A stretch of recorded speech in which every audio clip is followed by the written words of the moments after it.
Pew. He didn't plan to immediately battle Dr. Otto now. Above ground here was a busy district. Fighting could easily damage surroundings. Dressed like that, I don't think you're sincerely here to help. Dr. Octopus grinned. Two mechanical tentacles behind him pressed the ground, then pushed hard. His body immediately charged at Batman. While airborne, the other two tentacles crossed Dr. Octopus's shoulders and stabbed viciously at Batman. One aimed at the chest, another at the head. Dr. Octopus not only gave Batman no room for explanation, his opening move aimed to take his life. Acting style completely different from before. Cannot confirm if influenced by mechanical tentacles or if Otto's hidden evil was amplified. Chill exploded inch by inch from his spine. The danger sense Batman had specially trained seemed to slow time slightly. Batman advanced instead of retreating.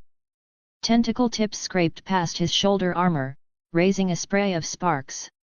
Simultaneously his right hand swept out. Two bat-shaped throwing stars slightly thicker than ordinary projectiles shot silently toward Dr. Octopus's mechanical tentacles. Are you joking? Using throwing stars against my tentacles? Ting! The throwing stars were unsurprisingly blocked by lightning-fast tentacles. Dr. Otto mocked. Batman said nothing. His left hand swept past his belt. A canister of gel explosive was thrown. Dr. Otto caught it with a tentacle, glanced at it, casually tossing it at his feet. If your entire ability is just throwing odd things, then stop wasting my time.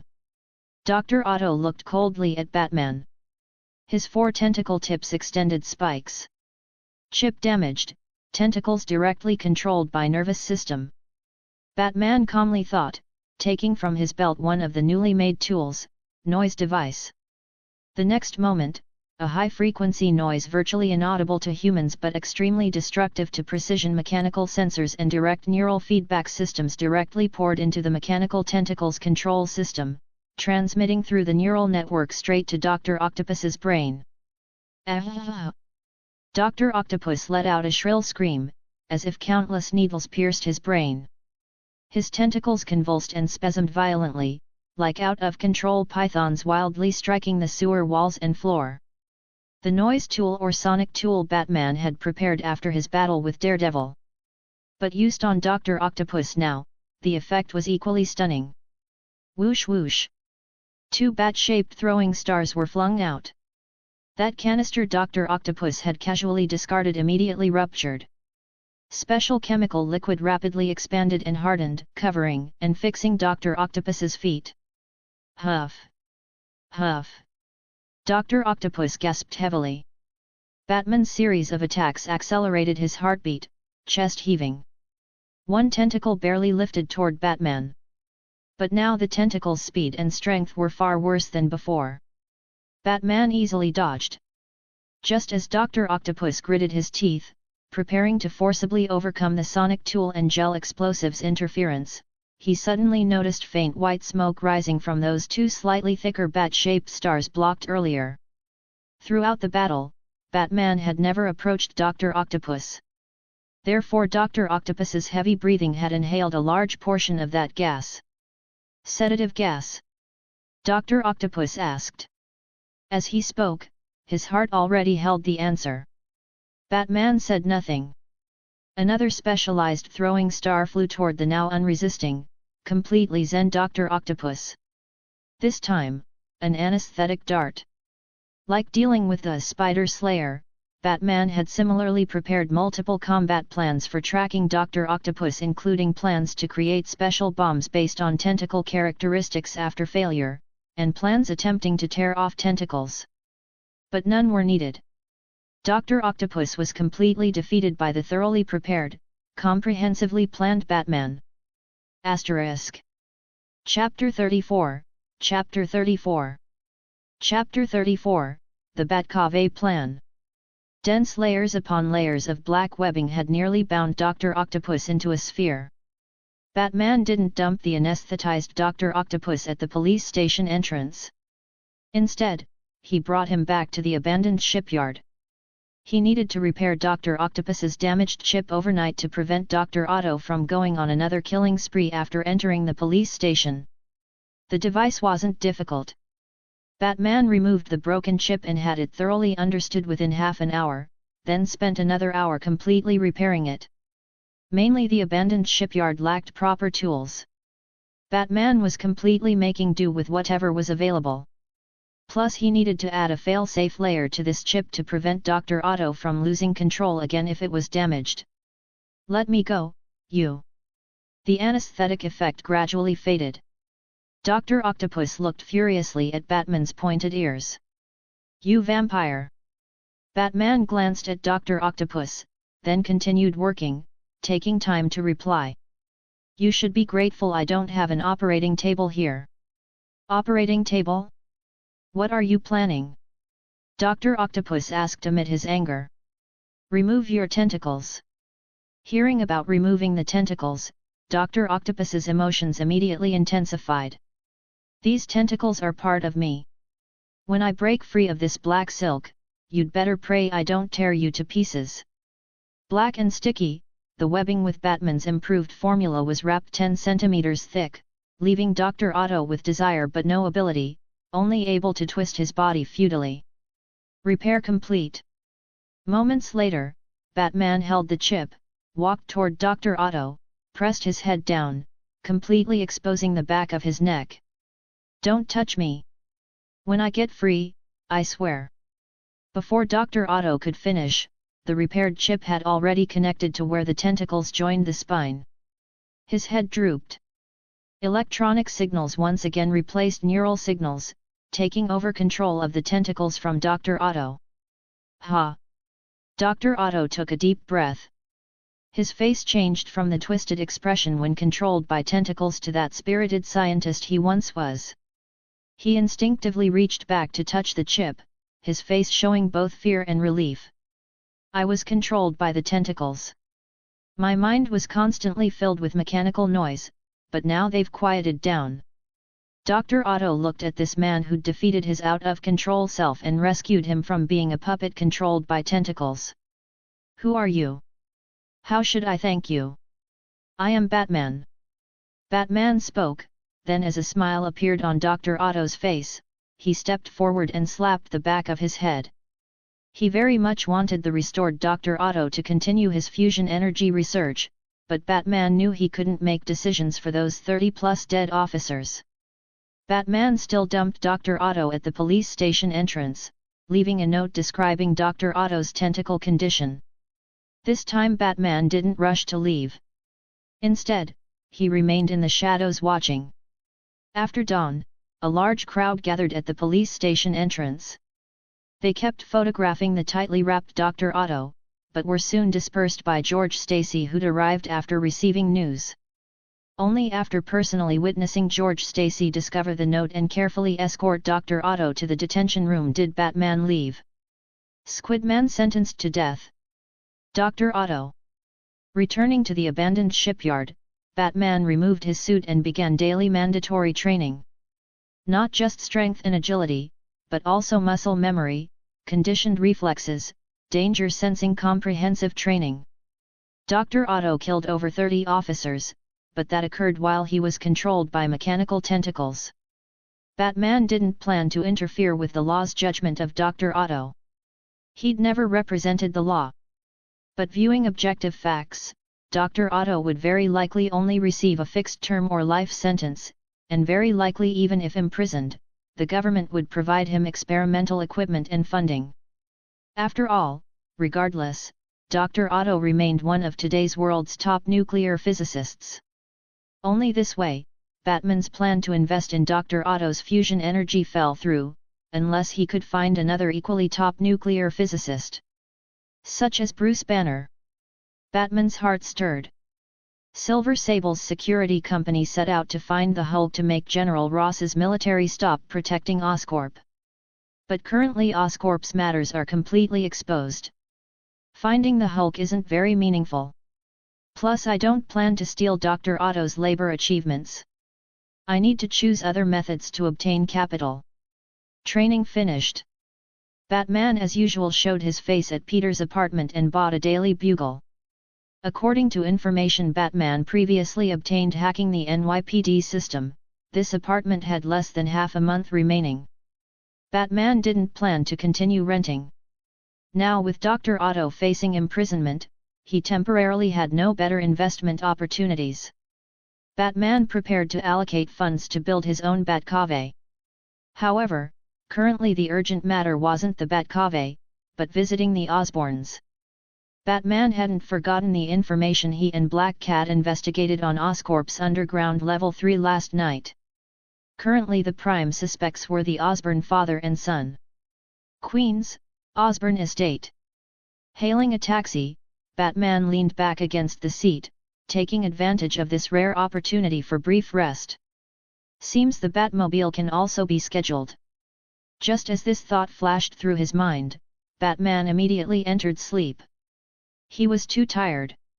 Meanwhile on New York streets, a black-haired man in a suit was giving a street speech. At emotional moments, he couldn't help pulling out a handkerchief to wipe tears. I am Martin Lee. Before becoming a successful businessman, I too wandered the streets. Every kind person I met helped me, giving me everything I have today. Friends, we were all once discarded like trash, but now someone is experimenting on our lives.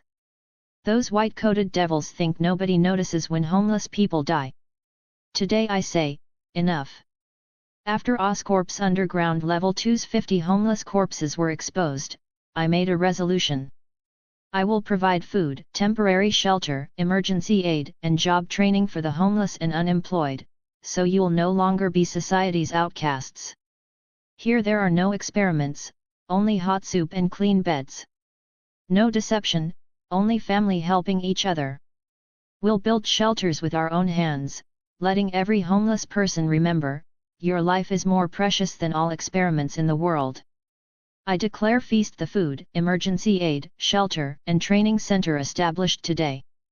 Thunderous applause. Martin Lee looked at the surrounding homeless and beggars desperately clapping and cheering, tears streaming down his face. Asterisk. Chapter 35, Chapter 35. Chapter 35, Clues.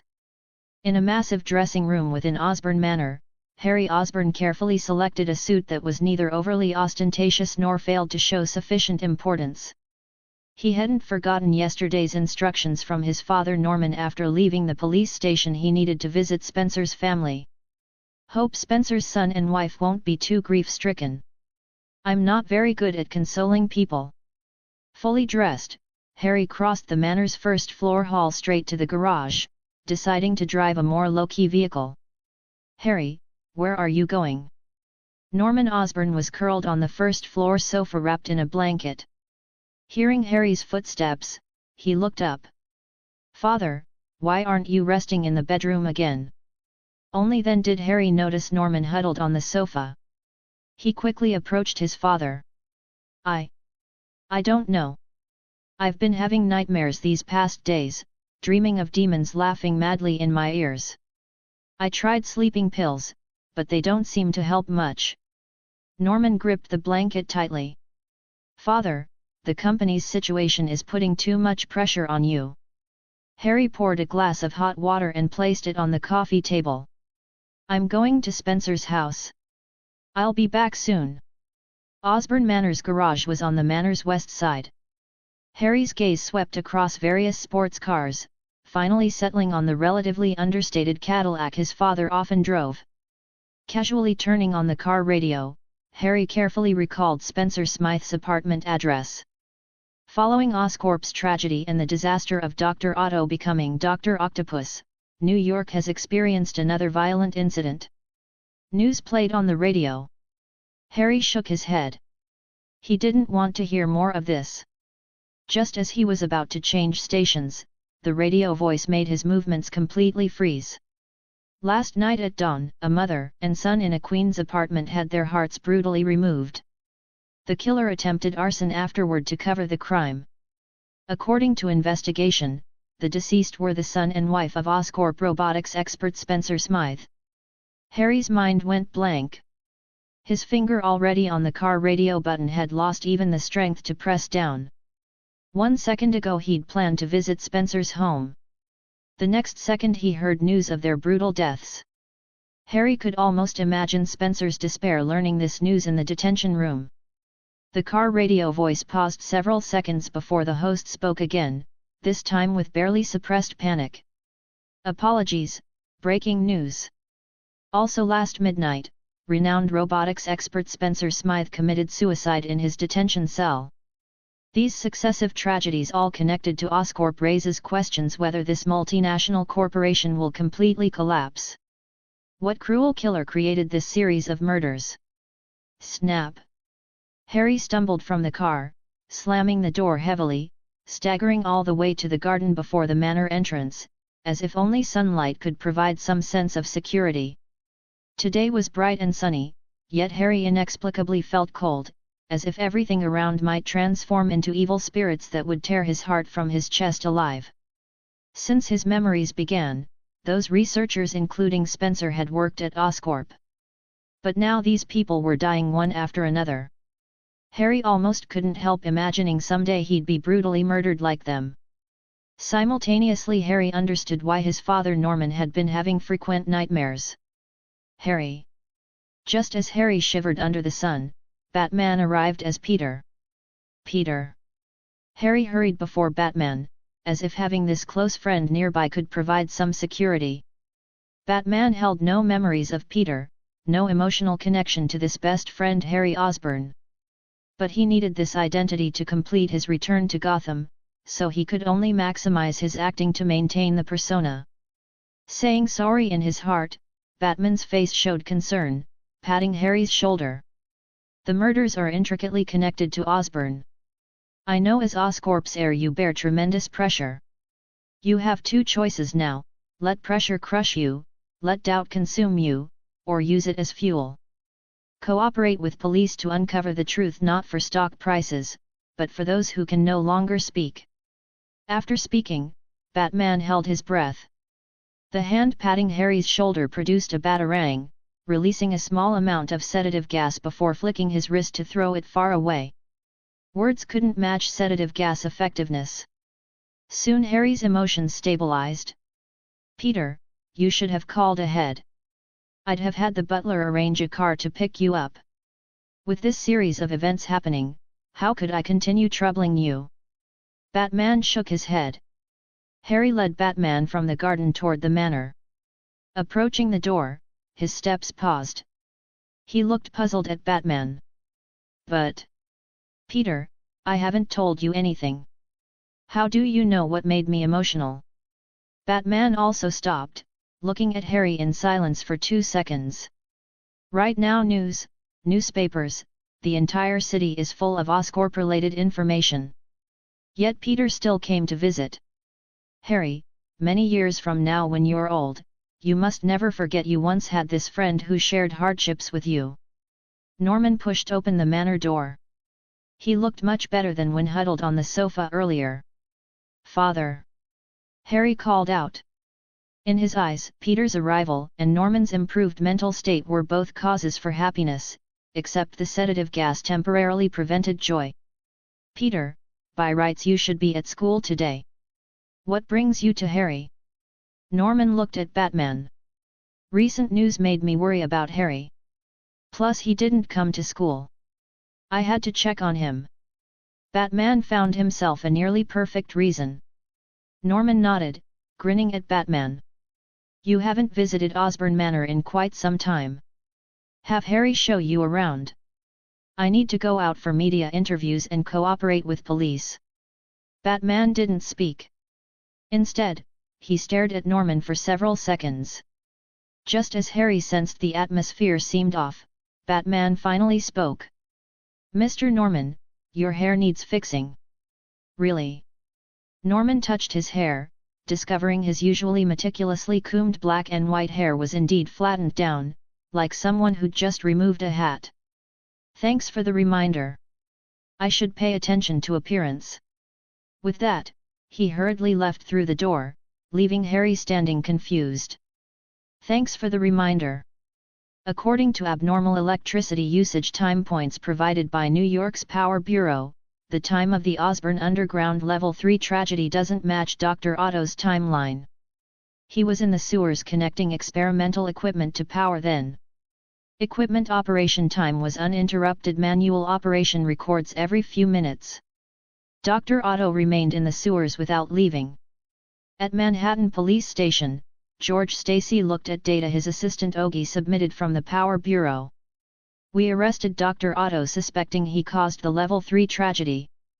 But currently this appears completely mistaken. The killer is someone else. Asterisk. Chapter 36, Chapter 36.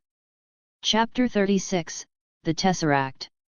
Norman Osborn's hair shows signs of being flattened, but in all his public appearances, he's never had a habit of wearing hats.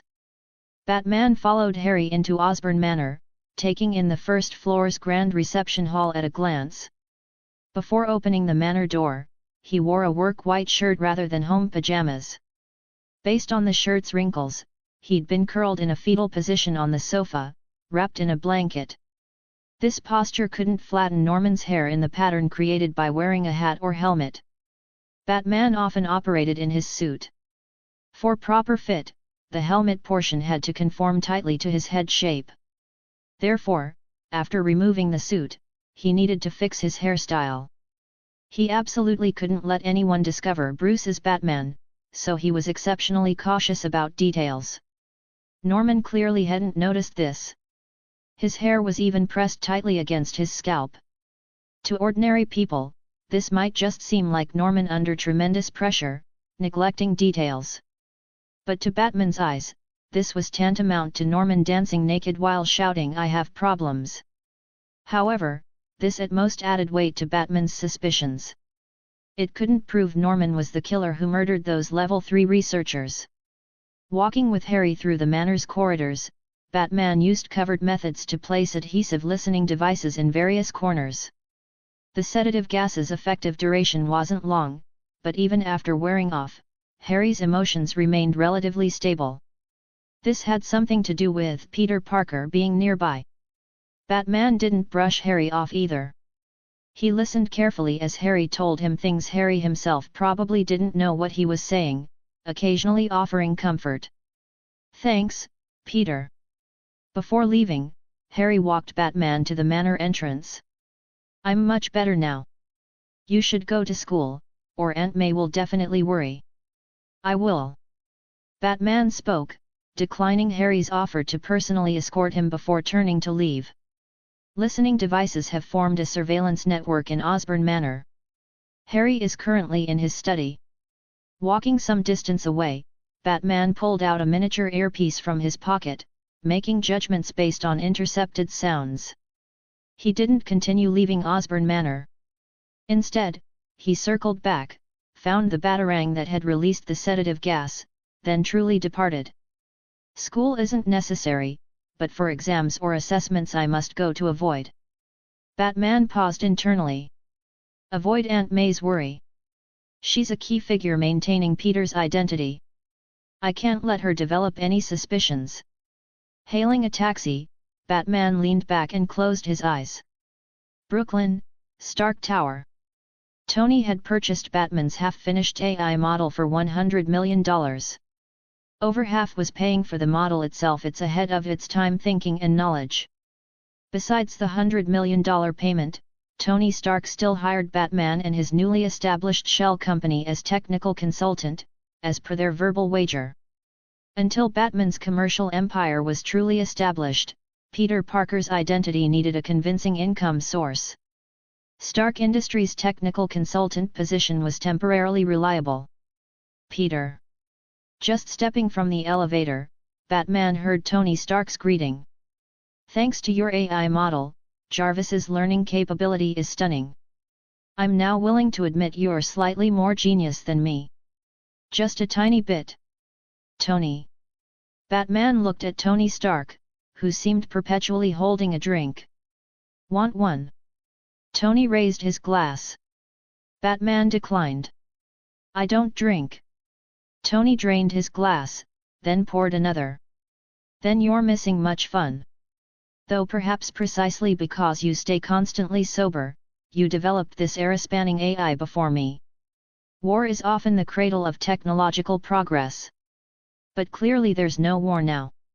How did you boom leap ahead of the world technologically? Batman looked at Tony's noticeably heavier dark circles than before. I studied some World War II-era technology. Many techniques provided certain inspiration, including some inventions by your father, Howard Stark. From a purely technical angle, some of his design concepts were incredibly ahead of their time. Especially some pioneering work in energy fields. Tony shrugged indifferently. He didn't want discussing his father with outsiders, but Batman mentioning energy struck a chord. You're interested in energy fields? Batman didn't speak tacit acknowledgement. Now Tony seemed somewhat excited. Having been outmatched by Batman in artificial intelligence, he somewhat impatiently pulled Batman to Stark Tower's underground level. Here stood a massive, horizontally placed ring device composed of enormous electromagnetic coils and a complex energy core, currently emitting bright blue-white light. This cold fusion reactor is called the Arc. I improved and built it based on blueprints my father left. It can provide nearly unlimited electricity for the entire tower with zero pollution. Tony told Batman with somewhat boastful tone. Stable, but easily destroyed. Batman evaluated the arc reactor. I'd rather develop a small, portable energy source. Like what newspapers once mentioned that square object Howard salvaged from the Arctic. Unfortunately, only that one record exists. I've barely seen that blue cube in any subsequent documentation. Speaking here, Batman revealed his intent. From entering Stark Tower, nearly every word Tony said was within Batman's plan. Batman had successfully steered the topic toward the Tesseract part of his plan to return to Gotham. Short term, Batman didn't plan hacking the CIA again. Instead, he'd try learning about the Tesseract from Tony. You mean the Tesseract? My father's materials described that thing. It was researched by an organization my father helped establish, called, what was it? Tony pinched his brow, thinking hard. Seems like Strategic Homeland Defense Enforcement, something bureau? Anyway, a multinationally supervised yet independently operating organization.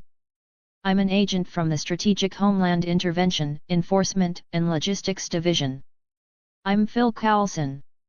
In Manhattan Police Station's detention room, a gray-suited man stood before Dr. Otto. Otto Günther Octavius. Can we talk? Asterisk. Chapter 37, Chapter 37. Chapter 37, Optimal Batcave Location. Kill me, give me the death penalty. In the police station detention room, Dr. Otto's tentacles were fixed to the wall corner. His head hung down, tears streaming as regret and remorse filled his emotions. After being knocked unconscious by Batman, Dr. Otto woke to find himself already in the detention room. After brief confusion, before Dr. Otto could feel joy at returning to normal, memories from his period of lost control flooded his brain like a tide. Tentacles, laboratory, sewers, police, cables, Batman. Dr. Otto will arrange New York's best surgeon to perform tentacle removal surgery. Before that, I think you need to understand what you did. Officer Ogie stood outside the detention room, looking at the awakened Dr. Otto. Unauthorized removal of experimental equipment worth hundreds of millions from the laboratory, unauthorized tapping into New York's underground cables, and using electricity to kill a total of 31 officers. Over half the dead officers were colleagues from Augie's Major Crimes Unit. The other portion was Brooklyn's Special Operations Team that coordinated the operation. Augie's emotions were relatively stable, but mentioning 31 officers dying in the operation to arrest Dr. Otto, his voice still couldn't help trembling. With a buzz, Dr. Otto's mind went blank. He instinctively looked down at his hands, these hands that had personally taken 31 lives, stained with blood. Ogie watched the silent Dr. Otto, only feeling this world-class nuclear physicist was now just a pitiable yet hateful ordinary person. You can request a lawyer to defend you. You also have the right to remain silent, but every word you say will become court evidence. No, Dr. Otto's lowered head slowly lifted. He looked at Officer Ogi. I refuse any form of defense. Direct death penalty. Let me pay with my life for those who died at my hands. That probably can't be as you wish. Ogi shook his head, turning to leave the detention room, instead summoning 2 other officers. Watch him. Don't let him commit suicide. Dr. Otto's tears streamed down. He couldn't accept that he who'd devoted himself to developing fusion energy to change the world, to free the world from energy troubles, to prevent workers doing dangerous work for meager pay from abusing their wives and children. He couldn't accept that he with such a beautiful vision had personally taken 31 lives before realizing his dream. If I hadn't been so impatient with experiments, if I'd listened to Peter, if I'd properly protected the tentacle chip. Dr. Otto's heart felt like being cut by knives. Meanwhile, in an office several rooms from Dr. Otto's detention cell, George Stacy was receiving an official with a lengthy, awkward prefix. Strategic Homeland Intervention, Enforcement and Logistics Division. Why have I never heard of it? Wait a moment. I need to make a call to verify. Here's a document personally issued by the Secretary of Defense. Agent Phil Coulson seemed to have anticipated this chief's reaction, passing over a document. George Stacy suspiciously accepted the document, carefully reading it through.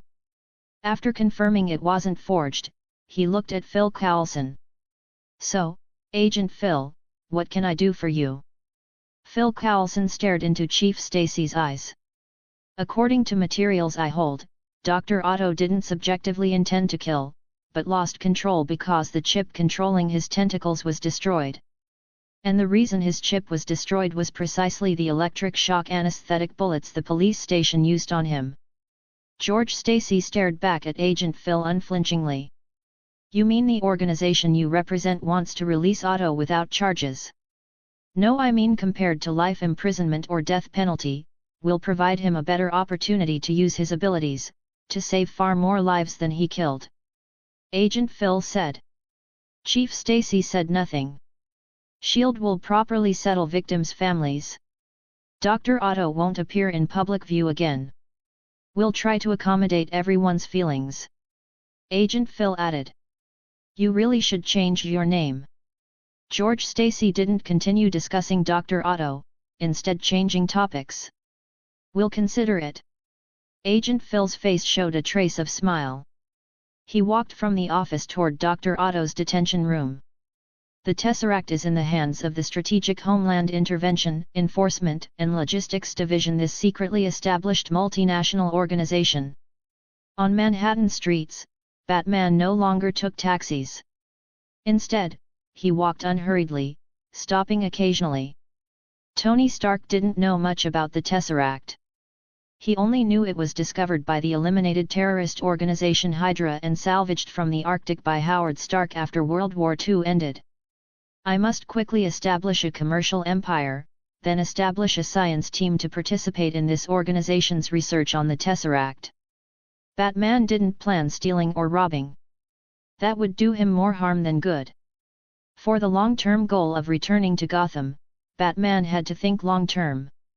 And the Batcave, a private area combining surveillance network, forensic analysis station, equipment workshop, armory, Batmobile bay, Batwing platform, medical station, training area, a series of functions became a necessity. Batman wasn't taking a taxi now precisely to conduct ground-level inspection of one of his chosen sites, City Hall Station, located in Brooklyn's central area. This subway station, completed and preserved since 1904, had long ceased operations. Even compared to many current subway stations, the abandoned City Hall station could be called luxuriously nostalgic. Brass chandeliers, cut amethyst glass skylights, and bronze plaques made it resemble a small museum. But Batman's gaze didn't linger on various gorgeous decorations. He cared more whether this place was sufficiently secret, with sufficient modification space. The subway station has only one level. I need to expand downward or laterally for sufficient space for the Batmobile, Batwing, and future large servers and generators placed here. I need to purchase surrounding land to ensure this place is sufficiently safe and secret, and construction noise won't raise anyone's suspicions. Batman, deeply researched in engineering and having personally designed and built over 50 Batcaves of various sizes in Gotham, spent little time determining this abandoned City Hall station would be among the optimal Batcave choices. Chapter 38, Chapter 38. Chapter 38, an offer Silver Sable can't refuse. Recently, New York's legal community has been quietly circulating a rumor. They say a group of people, over 30 individuals, have visited nearly half the law firms in New York, searching for a lawyer brave enough to prosecute Kingpin. I'm guessing you're one of them. Holden Bradley, whose hair had receded to just a tuft at his forehead slicked back with gel in a futile attempt to simulate a full, sparse head of hair, asked with a smile. Having left the abandoned subway station to continue his lawyer search, Batman nodded. His mouth stretched into a grin, his voice slightly high-pitched. Do you have any lawyer recommendations? He currently wore a green shirt and purple suit, topped with a green wig. His back was slightly hunched, his gait unsteady, his face a sickly pallor matching his posture. Batman wouldn't be foolish enough to visit New York's law firms as Peter. Just like when purchasing various tools, he'd prepared over 30 outfits in different styles, each with matching hairstyles, postures, mannerisms, and accents. Since the ultra-thin biomimetic masks he'd used in Gotham required materials unavailable in ordinary markets, Batman opted for facial muscle control and colored contact lenses to alter his appearance. This entire package created the impression among lawyers that some gang of over 30 members with a grudge against Kingpin was asking around for attorneys. If you'd come one day earlier, I might have said no one. The sparse-haired Holden smiled. But as luck would have it, a law firm that's struggled to land clients since opening seems interested in this case. He wants you at this address. Holden handed Batman a slip of paper with 2 lines, Nelson and Murdoch Law Offices on top, with a detailed Hell's Kitchen address below. Batman performed an exaggerated knightly bow to the balding Holden, then hurried away with his unsteady gait. Well, if life didn't force people, would anyone willingly take a case against Kingpin? That's the crime emperor who controls all of Hell's Kitchen's underworld. Holden watched the green-haired, purple-suited figure depart, sighing involuntarily. Precisely because no one dares take it, we should accept it proactively. Once we win this case, Nelson and Murdoch Law Offices will definitely make a name in New York.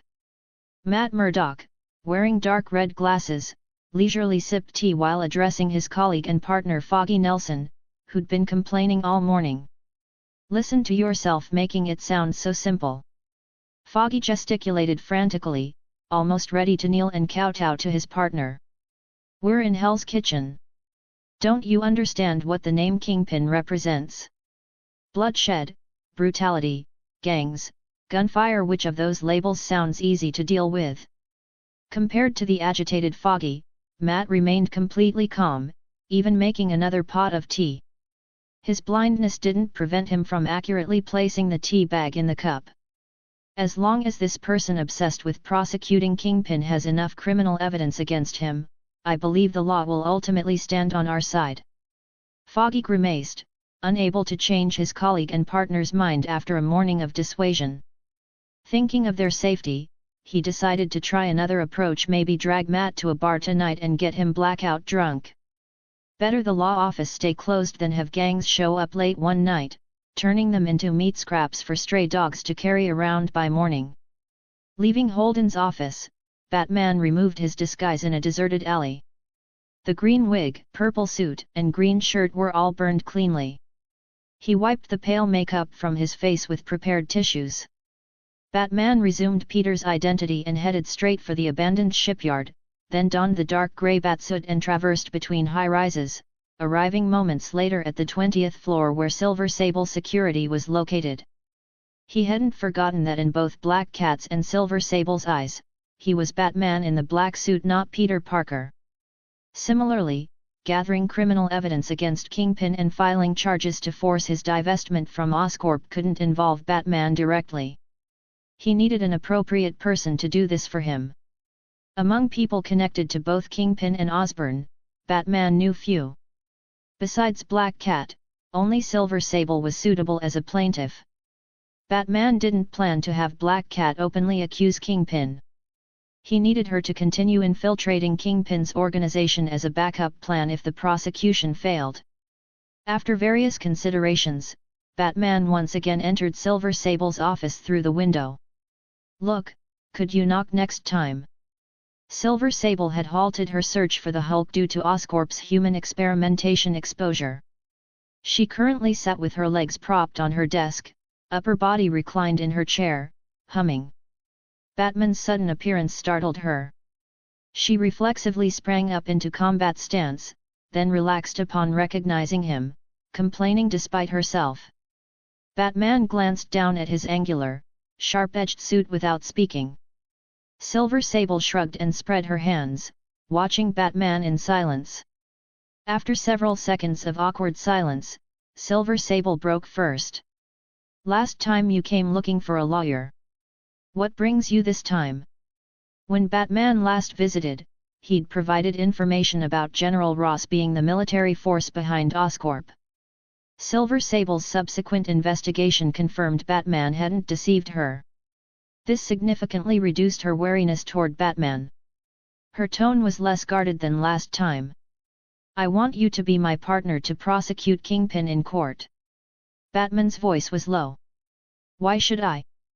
That was Silver Sable's first thought. She didn't hide it, speaking bluntly. "Why should I?" As president of Silver Sable Security in New York, she naturally knew Kingpin's reputation as the underworld emperor, understood his constantly expanding territory and influence. But what did that have to do with her? Lowering her guard didn't mean working for him. Even if Batman paid, her security company didn't provide that kind of service. "You don't think that because I disapproved of Oscorp's human experimentation and proposed finding the Hulk, you can treat me like some naive, warm-hearted girl, do you?" Silver Sable reclined in her chair again, heavily propping her legs on the desk. Thud. Her combat boots collided with the desktop with a dull impact. She fell silent, waiting for Batman to offer some convincing reason. Silver Sable doubted that was possible. Batman seemed oblivious to her posture, his gaze showing no emotional fluctuation. Yet his opening words exceeded her expectations. "I have reasons you can't refuse." More than one. Chapter 39, Chapter 39. Chapter 39, I'm rich. What reasons? Silver Sable's interest was immediately piqued. Even putting herself in his position, she couldn't imagine what could motivate her to undertake the thankless task of prosecuting Kingpin. Batman stood by the window, sunlight streaming from behind him, making his face difficult for Silver Sable to discern. Oscorp suffered a series of setbacks. Stock prices plummeted repeatedly. Not only didn't Kingpin sell his shares, he began aggressively acquiring stakes from other shareholders. If we let him continue unchecked, he'll transform from gang lord to legitimate businessman. He'll simultaneously control all of Hell's Kitchen's underworld forces in a massive multinational corporation like Oscorp. Do you think Kingpin would abandon his criminal empire? Silver Sable shook her head.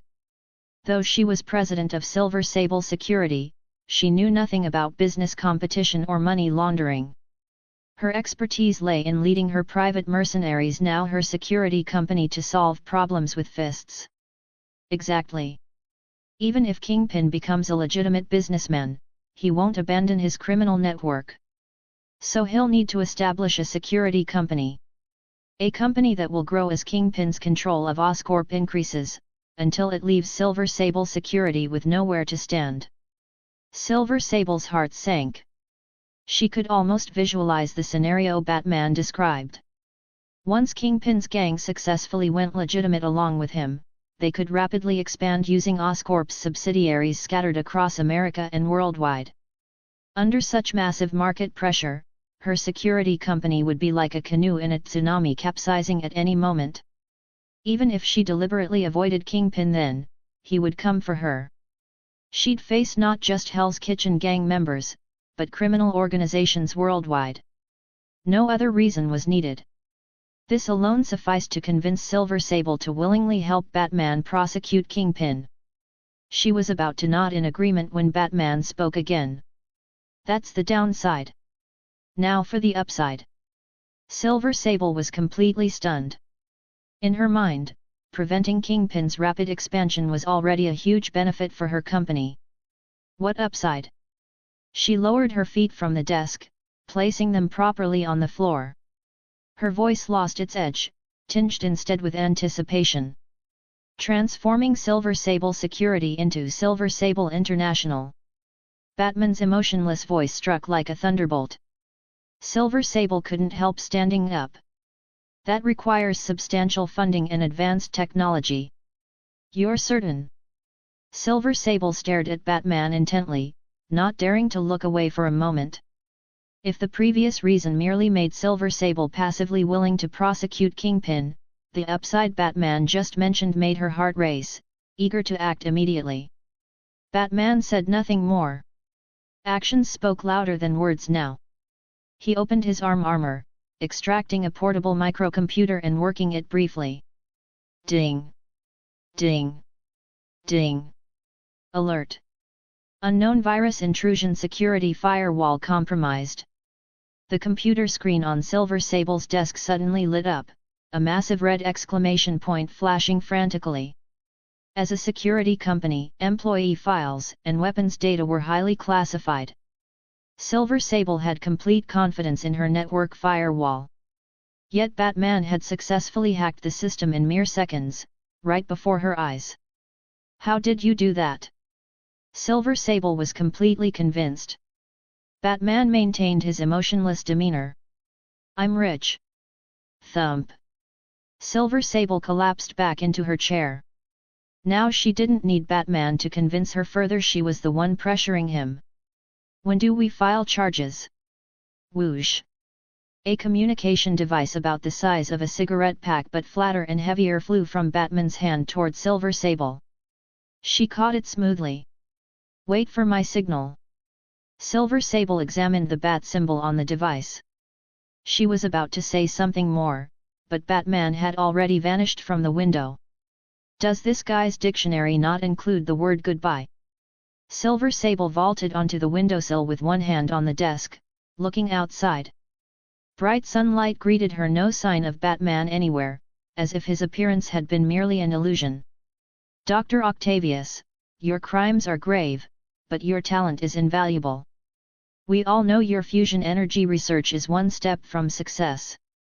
The Strategic Homeland Intervention, Enforcement, and Logistics Division's resources can immediately realize your vision on a massive scale. In Manhattan Precinct's holding cell, Agent Coulson worked to convince Otto. We'll provide you with the world's finest laboratory, unlimited research budget, and apply your work globally. We can eliminate your sentence, provided you offer support for certain special operations when needed. Otto's hair was even more disheveled now, his eyelids red and swollen, eyes bloodshot. But his rationality remained intact. No, I refuse to join you. I'd rather spend the rest of my life in prison.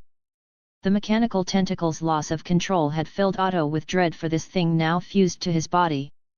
He only wanted to remove and destroy it, not use it for special operations support. Coulson sighed. Fortunately, the director hadn't issued absolute orders to recruit Otto, or he'd have no way to report back. Leaving Otto's cell, he returned to Captain George Stacy's office. The Manhattan Precinct captain looked troubled, not even looking up when Coulson re-entered. Unfortunately, I failed to convince Dr. Octavius to join. Now I just need you to arrange surgery as soon as possible to remove the mechanical arms. I need to take them. Coulson knocked on George's door, drawing his attention. And then? George looked irritable, asking impatiently. Then you can release him. Even without joining us, the Strategic Homeland Intervention, Enforcement and Logistics Division's directive remains valid. Coulson said. Understood, sir. George returned his attention to materials about the Oscorp Sub-Level 3 massacre and the Smythe family deaths. Otto had been arrested, but he wasn't the killer in either case. The real culprit remained at large. The cases had no progress. Smack. After 10+ minutes, George slammed the materials onto his desk. About to call his assistant Ogie, he looked up to see Coulson still hadn't left. Sir, we don't serve dinner here, George said with a frown, subtly ordering him out. I'm not planning to dine. Actually, I came for another matter about the recent New York rumors of Batman. Coulson smiled. He's the real target I came to contact. Captain George Stacy shook his head repeatedly. Batman? No offense, sir, from whatever the hell multinational organization. Currently, we know nothing except the name, and even that only came from Dr. Octavius's testimony.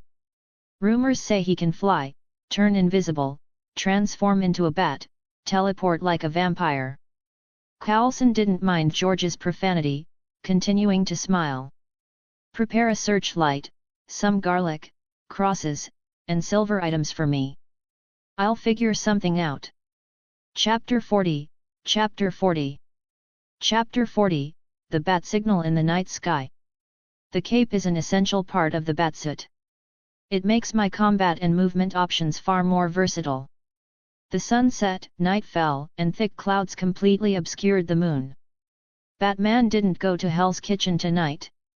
Instead, he came to Roosevelt Island, floating on the East River between Manhattan and Queens. His daytime walks through New York's streets weren't just about scouting locations for a Batcave, he was simultaneously gathering intelligence. Tonight at South Point Park on Roosevelt Island's southern tip, a drug deal was scheduled. The sellers were Hell's Kitchen gang members. The transaction time hadn't arrived yet. Batman didn't let his mind rest, instead enriching and perfecting another plan. Batman hadn't placed all his hopes for building a business empire on Otto alone. He was simultaneously implementing 3 plans. The first was Otto's fusion experiment. Unfortunately, this world-class nuclear physicist was currently in a police holding cell due to the tentacle control problem. The second was establishing a company under the guise of AI technology, partnering with Stark Industries to provide technical support. This plan had already been completed successfully. After deducting money spent purchasing various components and assembly tools, Batman now possessed over $106 million, ready to execute the third plan at any time. Using the shell company to acquire suitable factories, then mass-produce memory fibers and nanocomposite materials. Batman didn't plan to commercialize the actual technology used for his cape, but process modifications could yield secondary-grade materials. Secondary compared to the real Batcape, but for the current global market, this bulletproof, impact-resistant, high-temperature flame-retardant, lightweight yet high-strength material could be applied in countless fields. Body armor, firefighting gear, racing suits, aerospace, medical, laboratories.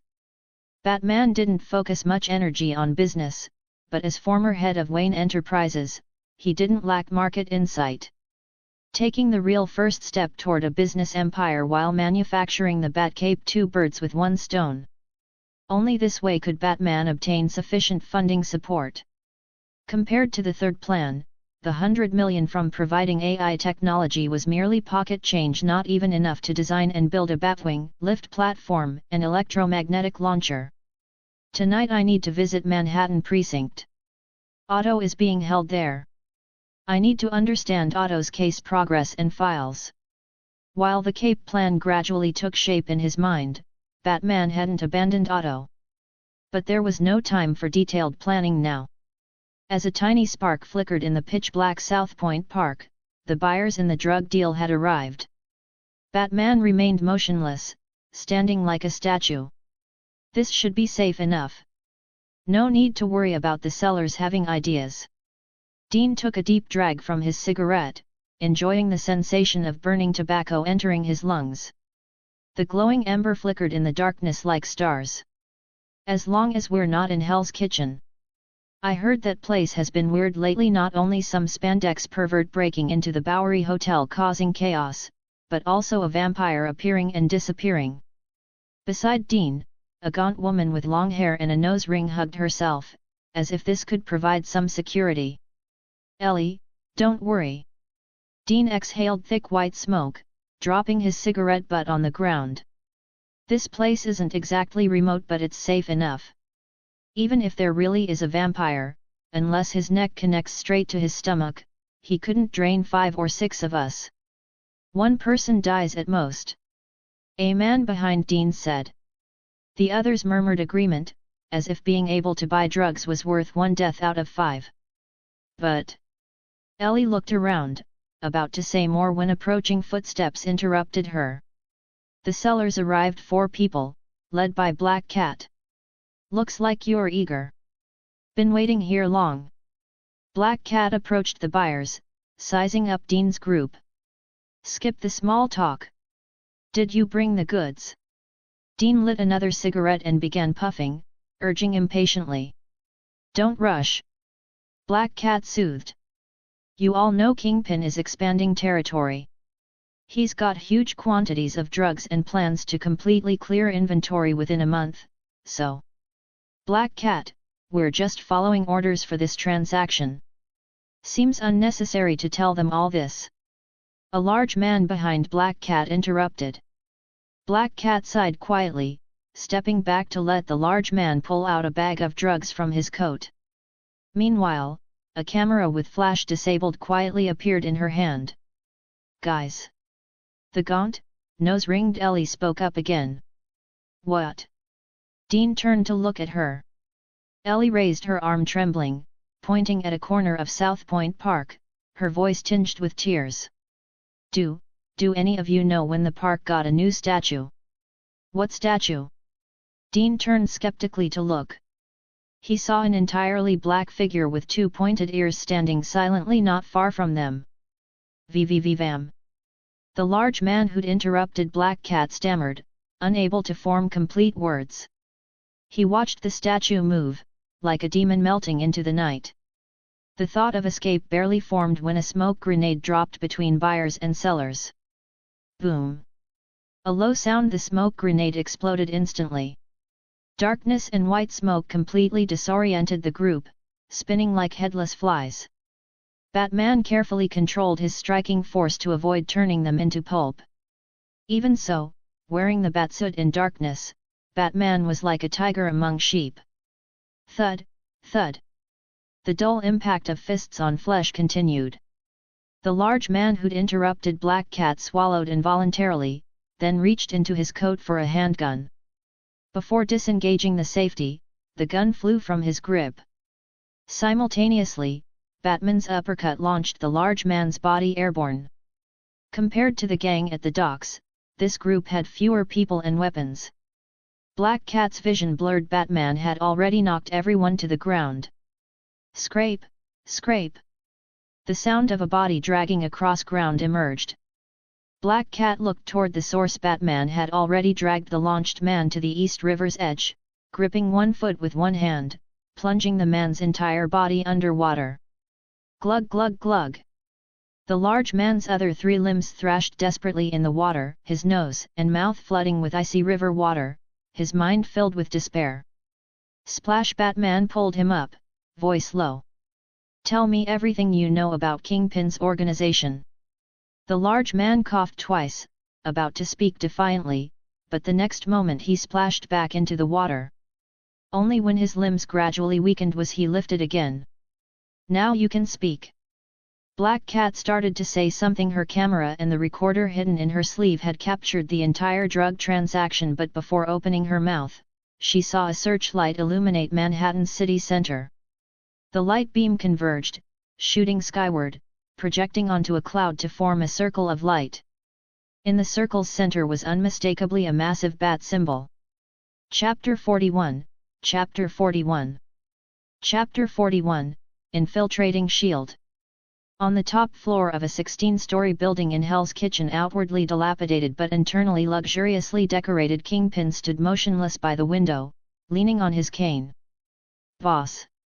Behind Kingpin, a short man with brown hair and abnormally developed muscles called out. Kingpin had been standing at the window for over 10 minutes, his gaze piercing through Hell's Kitchen, staring at the sky above Manhattan's center. There, a searchlight beam shot skyward, projecting a bat-shaped symbol. "Walker, find Maddie's father. I need him to do something for me." Kingpin's broad shoulders turned as he addressed the short but muscular man. "Maddie? The little girl you saw separated from her father on the street a few days ago?" Walker asked, confused. Kingpin's voice was deep and gentle, his face bearing the warmth of a loving father. "Tell him that if he doesn't want to lose his daughter again, he'll climb the Statue of Liberty tomorrow night and demand Batman appear and reveal his true face. I'll pay him handsomely. I want to see if this guy is the demon from the rumors or just an ordinary person playing tricks. Don't expose me." Walker lowered his head in acknowledgement and hurried away. First there was the spandex-wearing guy calling himself Daredevil, causing trouble throughout Hell's Kitchen, collecting criminal evidence on Kingpin's gang members and asking after Kingpin's whereabouts. Then there was Batman dropping by Hell's Kitchen every few days to deliver Kingpin's people to the police station. Walker knew perfectly well that Kingpin had been suppressing his fury, but to successfully gain absolute controlling interest in Oscorp, he wouldn't let anyone catch him at this critical moment. 3 more days. At most 3 days and I'll have most of Oscorp's shares. Then whether it's Daredevil or Batman, they'll just be clowns." Kingpin watched his subordinate Walker leave. His hand gripping the cane couldn't help tightening as his gaze continued studying the bat signal over Manhattan. Meanwhile, on Roosevelt Island in the East River between Manhattan and Queens, very few people have actually seen Kingpin's true face. Only a handful within his entire organization earn his trust. All of Kingpin's external expansion orders and dirty money business instructions go through those few people, who then imitate Kingpin in passing orders down the chain. Finding Kingpin is extremely difficult. I've now gained preliminary trust from Kingpin, but if everyone else gets injured this time while I'm completely unscathed, that initial trust will shatter quickly." Black Cat looked at the large man who'd passed out after Batman's violent interrogation. She crouched down, picking up the handgun the man had pulled from his coat, a trace of ruthlessness crossing her face. Bang! Pointing the gun at her own thigh, Black Cat pulled the trigger without hesitation. The bullet didn't connect.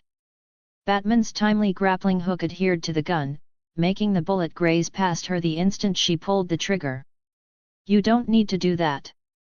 Batman tossed the gun into the East River, walking before Black Cat with a low voice. "But I can't let Kingpin suspect me." Black Cat looked at Batman blankly, unable to think of a better way to fool Kingpin. "I already thought ahead to this step." Batman turned toward one of the transaction buyers, the nose-ringed woman named Ellie. She'd been the first to spot Batman standing like a statue in the darkness, even warning the others, though she now lay on the ground. Black Cat approached Ellie suspiciously and examined her carefully, discovering she'd merely fainted and wasn't injured. Batman had only knocked her unconscious without breaking half her bones like the others. "So you'd already planned this?" Black Cat asked in astonishment. She'd just stood up when the back of her head received a controlled chop from Batman's hand. Her body went limp immediately, collapsing into Batman's arms. "I plan everything," Batman said, looking at the unconscious Black Cat. Then one hand extended, pulling her recorder and camera from her sleeve and pocket. These contained the criminal evidence Black Cat had deliberately mentioned about Kingpin selling drugs. Batman didn't completely trust Black Cat, even with her father's murder as motivation. Currently, he only fully trusted himself. Evidence only felt secure in his own hands. Not only that, Batman also took a microtransmitter from his belt and hid it in the white fur collar of Black Cat's deep V leather outfit. Collecting evidence and finding Kingpin, Batman had been pursuing both simultaneously. Only after completing all this did Batman use black webbing to bind the entire group, dumping them at the Queen's Precinct entrance. New York's weather tonight wasn't great. Dense clouds covered the sky, completely obscuring the moon. The pitch-black night made the illuminated bat signal even more conspicuous. Even with willpower as firm as Batman's, seeing the bat signal gave him a momentary disorientation, as if transported back to Gotham. But quickly, Batman's gaze refocused. He raised his hand. A strand of black webbing shot out, firmly adhering to a high-rise wall.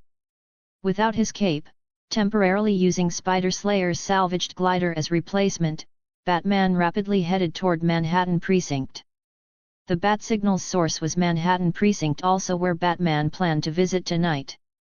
He needed to review Dr. Octavius's case files and understand every development in Otto's case. So Agent Coulson waited bitterly on the precinct rooftop while Batman never appeared, instead infiltrating the station. Otto's case had just occurred. Related materials wouldn't be in the file room yet. After hacking the precinct's internal surveillance to disable it, Batman headed straight for Captain George Stacy's office. Sure enough, on George's desk, Batman found materials related to Otto's case. Peter's vision let Batman easily read the records in the pitch darkness. They matched his own judgment. Otto's tentacles were controlled by chips, and the chips were destroyed precisely because the precinct used electric stun bullets on him. But one thing exceeded Batman's expectations. Besides the precinct's case materials, George's desk prominently displayed a file from the Strategic Homeland Intervention, Enforcement, and Logistics Division. The materials showed all victims' families had been properly settled. Otto was exempt from punishment for crimes committed without subjective intent, with two potential costs. 1. Join the organization and serve it. 2. Decline, but accept monitoring equivalent to losing personal freedom. This organization's authority exceeded Batman's imagination. They could compress legal procedures that normally took months or years into a single day's results. A multinational organization with enormous authority, possessing research rights to the cosmic cube. A flash of understanding crossed Batman's mind. He understood why his previous CIA hack had yielded so little supernatural data. Most of it was in this Strategic Homeland Intervention, Enforcement, and Logistics Division's hands. Perhaps I should hack this mysterious organization to obtain more unknown information about this world, Batman thought. 3 floors above Batman, on the rooftop, Agent Coulson continued his bitter wait. A head of garlic was clutched tightly in Coulson's palm, his hands already covered with garlic's distinctive pungent odor. Crackle. Batman didn't come, but Coulson's earpiece activated first. Coulson, give up. Why? I'm still waiting to meet Batman personally. Coulson asked quietly, confused.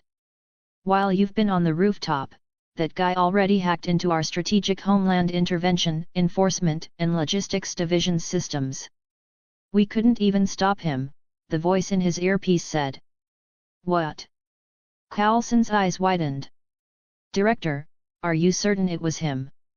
The director's voice was quite helpless. Yes. He reviewed all our internal data right in front of over a dozen senior network technicians, like we were naked prostitutes. He even left a blank file with a bat symbol to tell us who he was. The technicians couldn't locate him. Coulson dropped the garlic, pacing the rooftop anxiously.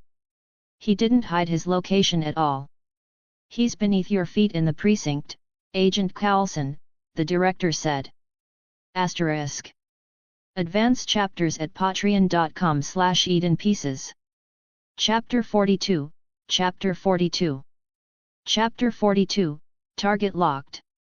Batman's goal was to establish his own business empire, then cooperate directly with this mysterious organization possessing the cosmic cube, thereby gaining access to it. Before that, a mere agent wasn't worth Batman's time. Infiltrating the Strategic Homeland Intervention, Enforcement, and Logistics Division, Batman focused on searching their internal systems for information about potential supernatural forces and possible space-time travel. He was currently using a computer inside Manhattan Precinct, so Batman didn't bother disguising his IP address. Even if they counterattacked and traced this computer, it didn't matter. 1 minute, 2 minutes. Searching for information within the division's internal system, Batman silently counted seconds. He was fully aware the guy who'd turned on the bat signal on the precinct rooftop was an agent from this organization. He'd even obtained the man's complete file. Not until Batman estimated that the agent named Phil Coulson had likely received word and was about to return inside the precinct did he open a window and slip away soundlessly. Ensuring no one followed, Batman used his grappling hook's high mobility to traverse between high-rises, heading straight for Queens. The listening network I planted at Osborne Manor this morning detected movement, the sound of mechanisms operating in Norman Osborn's study. There's a hidden room in his quarters. It's late at night now. What is Norman doing entering a secret chamber? Without a Batmobile, Batman could only continuously swing between buildings. Passing Queen's Precinct, Batman glanced down. Among the group he'd bound and dumped at the entrance, Black Cat had already vanished. Earlier on Roosevelt Island, Batman had deliberately not struck the woman named Ellie hard, not out of mercy, but because he needed her to establish the alternate fact that Black Cat is a woman, so she wasn't injured by Batman. He'd use this to confuse Kingpin's judgment of Batman and ensure Black Cat's trust with Kingpin didn't diminish. Whoosh! A batarang flew through the air toward the bound drug dealers, embedding firmly in the ground beside them. Batman's figure had already disappeared. At Osborne Manor, Batman activated his suit's integrated night vision and sonar. Combined with information he'd memorized about various areas while walking the grounds with Harry earlier, Batman located Norman's room without much difficulty. He concealed himself outside Norman's window, back against the wall, hands pressed to it. The magnetic adhesion function of his gloves combined with Peter's natural adhesion ability kept Batman's form exceptionally stable. The listening network picked up no sound. Sonar showed the room empty. Batman wasted no more time. He extracted lockpicks from his belt, opened the window from outside, and flipped in. Little Bat, Little Bat. While Batman infiltrated Osborne Manor, Norman had already donned his suit to become the Green Goblin, riding his glider through the sky, muttering constantly. You killed Spencer, you ruined Otto's experiment, you turned on the bat signal at night. I'm coming for you, Little Bat. The Goblin's face twisted as his glider carved an arc through the air toward Manhattan Precinct. The bat signal's beam projected diagonally upward. The bat symbol in the clouds was exceptionally conspicuous in the pitch-black night. The Goblin flew into the light column, heading toward the source like a moth to flame. Ha ha ha ha. So it's the police station? Little Bat is a cop. The Goblin reached Manhattan Precinct's rooftop, circling the empty space. Finding no trace of Batman, he threw caution aside with shrill laughter, casually dropping 2 pumpkin bombs. Beep, beep, beep. The pumpkin bombs rolled several times across the rooftop. Accompanying beeping sounds, green light suddenly bloomed, followed by orange-red flames and searing shockwaves erupting. Boom! On the rooftop, police antennas and radio equipment twisted and shredded like toys under the pumpkin bomb's explosion. Scattered debris accompanied by billowing smoke woke people living near the precinct. As lights turned on in nearby apartments, the Goblin's mad laughter echoed above the precinct, carrying farther and farther. Screech! Agent Coulson rushed into the precinct, discovered Batman had long departed, and could only helplessly leave. But the violent explosion and dazzling firelight behind him made him slam the brakes. Director!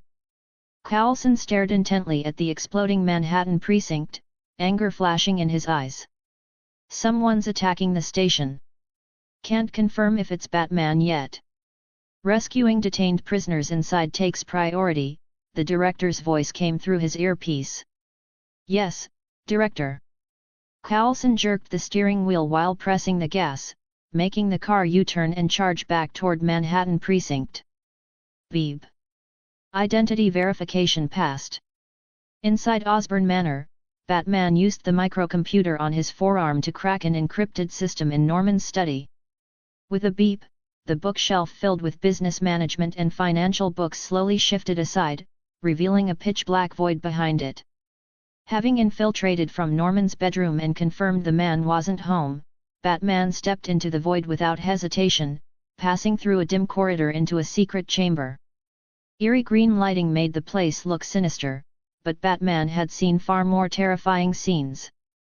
Expressionless, he surveyed the chamber.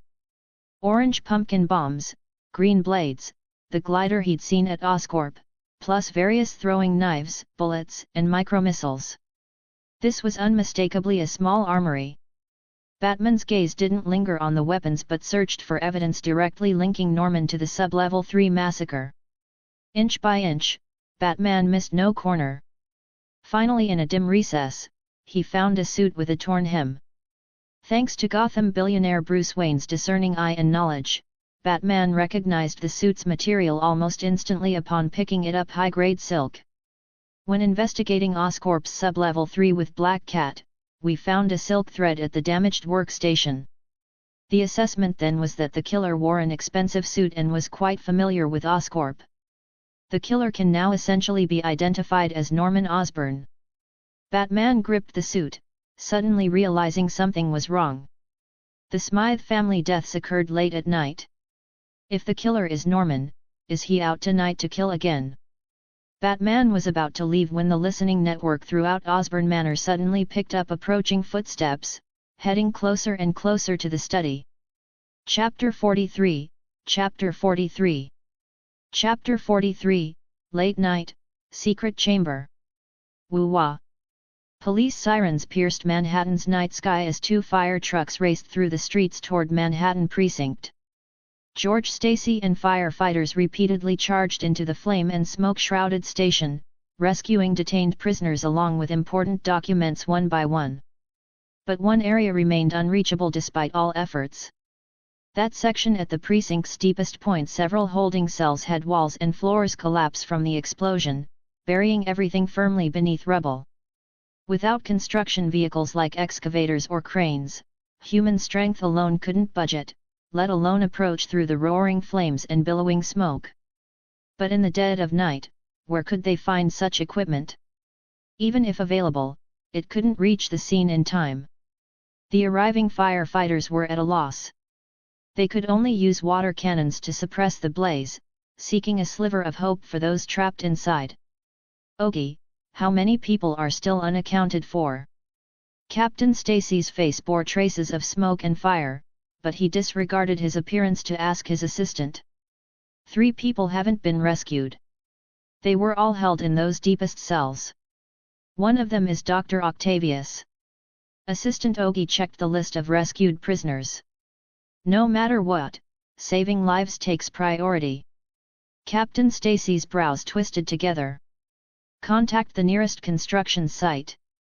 Get me an excavator or CRA. Boom. George Stacy's words had barely left his mouth when the already high-risk collapsed area suffered another cave-in. Ash and dust billowed up, scattering in the wind. Captain Stacy and Ogie had to retreat several steps, covering their mouths and noses. Fire Captain Becker, his clothes and face blackened by smoke, approached Captain Stacy. Captain, this situation requires contacting the Urban Search and Rescue Team. Without professional structural engineers on site, we don't dare attempt rescue rashly. It could kill people who might otherwise survive due to unprofessional operations. We can't accept that risk, nor can we let you privately deploy construction vehicles for rescue. George Stacy sighed heavily. As captain, how could he not know this? He simply wanted to rescue everyone as quickly as possible. Agent Cowlson. Captain Stacy looked toward the ever-silent Phil Cowlson. Before he could finish, Cowlson shook his head, indicating he shouldn't speak yet, instead staring intently at the collapsed area where firefighters were powerless. Captain Stacy watched Cowlson. Perhaps it was his imagination, but he vaguely detected a trace of anticipation in the agent's eyes. But with the fire department at a loss and 3 people still trapped in the collapse, what was he anticipating?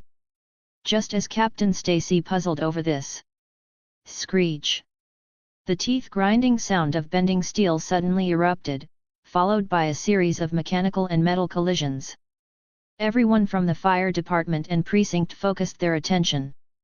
In that collapsed area at the holding cell's deepest point, several tons of reinforced concrete suddenly shifted, then was flung aside with a crash.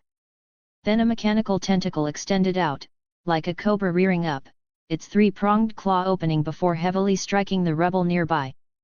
Crack! A crisp sound. This first tentacle firmly anchored itself, then a second, third, 3 tentacles emerged from the rubble. Through the swirling dust, a figure in prison garb slowly rose. Dr. Octavius, supported by tentacles, hung high above the wreckage. Whoosh! Everyone participating in firefighting couldn't help retreating several steps. Manhattan precinct officers even backed behind vehicles and other cover, drawing handguns aimed at Otto. Agent Coulson stood his ground. He'd conversed with Otto and understood the truth behind Otto killing police in the sewers.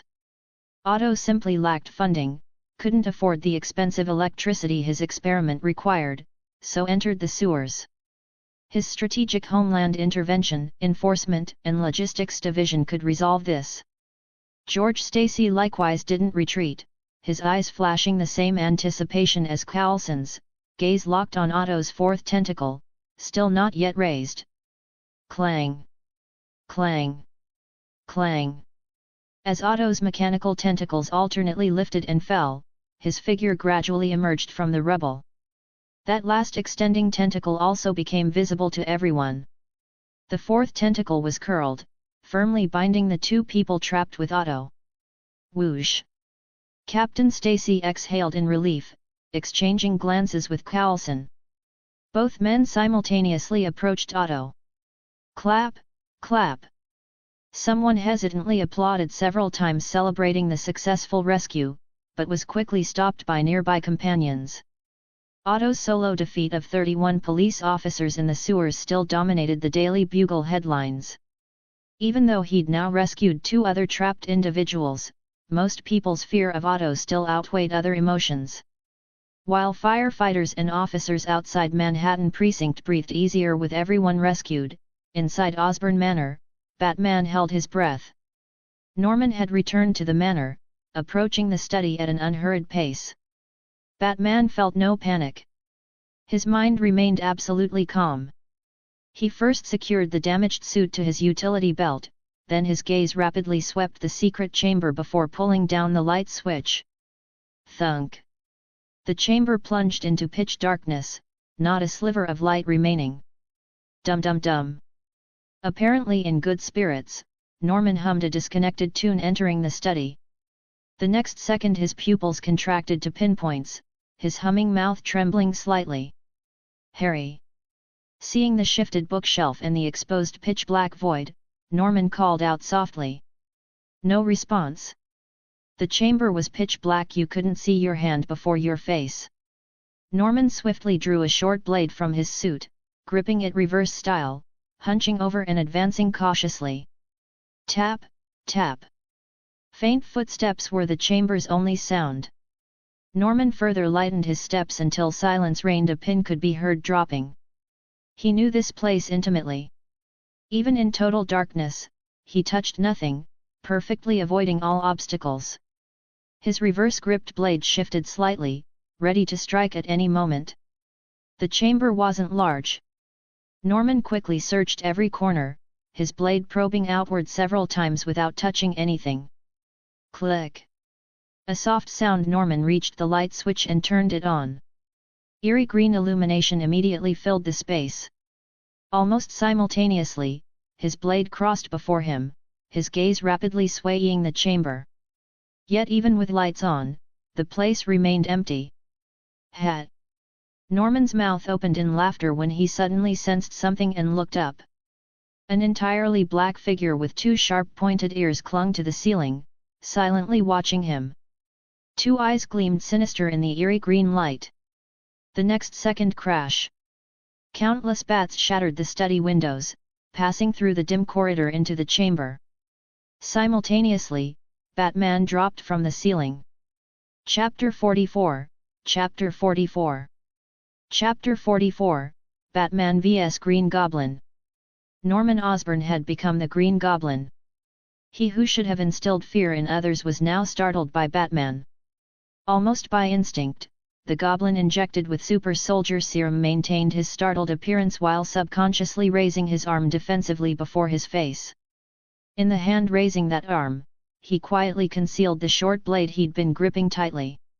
He was just waiting for Batman to reach him, then he'd plunge the knife into his body.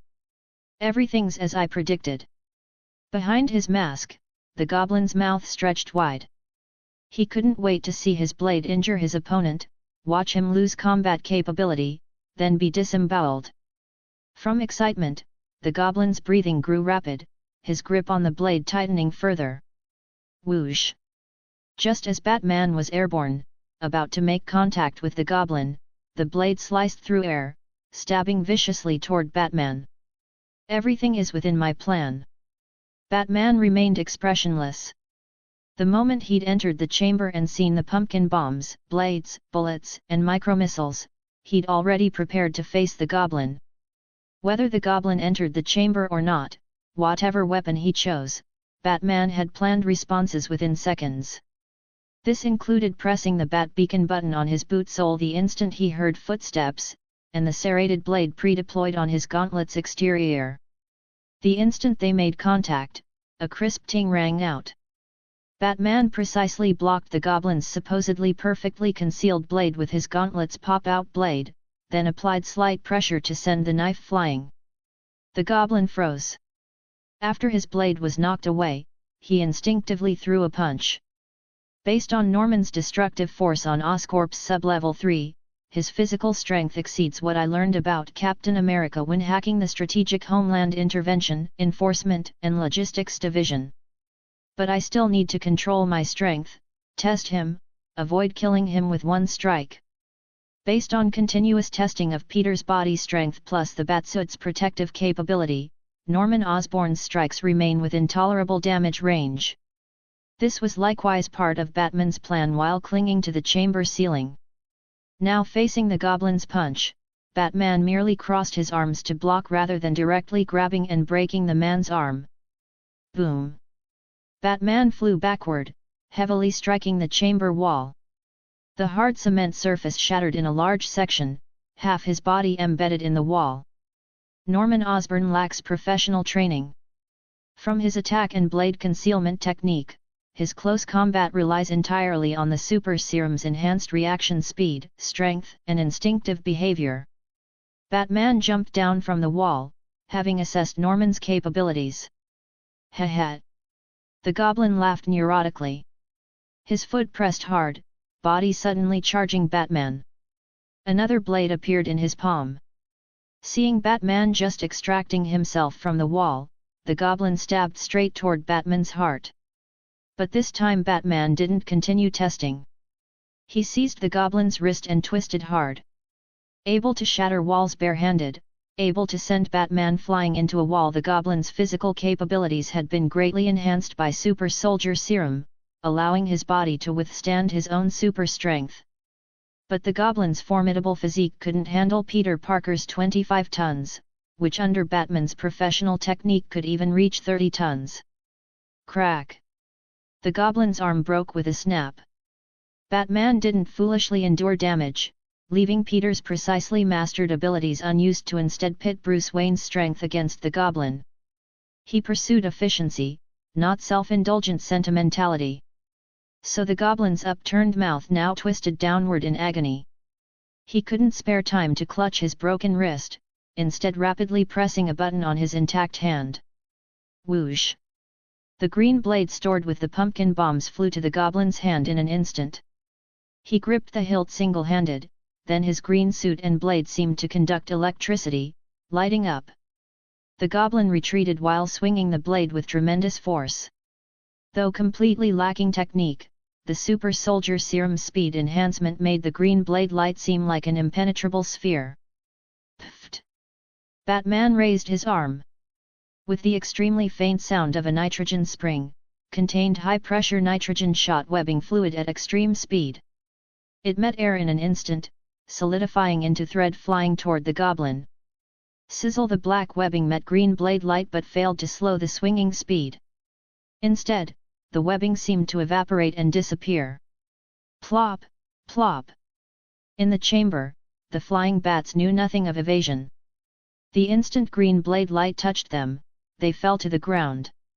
Watching the goblin who'd made himself like a porcupine with no opening, Batman couldn't help frowning slightly. If he had his cape, Batman could easily use it to break the goblin's blade light and take him down effortlessly. But now his back had no cape, only the device salvaged from Spider Slayer's glider. The goblin swung his green blade tirelessly while slowly retreating toward the glider in the chamber. He jumped backward. The glider steadily lifted the goblin airborne. Just as Batman was about to fire webbing again to stick to the glider, a roaring sound came from behind him. Besides this chamber's glider, there was the one the goblin used when going out. The latter now charged madly toward Batman. During flight, its front deployed two sharp spikes, undoubtedly creating two massive holes in anyone they struck. Boom! Batman dodged sideways. As it passed him, he grabbed it and slammed it heavily to the ground. In that same instant, the goblin used his blade to cut through the chamber ceiling, ascending on the original glider and fleeing into the distance. Ha ha ha! Mad laughter echoed through the night sky. When Batman pursued outside, he could only see the glider's tail flame disappearing into the horizon. The guy had escaped. Batman remained calm, not continuing to watch, instead returning to the chamber. Turning off the bat beacon on his boot sole, Batman turned his gaze toward the bombs and weapons in the chamber. Just as he planned to clean out everything to prevent Norman from returning for them to continue his crimes, Harry Osborn's voice suddenly rang out. Father! Awakened by Batman and the goblin's battle sounds, Harry stood before the study bookshelf uncertainly, staring at the eerie green chamber inside. Thunk! A smoke grenade flew from the chamber, bursting with a pop. Harry was immediately engulfed in white smoke. Before he could react, Batman's figure rushed from the chamber. A controlled chop knocked him unconscious. When Harry woke and rose from the floor, passing through the bookshelf, he saw only an empty room glowing with eerie green light, nothing inside. Chapter 45, Chapter 45. Chapter 45, The Batcape. If you don't want your daughter Maddie to disappear again, calm down and listen to me. In Hell's Kitchen, Walker, one of Kingpin's few trusted subordinates, dressed in a black suit, wove through the dead of night to find Yvonne, the father of the little girl Maddie who'd gotten separated from him on the street a few days ago when Kingpin intervened. Other matters could be delegated, but this needed minimum exposure. Walker had to handle it personally. Yvonne woke from sleep with a start. His eyes widened in terror, instinctively wanting to cry for help, but the hand covering his mouth and the knife at his eye prevented any sound. His peripheral vision glanced sideways. His wife lay motionless on the bed. Relax. I didn't kill her, just knocked her out. The suited, short but muscular Walker pressed his knee into Ivan's chest, waving the knife. Tomorrow night, I want you to climb to the Statue of Liberty's torch and jump. But before jumping, when police attempt rescue, you need to demand let Batman come personally and reveal his true face. After it's done, your family will find a bank card with enough money to live comfortably for 10 years without working. But if you don't do this, you might live, but you'll never see your daughter again. Walker used his gaze to indicate the foot of the bed, grabbing Ivan's hair to lift his head slightly so he could see clearly. Mm. Whimpering sounds came from the foot of the bed.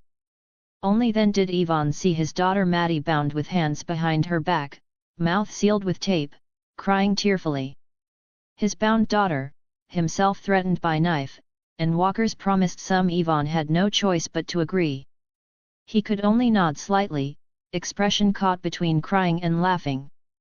Walker seemed quite satisfied with Ivan's cooperation. "Oh, you need to let Batman come personally and reveal his true face on something beforehand, so those cops can actually read what you want. After all, the Statue of Liberty stands 92.99 meters tall."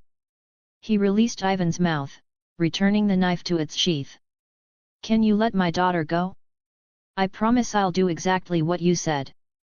As soon as he could speak, Ivan begged desperately. Walker ignored Ivan's pleading.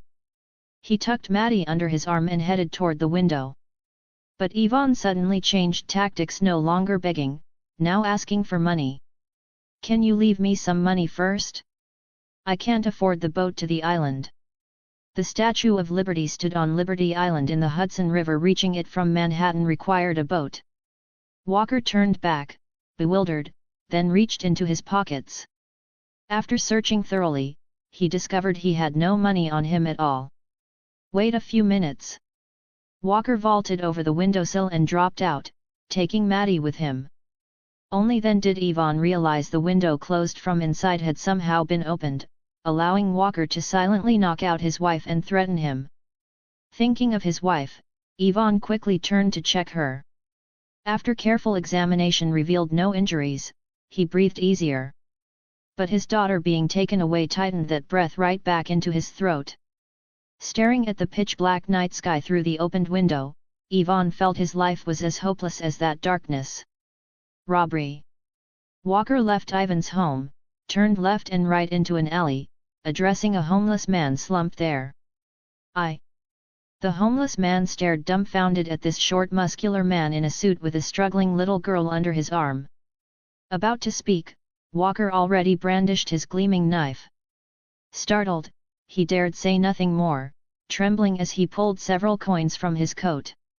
Snatching all the coins, Walker ignored the homeless man's desperate pleas behind him, turning to head straight back to Ivan's home. "Don't forget what I said." Climbing back through the window, Walker dumped all the coins onto Ivan's bed. "Your daughter's in my hands. Whether you want to call police or run away, I suggest you think carefully before acting." Walker climbed back out with little Maddie still under his arm.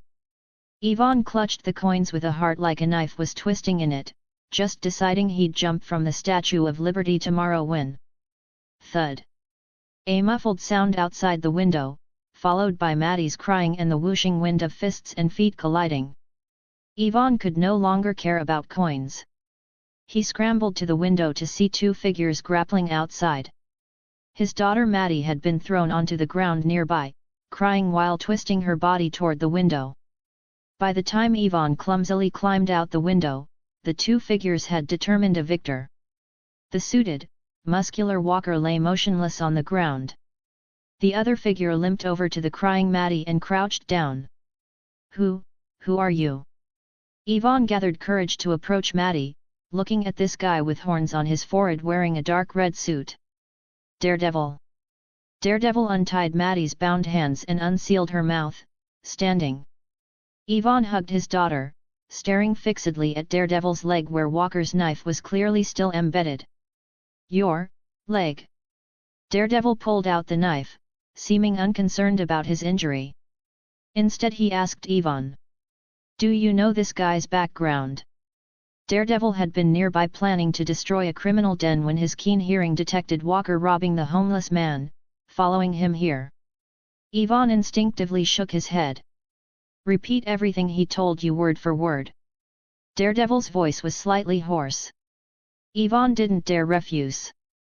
The wound still bleeding on Daredevil's leg reminded him he faced someone no less dangerous than Walker. Ivan could only steel himself and begin repeating. He said, "If you don't want your daughter Maddie to disappear again." Ivan's voice suddenly stopped. Just as Daredevil was about to prompt him, Ivan spoke. "I know now. Because I feared my wife's scolding, I never told anyone about my daughter getting separated and lost. Only one person who helped me find Maddie knows. He told me his name. Wilson Fisk. He's Kingpin," Daredevil thought. Meanwhile, at the abandoned shipyard, Batman laid out Black Cat's recorder and camera along with various criminal evidence he'd collected himself. The evidence he currently possessed showed Kingpin's gang involved in kidnapping, arms dealing, and drug trafficking enough to meet that lawyer willing to take Kingpin's case. But completely toppling Kingpin still risked failure. More direct evidence was necessary. Moreover, compared to Kingpin, the crime emperor controlling Hell's Kitchen, the escaped Green Goblin, was actually more dangerous. Recent murders were all connected to Norman Osborn. Furthermore, tonight's late-night broadcast reported Manhattan Precinct being bombed, likely the Goblin's handiwork again. Facing the Goblin with his glider and sharp green blade, the Batcape's priority jumped to highest. Even without transportation or a Batcave, Batman with a cape could display far greater capability than his current state. Chapter 46, Chapter 46. Chapter 46, Parker Industries. 32 pumpkin bombs, 11 short blades, 7 serrated flying discs, over 100 rounds of various caliber ammunition, 4 micromissiles, 1 completely destroyed glider. Still some time until dawn. Even going out now, he couldn't acquire a factory to manufacture the cape. Batman laid out everything he'd packed and taken from Norman's secret chamber on the ground, then retrieved the various firearms originally buried and later excavated. He stared at these items for several minutes, then picked up the Goblin's destroyed glider. Using tools, he completely disassembled it into components, discarding the shell, spike deployment mechanisms, and everything else, retaining only the propulsion system. Not just the cape. The Batmobile too. Batman surveyed the various items, nearly covering his entire temporary operations center. His next steps were crystal clear. Purchase a vehicle and modify it into the Batmobile to handle highly mobile opponents and cross-city combat requirements. Acquire a suitable factory to manufacture the Batcape while producing secondary-grade samples to send prospective corporate clients, harvesting orders. Buy the abandoned municipal subway station and convert it into the Batcave, providing support for all Batman's operations. The data I discovered hacking the Strategic Homeland Intervention, Enforcement, and Logistics Division at the precinct showed that after Captain America battled Hydra leader Red Skull, the Tesseract was recovered, but neither Captain America nor Red Skull's bodies were found. Can't rule out they triggered some switch, either the Tesseract vaporized them completely, or transported them somewhere. Like the mother box's boom tubes. After establishing his short-term objectives, Batman removed his suit and began routine training with the abandoned shipyard's weights and industrial equipment, his mind never stopping. That document I saw in Captain Stacy's office clearly stated Dr. Octavius was exempt from punishment but would face 2 choices. I need to find Otto and see if he chose to join the Strategic Homeland Intervention, Enforcement, and Logistics Division. If not, I can use the CAPE plan to provide Otto with funding and experimental facilities while improving his formula. This will accelerate my business empire plan considerably. The sky gradually brightened. Batman stopped training and returned to Peter's rented apartment. In the mirror, young Peter's face showed no change despite days and nights of relentless work, but considerable gray had appeared at his temples. Dense stubble covered his entire chin. This Saturday I need to tell Aunt May I'm terminating this apartment's lease. Otherwise I don't have time to keep showing up here, specially. Peter Parker's identity can appropriately display some intelligence and talent. Otherwise there's no explaining how a college student could purchase a factory and produce CAPE materials exceeding current world technology. This time nothing impeded Batman's plan. He headed straight for a Manhattan car dealership. Compared to new cars, used vehicles with harder to trace funding sources and transaction records were Batman's preferred target. With money and clear objectives working together, Batman soon drove a second-generation Dodge Charger away from the used car lot. This vehicle's engine bay was massive. Batman could remove the original engine and replace it with something more powerful, plus install a series of weapons and intake systems. The retro exterior would allow full armor plating, run-flat tires, and front plow spoiler to integrate seamlessly with the vehicle rather than scattering parts everywhere after impacts. Having acquired the base vehicle, Batman didn't rush to modify it. Instead he drove toward Brooklyn's industrial district. Batman planned to modify nearly everything about the vehicle inside and out except the frame itself. The salvaged equipment at the abandoned shipyard couldn't possibly meet requirements. He needed to purchase large quantities of components, electronic parts, and supporting tools. Before buying these items, Batman had to acquire the target factory first, avoiding having nowhere to store purchases. Brooklyn's industrial district contained numerous factories established during World War II, including one that once provided technical support to the U.S. Air Force, later transitioning to aerospace development, but gradually falling behind the times due to funding shortages, teetering on bankruptcy. Established during World War II, this factory held permits for heavy industrial manufacturing and specialized chemical handling, perfectly matching Batman's requirements. This would serve as one of his bases besides the Batcave, a legitimate public enterprise. Batman needed everything inside the factory to appear reasonable and legal, avoiding trouble from various agencies like environmental protection bureaus. Again, through monetary assault, Batman acquired this approximately 10,000 square foot factory for under $5 million, renaming it Parker Industries. Next, personnel changes, structural reorganization, and process modifications at Parker Industries couldn't be solved with money alone. These required time. Even materials one grade below the Batcape couldn't possibly be produced as samples within a day. It required purchasing materials and Batman personally modifying processes already existing in his mind. After spending half a day completing necessary legal procedures and paperwork, Batman again drove the vintage muscle car away. He needed to order a series of network equipment to establish comprehensive surveillance coverage throughout Parker Industries. The abandoned shipyard's industrial equipment was all unusable. To convert this newly purchased muscle car into the Batmobile, Batman could only accomplish it at Parker Industries. With surveillance networks, he could work with confidence.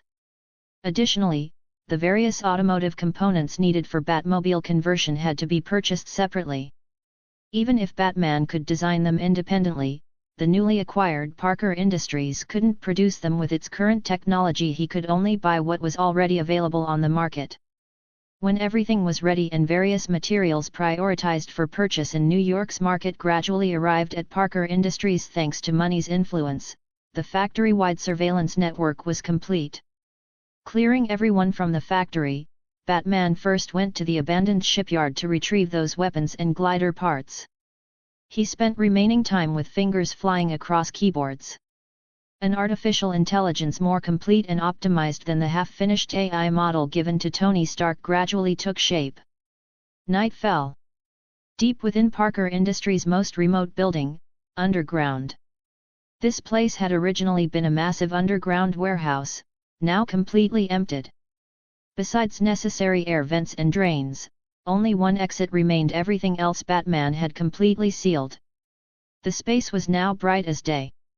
Firearms, ammunition, micromissiles, pumpkin bombs, glider parts, the muscle car, and Batsuit made it resemble a terrorist's private armory. Oracle. Looking at this temporary Batcave established for Batmobile conversion, Batman suddenly spoke to the otherwise empty warehouse. "Bruce Wayne, what are your orders?" Between Alfred and Barbara, Batman had chosen Barbara Gordon as the prototype for his AI. Before establishing his business empire with more sophisticated equipment and technology, the Oracle AI named after Barbara was sufficient for Batman's work requirements. The future Alfred AI would need more powerful mainframe servers, cooling systems, and independent generators to display the old Butler's full capabilities. Oracle's voice showed no trace of electronic synthesis in its tonal fluctuations identical to Batman's memory. Batman's eyes flickered, but his voice remained emotionless. "Initiate Batmobile project. Begin modifications now. ** 25 plus advanced chapters at patreon.com/edenpieces. Chapter 47, Chapter 47. Chapter 47, The Fierce and Terrifying Batmobile. Hell's Kitchen was exceptionally lively tonight. One of Kingpin's most trusted core gang members, the short but muscular Walker, had disappeared. Last night, Kingpin sent Walker to find Yvonne and make him jump from the Statue of Liberty to force Batman to reveal himself, but Walker still hadn't returned. Yvonne, who was supposed to jump from Lady Liberty tonight, was also nowhere to be found. Felicia, Turk, Lester, Mac. Besides Walker, you four are the people I trust most right now. Even if you have to turn all of Manhattan upside down, find Walker for me. Kill him if necessary.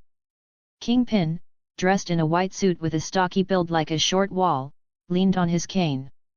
Before him, besides Black Cat, 3 others wore black suits. The 4 showed varying expressions. Turk looked troubled, his gaze lingering on Kingpin's cane for 2 seconds. Boss, Black Cat and Bullseye should be enough for this job. I have no muscle and can't fight. All I know is making tools. The cane Kingpin frequently carried, almost never leaving his hand, was Turk's creation.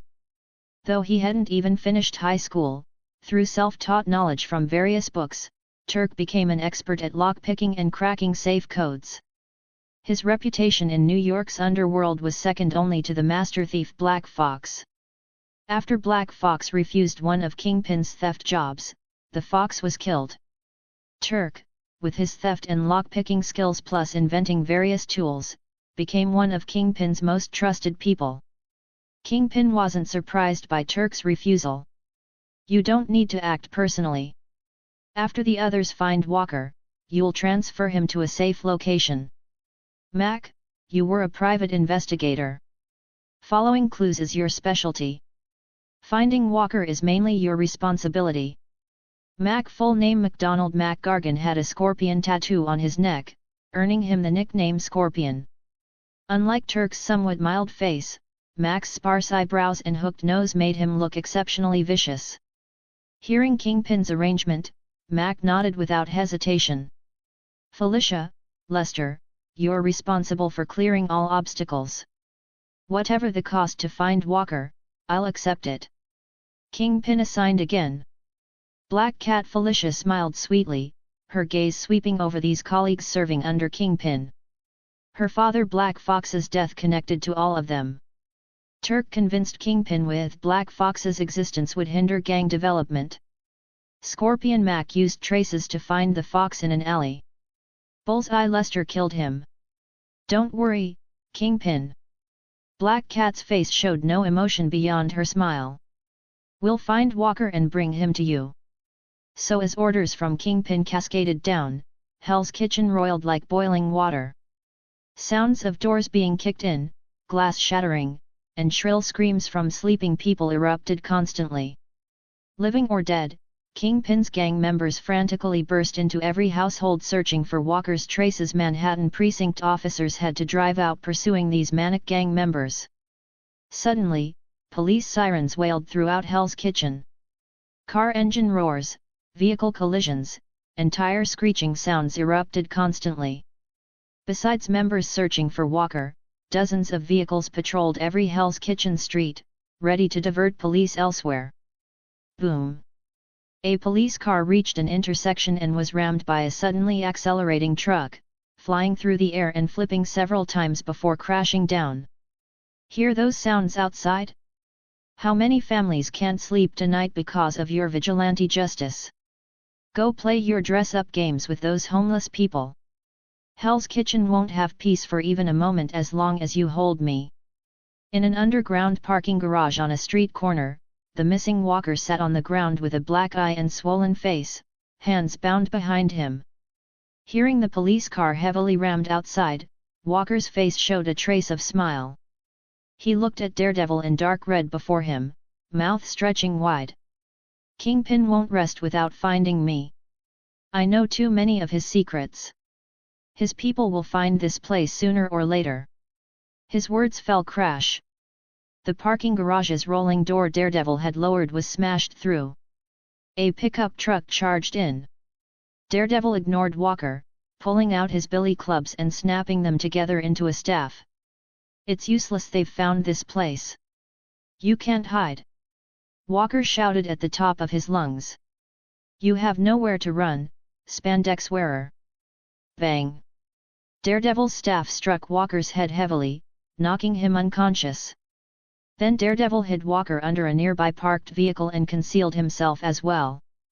Last night, hearing Yvonne mention Wilson Fisk, Daredevil immediately understood Walker's background. Worried that taking Walker to the precinct would result in Kingpin bailing him out, Daredevil chose vigilante imprisonment, interrogating Walker about Kingpin's hideout. But Daredevil didn't expect Kingpin's reaction to be so extreme, making all of Hell's Kitchen suffer to find Walker. However, this also indicated Walker's position in Kingpin's organization was even higher than Daredevil imagined. Capturing him meant holding most of Kingpin's criminal evidence. Vroom! The pickup charged into the underground garage, headlights on, constantly circling inside, searching inch by inch for Walker's traces. "Mac, you're sure Walker's hidden here? Don't waste my time." Inside the pickup, Bullseye impatiently addressed Scorpion. "Please trust a former private investigator's instincts, Bullseye." Scorpion drove confidently. "Every waking moment I collect intelligence. Otherwise, why do you think I'm Kingpin's intelligence specialist while you're just a pathetic enforcer? I'm Kingpin's chief assassin, Scorpion." Bullseye extended one hand out the window, a playing card emerging from his fingertips. The paper card spun through the air, smacking into a concrete support column. "Found him." As the vehicle penetrated deeper into the garage, Scorpion stopped the pickup, headlights illuminating Daredevil's hiding spot. "You handle Daredevil. I'll take Walker." Bullseye chuckled. He'd been holding back, finally getting to fight someone. Jumping down, Bullseye thrust both hands in his pockets. When he withdrew them, his fingertips already held 7 or 8 playing cards, all flying simultaneously toward Daredevil's hiding spot. Discovered, Daredevil had nowhere to hide. Staff in hand, he engaged Bullseye. Scorpion seized the opportunity while Bullseye fought Daredevil, following traces to find the black and blue Walker under a vehicle, tossing him in the truck and gunning the engine toward the garage exit. "I've found Walker. Everyone cover me." As the pickup burst from the underground garage, Scorpion grabbed his radio. But before finishing his words, he saw at the street's end a muscle car with an engine roaring like a beast charging madly. Every vehicle attempting to block it was rammed aside, yet its speed didn't decrease, it only accelerated further. Vaguely, Scorpion glimpsed the heavily modified vehicle's front, barely recognizable. A massive bat symbol combined with a sharp plow blade, fierce as a demon's face. Chapter 48, Chapter 48. Chapter 48, The Batmobile's Small Shock. "Stop him!" Scorpion roared, slamming the gas pedal. The pickup rumbled out of the underground garage. This should have been an impressive moment, but compared to that vehicle at the street's end, its roar like muffled thunder reaching his ears, the Batmobile made Scorpion look like an infant at Boxer Tyson's feet. No comparison whatsoever. What the hell is that thing? Police's latest vehicle? Or that so-called vampire's ride? Scorpion Mac watched the Batmobile draw closer, his scalp tingling involuntarily. He thought of the recently widespread vampire legends. Fortunately, Hell's Kitchen streets were now crawling with Kingpin's members. They drove vehicles specifically to obstruct police pursuit and support Walker. Even though what pursued now wasn't a police car, these gang members still positioned themselves across the road, completely blocking the path between the Batmobile and Scorpion's pickup. "Unless you can fly, I don't believe this many cars can't stop you." Scorpion breathed easier, jerking the steering wheel to send the pickup in the opposite direction from the Batmobile. He glanced at the rear-view mirror. That Batmobile's figure grew more distant, seemingly truly blocked. He could only vaguely see crimson headlights, like a vampire's bloodthirsty eyes locked onto its target. Just as Scorpion thought he'd completely blocked the Batmobile, those crimson headlights in his mirror suddenly shot skyward. "Am I hallucinating? Why do I see that thing flying?" Scorpion frowned, sticking his head out the window to look back. Then he witnessed something incomprehensible. The Batmobile's front launched 2 steel cables, firmly embedding into buildings halfway up on both sides of the street. Then it leaped violently. With its own spring and the cable's pull, the multi-ton Batmobile soared high into the air. Then both cables rapidly retracted, and the Batmobile briefly charged forward through the air. Then another cable shot from the airborne Batmobile diagonally downward, firmly embedding in the street surface, contracting at extreme speed, tightening, pulling the airborne Batmobile into a rapid diving glide. In the blink of an eye, the Batmobile flew over the numerous vehicles blocking the street. With a thunderous engine roar, crimson headlights began madly closing on Scorpion's pickup. What the hell is that thing? Seeing the Batmobile that had nearly disappeared from his mirror reappear, Scorpion's mind completely short-circuited. He'd rather believe that thing was an aircraft than accept it was a car. No good, I need to figure something out. I can't outrun it. I need to find somewhere to lose it. Scorpion glanced at Walker thrown in the truck bed. For an instant, he even considered dumping Walker and escaping alone. But he ultimately didn't do it. Instead, he floored the accelerator completely, sending the pickup charging forward at maximum speed toward Hell's Kitchen's south side, toward West 40th Street. Hell's Kitchen's streets were perfectly grid-like, no space to shake pursuers. The pickup's speed was far inferior to its opponent. From the Batmobile's earlier leap, simply blocking streets might stop police but couldn't hinder the Batmobile one bit. Only West 40th Street, closest from here, had relatively complex interchange lanes. Only there did Scorpion have any possibility of using his road knowledge to leave his pursuer far behind.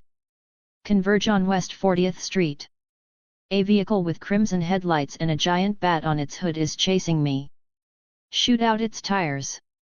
Scorpion grabbed his radio, then recklessly rampaged through streets, smashing a string of parked cars' side mirrors, making these innocent vehicles wail warning sounds.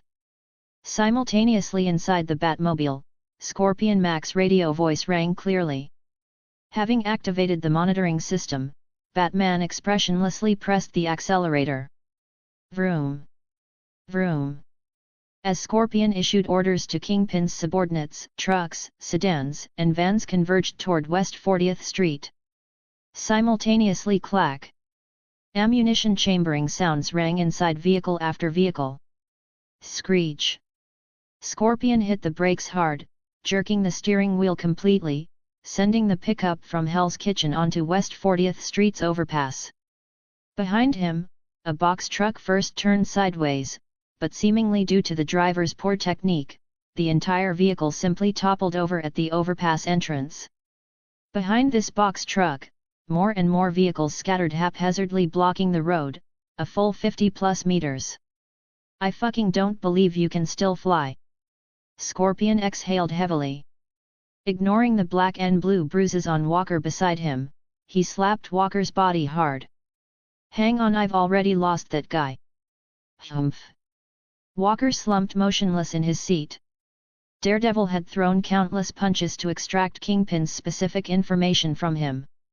Almost no part of Walker's body didn't hurt. But Walker's mouth remained sealed. He hadn't leaked half a bit of information about Kingpin. Vroom! Scorpion laughed, about to drive the pickup down from the overpass toward West 39th Street's underground tunnel. Once through the tunnel, Scorpion would completely lose the Batmobile. Thinking this, Scorpion Mac checked his rearview mirror. Sure enough, no Batmobile shadow remained. Something's not quite right. Scorpion gripped the steering wheel with one hand, feeling he'd overlooked something. It seemed after he ordered his subordinates to converge on West 40th Street, the Batmobile hadn't appeared again. Given that vehicle's mad engine roar and momentum ramming through vehicles when he first saw it, Scorpion didn't believe it was all bark and no bite. He'd definitely overlooked something. Just as Scorpion Mac drove toward West 39th Street's underground tunnel while pondering what went wrong. Clang! Driving the pickup on an overpass nearly 10 meters above ground, Scorpion Mac watched a massive grappling hook emerge from below at the roadside ahead, a steel cable attached to its end. Screech! Screech! Clearly audible cable contraction sounds rang out. Under Scorpion Mac's ghostly expression, the sharp plow blade and massive bat symbol composing the hood slowly rose from the overpass's edge. Though the crimson headlights didn't shine directly at Scorpion, he felt locked on completely. Go! Scorpion still stood dazed when Walker beside him punched the steering wheel, shouting. Beep! Walker's punch triggered the horn with a beep. Only then did Scorpion react, flooring the accelerator to frantically flee around the Batmobile. Inside the Batmobile behind him, Batman turned off the radio monitor, then pressed a button. Boom! At the Batmobile's rear, propulsion devices salvaged from the Green Goblin's and Spider Slayer's gliders erupted. The entire Batmobile roared forward, locked onto the pickup's tail. Oracle, take control! Batman said, releasing the steering wheel to press another button. The next moment, the Batmobile's roof slid open. The seat's electromagnetic ejection system activated. A black figure traced a parabola through the air. Batman crashed heavily onto the pickup's roof. Asterisk. 25+ advanced chapters at patreon.com/EdenPieces. Chapter 49, Chapter 49. Chapter 49, Clues Converge, Strategic Mastery. Kneeling on one knee atop the pickup's roof, Batman's black figure resembled a statue.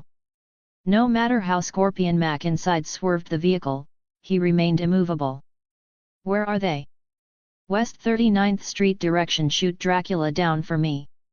In Scorpion's eyes, the elusive Batman was practically equivalent to a vampire. He simply called him by Dracula's name outright. Tat tat tat. Actually, Scorpion didn't need to say anything. Kingpin's men had already driven their vehicles closer, brandishing submachine guns or handguns, desperately firing at Batman. Oracle, activate anti-ballistic mode. Atop the pickup, Batman spoke in a low voice. As his words fell, the Batmobile locked onto the pickup's tail. 6 modified firearms rose from its hood, 3 left and 3 right, roaring into action. Under Oracle AI's aim, these non-lethal bullets precisely and frantically poured onto every vehicle except the pickup, shooting weapons from gang members' hands out car windows, tearing skin. Intense pain made gang members unable to suppress their screams as they clutched wounded areas. Batman ignored them, one hand using Peter's adhesion and his glove's dual absorption to firmly stick to the roof. His other hand formed a fist, smashing into the pickup's windshield. Just once the windshield's surface filled with dense cracks and a deep crater caved inward. Where it connected to the roof, it rose high. Batman grabbed the windshield's raised section, tearing the entire glass panel from the vehicle body. Just as Batman leaned forward again, extending his hand to grab the pickup's steering wheel and pull out Scorpion Mac and Walker hiding inside. Bang! A bullet grazed past Batman's palm. With trained spider sense, Batman predicted its trajectory before the bullet left the barrel. He chose not to dodge. But he also didn't plan to continue forcibly extracting Walker and Scorpion. In less than a second, he changed tactics. Oracle, fire grappling hook. Force braking. Batman said. His words fell. The Batmobile-mounted Oracle AI immediately responded. Below the bat symbol at the front of the hood, a palm-sized grappling claw shot out with a bang, firmly embedding into the pickup's body. The next second, the Batmobile braked hard. Massive friction instantly transformed the vehicle from high-speed motion to stillness, simultaneously forcing the pickup to stop as well. The vehicle stopped, but inertia's existence made Scorpion and Mac unavoidably fly forward, tumbling through the windshield-less driver's seat toward the front. Before they even hit the ground, Batman had already fired his grappling hook to catch them both, knocking each unconscious with one punch. In Hell's Kitchen, that 16-story building with a dilapidated exterior and luxurious interior atop the massive rooftop office, Kingpin's usually gentle, fatherly face now twisted. Around him crowded a full 10 muscular men. Some had thick calluses covering both hands, others had legs with muscles coiled like steel wire. Some even held knives. Though clearly superior in numbers and weapons, this group surrounding Kingpin had flickering eyes. Some even had trembling calves. Someone shouted 10 fighters from around the world charged Kingpin from all directions. Kingpin's face contorted. He now resembled a brutal tyrant with a face full of savage flesh. Besides necessary turns, Kingpin didn't retreat a single step. His fists comparable in size to ordinary people's heads clenched with audible creaks. Bang bang bang. A series of booms like punching sandbags. These fighters' figures were sent flying backward one by Kingpin's fists. 10 people took only 10 punches. Kingpin's white suit wasn't damaged in the slightest, but those flying men each clutched chests or abdomens, coughing blood, unable to stand. Thud. Several couldn't withstand it, fainting on the spot. Black Cat, Bullseye, and Turk stood aside. Only after Kingpin wiped his hands with a handkerchief did they approach. Kingpin, according to subordinates' reports, it's confirmed Walker and Mac were arrested by Batman. We haven't yet determined their exact location. Turk spoke first. Kingpin looked at Turk without speaking, only staring fixedly at his eyes until Turk was drenched in sweat before shifting his gaze. With Walker and Mac both missing, my plan must advance. Kingpin seemed to be trying to level his voice, but tonight not only was Walker not recovered, another trusted aide Mac also disappeared. His words practically ground between clenched teeth. Tomorrow I will officially join Oscorp's board of directors, uniting other shareholders to vote Norman Osborn out, gaining absolute controlling interest at maximum speed. Then I will control all of New York's, even the entire world's criminal forces. Simultaneously, in Manhattan's subway tracks, the Batmobile silently traveled through tunnels, arriving at the abandoned City Hall station. Before converting this place into the Batcave, it remained a suitable area for parking the Batmobile. Though this Batmobile was hastily modified and somewhat crude, it still possessed stealth mode like his Gotham Batmobile's, lowering emitted noise to avoid detection. Avoiding everyone, Oracle AI connected to the city subway system, mastering optimal routes. Batman looked at the portable computer on his forearm. It currently displayed Hell's Kitchen's map. At the map's center in a 16-story building, a red light blinked. From last night until now, Black Cat has stopped at this location 4 times, totaling 25 minutes. Excluding other locations, there's a 90% possibility this is Kingpin's whereabouts. The tracker hidden in Black Cat's white fur collar last night had continuously sent Batman her position. Batman also eliminated locations one by one based on Black Cat's movement trajectory, marking the position currently displayed on the map as where Kingpin most likely was. Returning the forearm-mounted portable computer into his gauntlet armor, Batman turned his gaze to the unconscious Mac and Walker. Monday night, the gang member Anthony who forced the Zagan gang to join Kingpin gave me one piece of information. People responsible for issuing Kingpin's orders, occupying territory, and illegal transactions have one commonality: they all wear suits. And right now, the unconscious Walker and Mac both wore nearly identical black suits. After Oscorp's sub-level 3 murder case was exposed, Black Cat told me Kingpin was threatening other shareholders to forcibly acquire shares. From tonight's commotion, searching for Walker, and Mac's disappearance will inevitably make Kingpin uneasy. He'll accelerate joining Oscorp's board, even voting Norman Osborn out to gain absolute control. As soon as tomorrow, possibly. Time to have Silver Sable contact that lawyer willing to take Kingpin's prosecution case.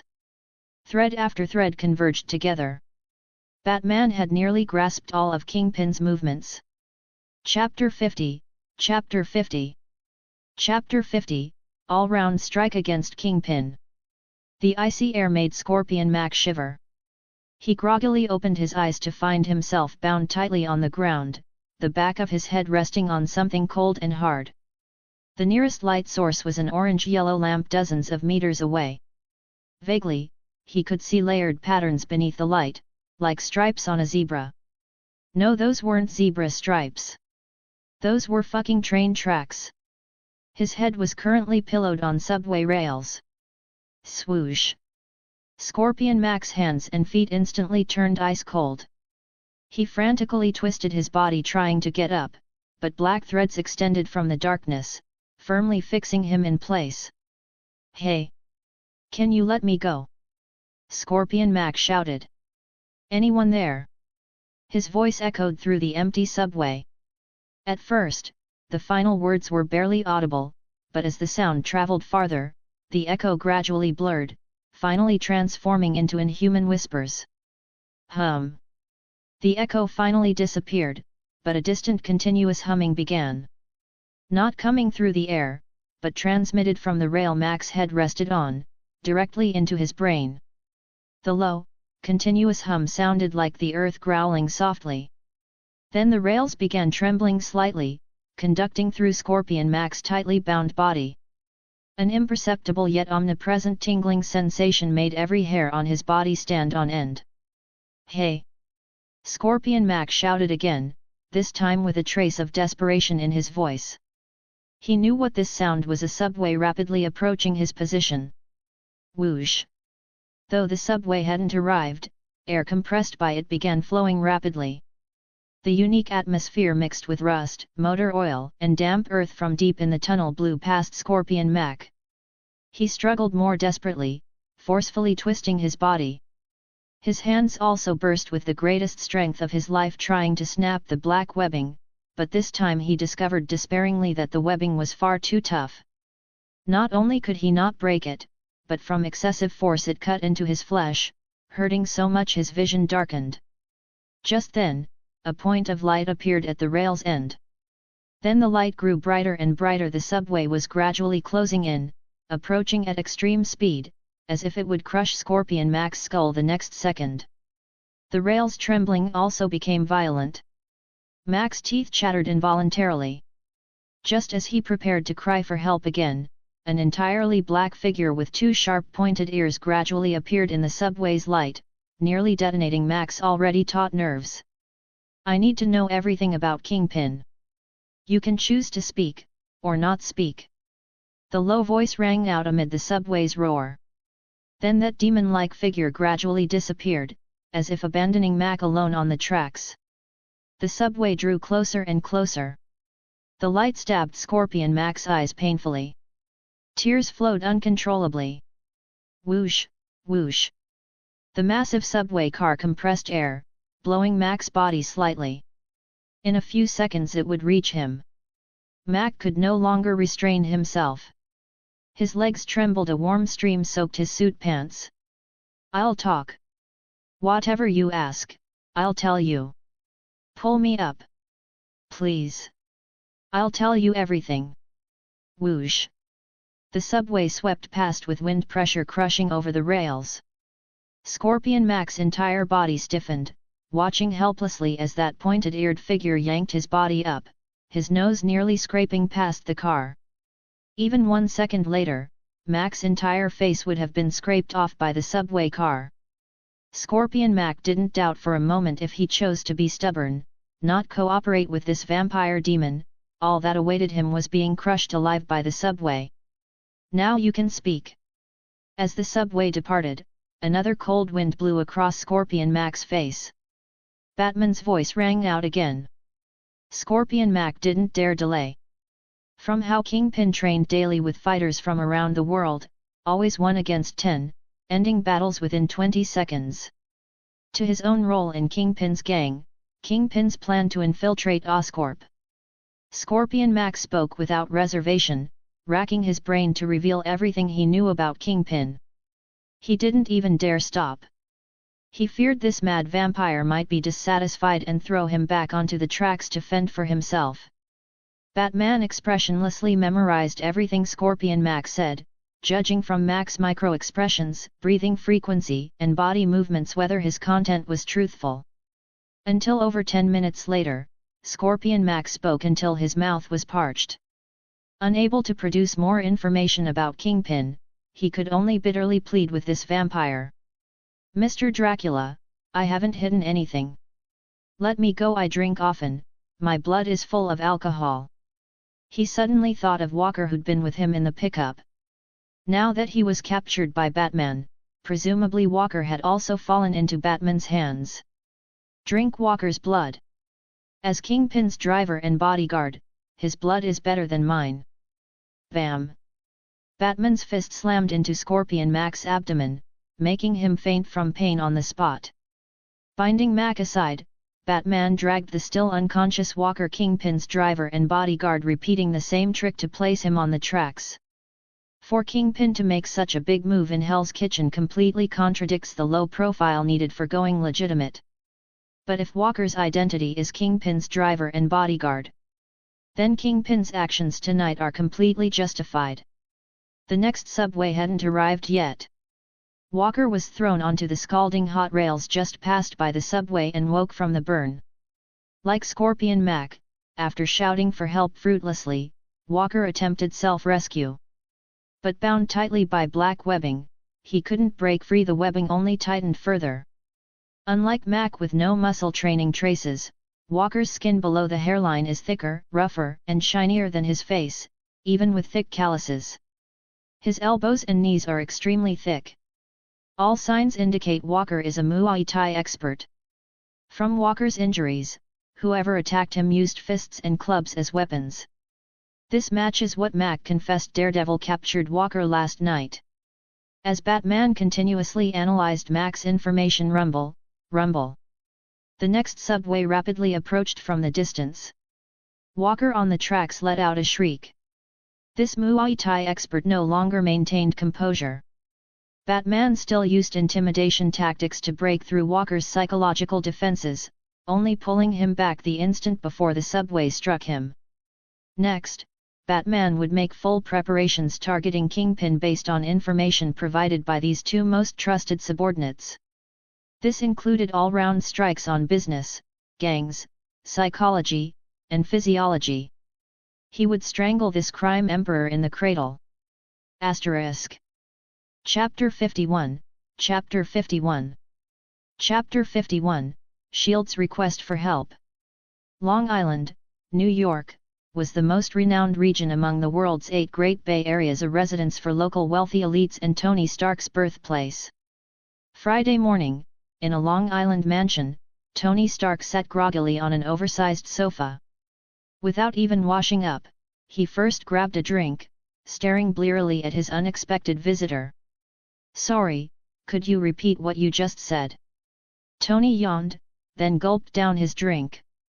Agent Phil Coulson smiled at this seemingly unreliable guy before him, patiently repeating his earlier words. "Mr. Stark, I'm..." "Quick interruption, can you just get to the point?" Stark cut off Coulson's self-introduction. Coulson maintained his smile. "The Strategic Homeland Intervention, Enforcement and Logistics Division your father founded needs a security firewall upgrade. We hope you can provide technical support." If the director hadn't ordered Coulson to personally visit this playboy, Coulson wouldn't want any association with this wastrel drowning in wine and women.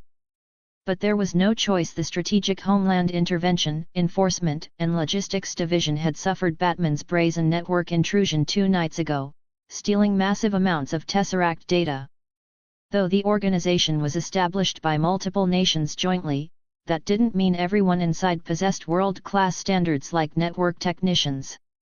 They needed someone like Tony Stark at technology's cutting edge to upgrade the organization's network systems, avoiding another incident of Coulson waiting bitterly on a rooftop while Batman infiltrated systems inside the precinct. "I never handle business matters. You should contact my secretary Pepper, not wake me from sleep," Tony said. This time Coulson said nothing, still maintaining his smile while silently watching Tony until the playboy grew uncomfortable. "Give me 2 days," Tony finally said.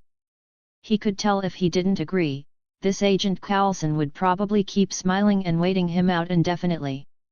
"This is a one-time security access token S.H.I.E.L.D. asked me to give you. After connecting to the server, you can begin your work." Coulson handed over a small chip. "Your organization finally decided to change its name?" Tony asked without even glancing at the chip. "The name was too long. I just put together the initials of Strategic Homeland Intervention, Enforcement and Logistics Division." Carlson chuckled. Tell your boss when you get back the name's not bad. Tony waved Carlson away, escorting him from this Long Island mansion. Casually holding the one-time token Carlson gave him, Tony had zero intention of personally upgrading their network firewall. He planned to dump this on Peter. With that guy's technical ability to produce a mature semi-finished AI model, the firewall upgrade should be child's play. Meanwhile, Peter, currently Batman, was busy at Parker Industries. Parker Industries equipment couldn't manufacture the cape material Batman needed that required multiple materials mixed through special techniques, but making secondary grade material worked perfectly. He was currently making samples. These things just needed to attract potential clients' interest. Future orders for Parker Industries would flow endlessly. Mr. Parker, the motorcycle you asked me to purchase has been delivered to the factory entrance. Emerging from the production workshop, Batman handed dozens of samples to his assistant, then heard this young woman Alice, just her second day on the job, still somewhat unfamiliar and nervous, speak. Mail out these samples. I've already listed the client addresses on the desk in the CEO's office. Batman said. Every employee remaining at Parker Industries, Batman had verified their identities by hacking New York's police systems. Alice was among them, the one who most needed work with the cleanest background. Batman wouldn't remain at Parker Industries constantly. He needed personnel to execute business operations in his place. Currently, no one at Parker Industries was more suitable than Alice. Watching Alice jog toward Parker Industries' CEO office, Batman turned toward the entrance. A Harley-Davidson Virad he'd instructed Alice to buy was parked there. Just the Batmobile wasn't enough. Batman had quickly added the Batcycle to his schedule, planning to modify it when time allowed. He might not ride this motorcycle around New York revving the engine, but he absolutely wouldn't allow himself to lack a Batmobile alternative. However, before modifying it, this motorcycle would also serve as Batman's decent transportation. He mounted the vehicle, revving the engine as he headed straight for Oscorp. Oscorp Tower had been sealed by police following the Sub-Level 3 murders and Sub-Level 2 human experimentation. But such a massive multinational corporation's headquarters couldn't remain sealed indefinitely. Currently, besides Sub-Levels 1 through 3 plus the underground parking being sealed, the above-ground building sections maintained their former state. Oscorp Tower totaled 60 floors. From the 53rd floor up were the Osborn family's private areas. Actually, during Batman's several investigations, half these private area floors remained unfinished bare spaces. Norman only used the top floor as his office, other floors saw pitifully little use. The 50th floor consisted almost entirely of meeting rooms of various sizes. The largest conference room now sat full of Oscorp's directors. These included Oscorp executives, Wall Street elites, even a scientist director. Almost everyone except Norman Osborn had arrived. As a multinational biotech enterprise, Oscorp needed scientist directors with deep scientific and technical backgrounds. Even Norman himself filled that role. But sitting here now wasn't him, but another guy with graying hair and a somewhat stern expression. The nameplate before his seat read Curtis "Kurt" Connors. He wore a black suit, one sleeve hanging empty, clearly missing an arm. Beside Connors, Oscorp shareholder Valentine sat somewhat awkwardly in his seat, occasionally glancing toward the conference room entrance. Besides him, several others similarly kept looking around. We received notice that someone has acquired 30% controlling interest in Oscorp and issued us an offer to purchase all or part of our shares. Valentine, do you know who it is? Connors asked. Gulp. Valentine swallowed without speaking. He still couldn't forget that knife tip pressed against his ear hole, even waking from nightmares these past nights, fearing that blade would pierce through his ear into his brain. Hearing Connor's words, Valentine couldn't help shuddering. Creak. The conference room door opened. Wearing a white suit, leaning on a cane, built so wide he needed to turn sideways to enter, Kingpin slowly walked into the room. Valentine practically reflexively stood, facing confused looks from board members, steeling himself to approach Kingpin. According to company bylaws, we welcome the new major shareholder, Mr. Wilson Fisk, to join the board of directors. Chapter 52, Chapter 52. Chapter 52, Batman vs Kingpin. Given Mr. Norman Osborn's reckless decisions regarding the so-called super soldier serum causing sustained damage to stock prices, the exposure of sub-level 2 human experimentation, and the appearance of the sub-level 3 massacre, have caused continuous decline in company reputation. The board believes he is no longer suitable to serve as chairman and CEO of this company. Therefore resolved, immediate removal from all positions. From Valentine introducing Kingpin to Oscorp's board to Kingpin proposing this resolution, barely 5 minutes had passed. No one expected this seemingly obese, benevolent-looking Wilson Fisk would immediately propose voting Norman Osborn out. Who exactly are you? I've never heard of you. Scientist Director Professor Connors frowned. His relationship with Norman was decent, he had reason to ask. I'm merely a spice merchant. Kingpin told Connors gently. I simply believe that for Oscorp's better development, removing Norman Osborn is an essential step. Additionally, Kingpin stood at the conference table's head, addressing all board members. I hold 67% of Oscorp's shares, possessing absolute controlling interest. What I just said was merely notification. His words fell, uproar filled the conference room. Valentine quietly breathed easier. Apparently he wasn't the only one Kingpin had forcibly acquired shares from through various means. Several other poor bastards existed. I don't agree. Professor Connors stood with one hand on the conference table to object.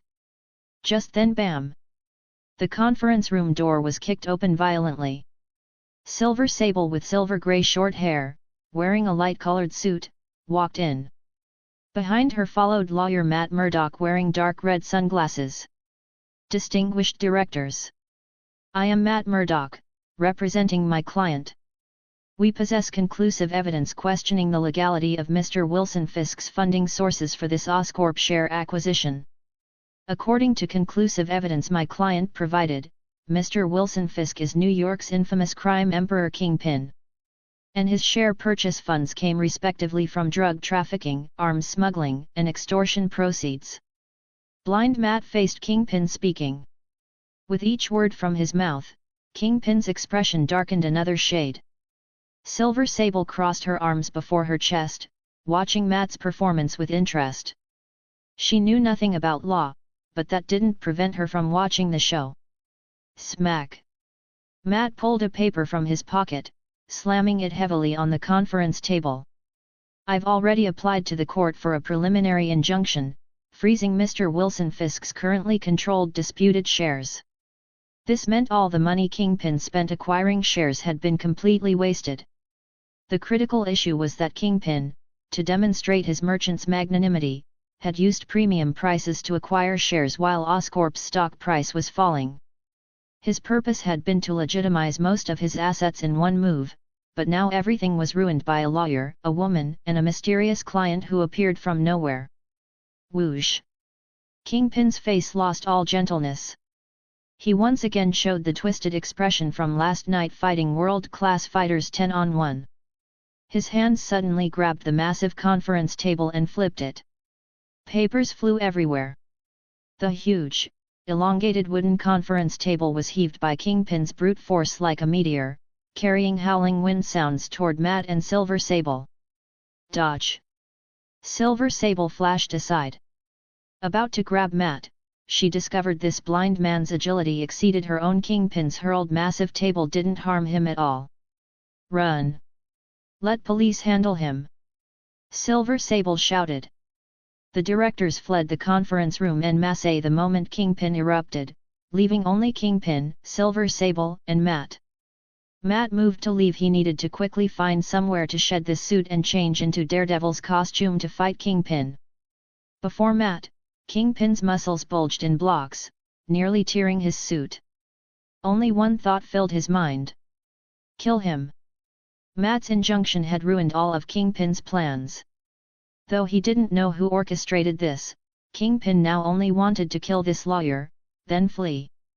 Kingpin believed in his methods and abilities. Even without Oscorp as a springboard to instant success, even without funds accumulated in Hell's Kitchen over a year or two, he could start over. No one could stop him. So his foot stamped the floor. Boom!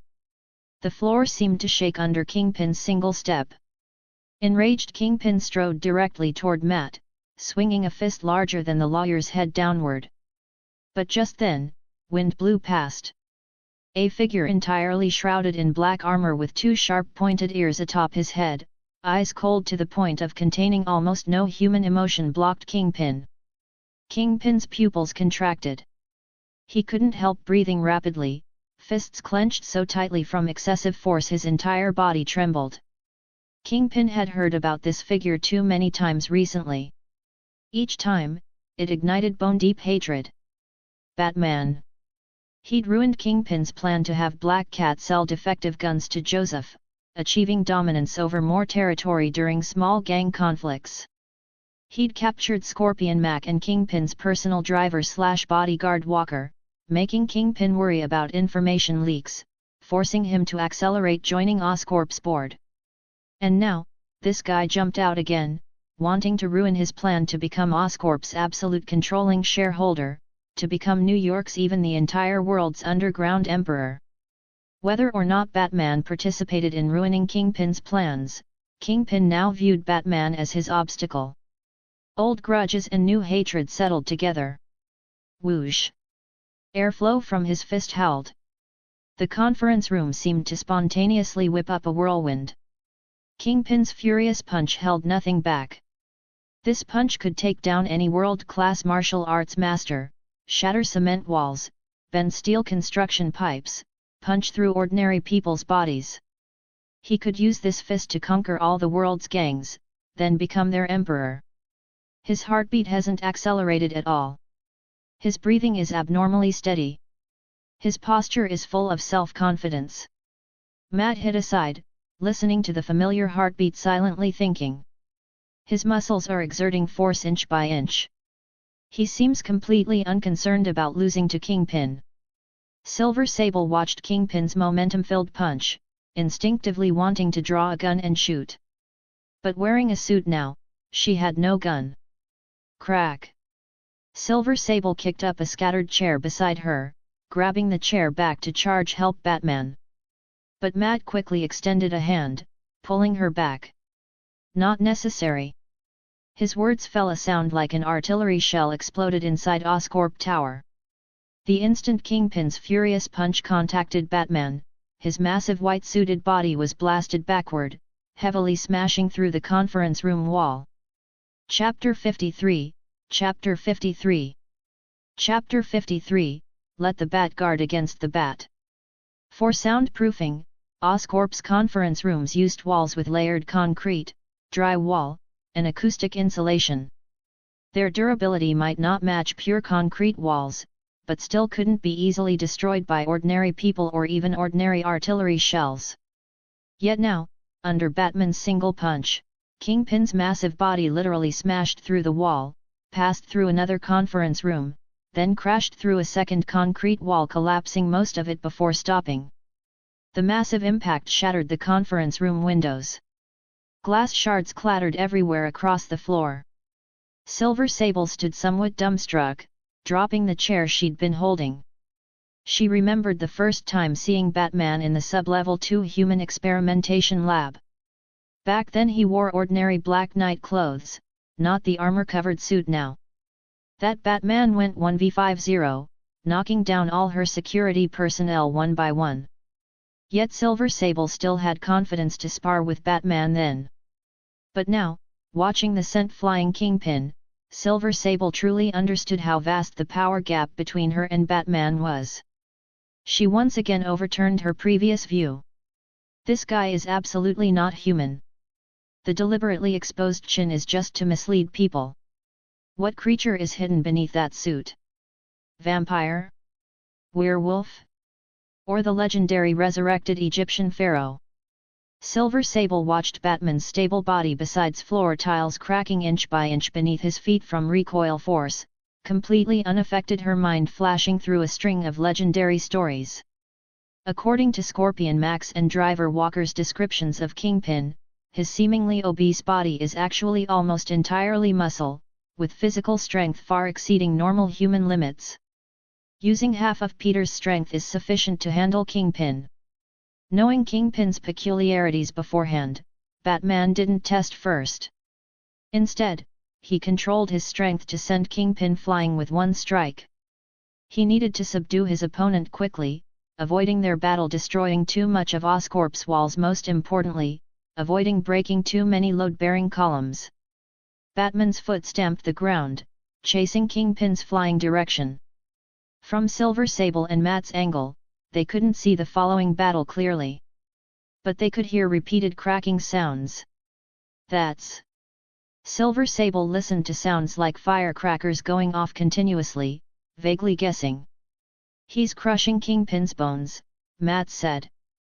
Minutes later, Batman dragged Kingpin's heavy body back to the boardroom, looking at Matt.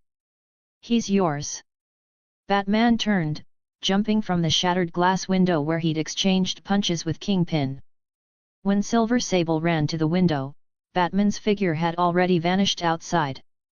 Having lost all resistance capability, Kingpin lay on the ground. Matt didn't directly dispose of him but called the police, having Manhattan Precinct take Kingpin away.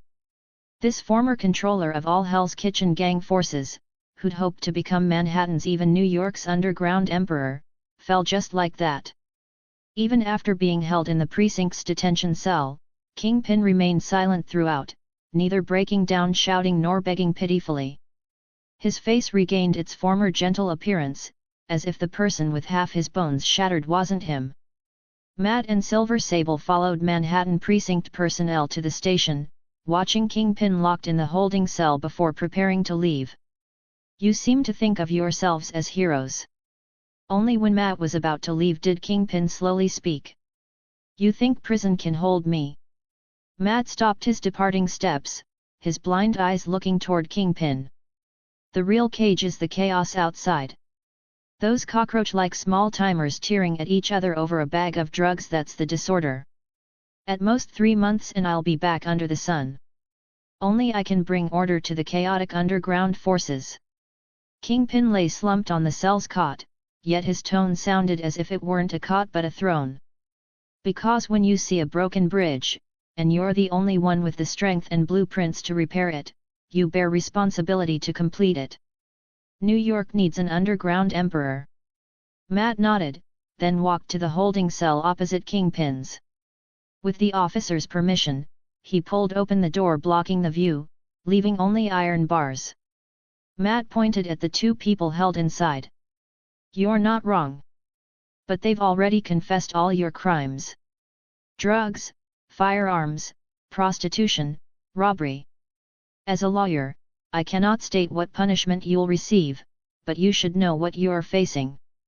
Kingpin's gaze passed through the bars. Seeing the faces of those held in the opposite cell, his heart sank. Those 2 were Scorpion Mac and Driver Walker, who'd vanished last night, captured by Batman. Following normal legal procedures, what awaited Kingpin was probably life imprisonment. With Walker and Mac Kingpin's 2 formerly most trusted subordinates, Matt chose to hide Yvonne and his daughter Maddie, eliminating any need for them to testify in court. Don't know what methods Batman used to make Walker confess everything. His methods might be more terrifying than I imagined. Hope he didn't discover I'm Daredevil. Matt silently shook his head internally, ignoring Kingpin as he walked toward the station exit.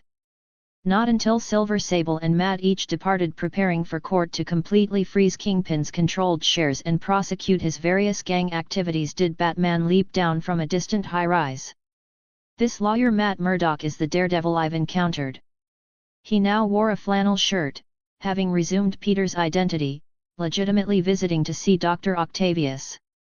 While fighting Kingpin at Oscorp, Matt had listened to Batman's heartbeat. Simultaneously, Batman had used Peter's senses to detect Matt's heartbeat and breathing. Walker's confession mentioned injuring Daredevil's thigh. This mat had a faint medicinal smell on his leg. Same steady heartbeat. Same blindness. Same thigh injury. In Batman's eyes, Matt had practically written "I'm Daredevil" on his face. Batman didn't need much effort to lock down his identity. However, current Daredevil wasn't an enemy. Batman wouldn't deliberately expose his identity. He had more important matters now. Norman Osborn's whereabouts were unknown. Dr. Octavius urgently needed surgery to remove his tentacles, restoring his scientist identity. Moreover, this morning when showing his face at Peter's apartment, landlord's daughter Ursula had conveyed a message to Batman. Tony Stark lacked Batman's contact information. He'd directly contacted Empire State University, who contacted Aunt May, who finally called Peter's apartment. The phone message conveyed, have Peter provide some technical services for that organization they'd mentioned before. Put bluntly, have Batman set up firewalls for S.H.I.E.L.D. to prevent Batman from infiltrating them again. Chapter 54, Chapter 54. Chapter 54, Professor Connor's Limb Regeneration Research. Dr. Octavius. The Manhattan precinct, bombed by an unknown assailant, had relocated to another station, transferring case files and officers along with it. Now in the new station, Batman as Peter Parker arrived at Dr. Octavius's holding cell. Next door to Otto was Kingpin's cell, but Batman didn't spare him a glance. Instead, he watched Otto sitting with his head lowered, lost in thought. Peter. Hearing his name, Otto looked up with surprise. Seeing him, he smiled genuinely the next second. After Norman Osborn halted his fusion research, Peter had immediately visited his lab. Now imprisoned, besides the S.H.I.E.L.D. agent, the first visitor was still Peter. I heard Manhattan Precinct was destroyed. Thanks to you, people trapped under the rubble were saved, Batman said. Today the station released the person you rescued, saying he was cleared of suspicion. Yes, I saved one person. But it wasn't enough. Otto was no longer fixated on sentencing himself to death. After the S.H.I.E.L.D. agent's visit, he now understood his future goal. Peter, you probably don't know yet, in a few days, after removing these tentacles from my back, I'll regain some freedom. I'm planning to continue my fusion research. I've also figured out how to raise funds. Batman stood separated from Otto by the cell's iron bars. His current identities: Parker Industries chairman and Empire State University student, neither sufficient for police to open the bars for a face-to-face meeting. Batman showed appropriate curiosity, using Bruce Wayne's masterful acting to express surprise. Really? That's right. Otto pointed at the mechanical tentacles behind him. Before that precinct was destroyed, someone claiming to be from S.H.I.E.L.D. wanted to recruit me. After I refused, they wanted to take my tentacles. I was so focused on creating fusion energy that I subconsciously overlooked the technological content of these tentacles I'd casually built. There's currently nothing in the world like this mechanical structure that connects to nerves and responds like natural limbs. I should develop this technology further, not as tentacles, but as prosthetic limbs. Batman nodded slightly. Without lowering his voice, using Peter Parker's youthful tone, he agreed. If you could create prosthetics giving disabled people the same limb function as normal people, this technology definitely deserves promotion. Discussing technology clearly animated Otto. Aside from giving police statements, he'd barely spoken this much. But first I need to solve preventing mechanical programs from controlling the brain. Perhaps using a method to read neural signals rather than directly interfacing like I did. I'll price the prosthetics only slightly above cost. With tens of millions of disabled people worldwide, there's still enormous market demand. I can use that money to research fusion energy, further changing the world. I'll contribute to this world in my own way. It'll ease my conscience somewhat. Even though S.H.I.E.L.D. had used its authority to expedite Otto's legal proceedings, even granting him some freedom, Otto hadn't forgiven himself. He'd shouldered the blame for being controlled by mechanical tentacles, losing rationality, and killing 31 officers. He'd decided to change the world for it. Batman watched this genius without speaking. He came from Gotham, where that world's technological development had long surpassed this one. Both fusion energy and perfectly controlled prosthetics could be developed there. Yet even in this relatively backward era, Otto's fusion research was only one formula correction away from success. Now even his proposed prosthetic control method matched what Gotham's era had already proven effective. So Batman considered briefly before telling Otto. "Doctor, once while doing experiments at school, I accidentally invented a new material."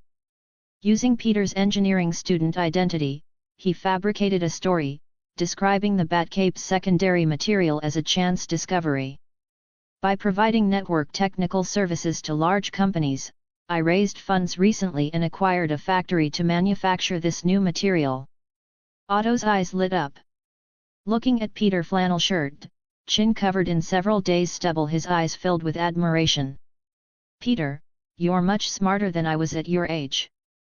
Owning a factory, I believe you'll eventually expand the business. I can provide you with facilities, funding, equipment you need. I want to partner with you, Dr. Octavius." Batman revealed his true purpose for visiting Otto. Prosthetics, new materials, fusion energy. Otto repeated these three phrases, eyes gleaming. If not for the bars separating them, he'd definitely embrace Peter properly. He could already envision the future world they'd change together, one where energy never depletes, new materials apply to every field, disabled people run freely. Another failure. Where exactly is the problem with limb regeneration experiments? Oscorp's 20th floor, inside a laboratory. Professor Kurt Connors looked at the dead white mouse in the glass container, sighing. His empty right sleeve hung at his side, swaying slightly with his exhale. He wasn't just Oscorp's scientist director holding certain shares, he was also a reptilian scientist. Years ago, as a military surgeon performing field surgery on the wounded, he'd unfortunately been injured by explosions, losing his right arm to amputation. Since then, Connors abandoned surgery to desperately research reptilian regeneration systems and various reptilian biology. But recent times brought nothing but misfortune. Oscorp's troubles halted numerous experiments.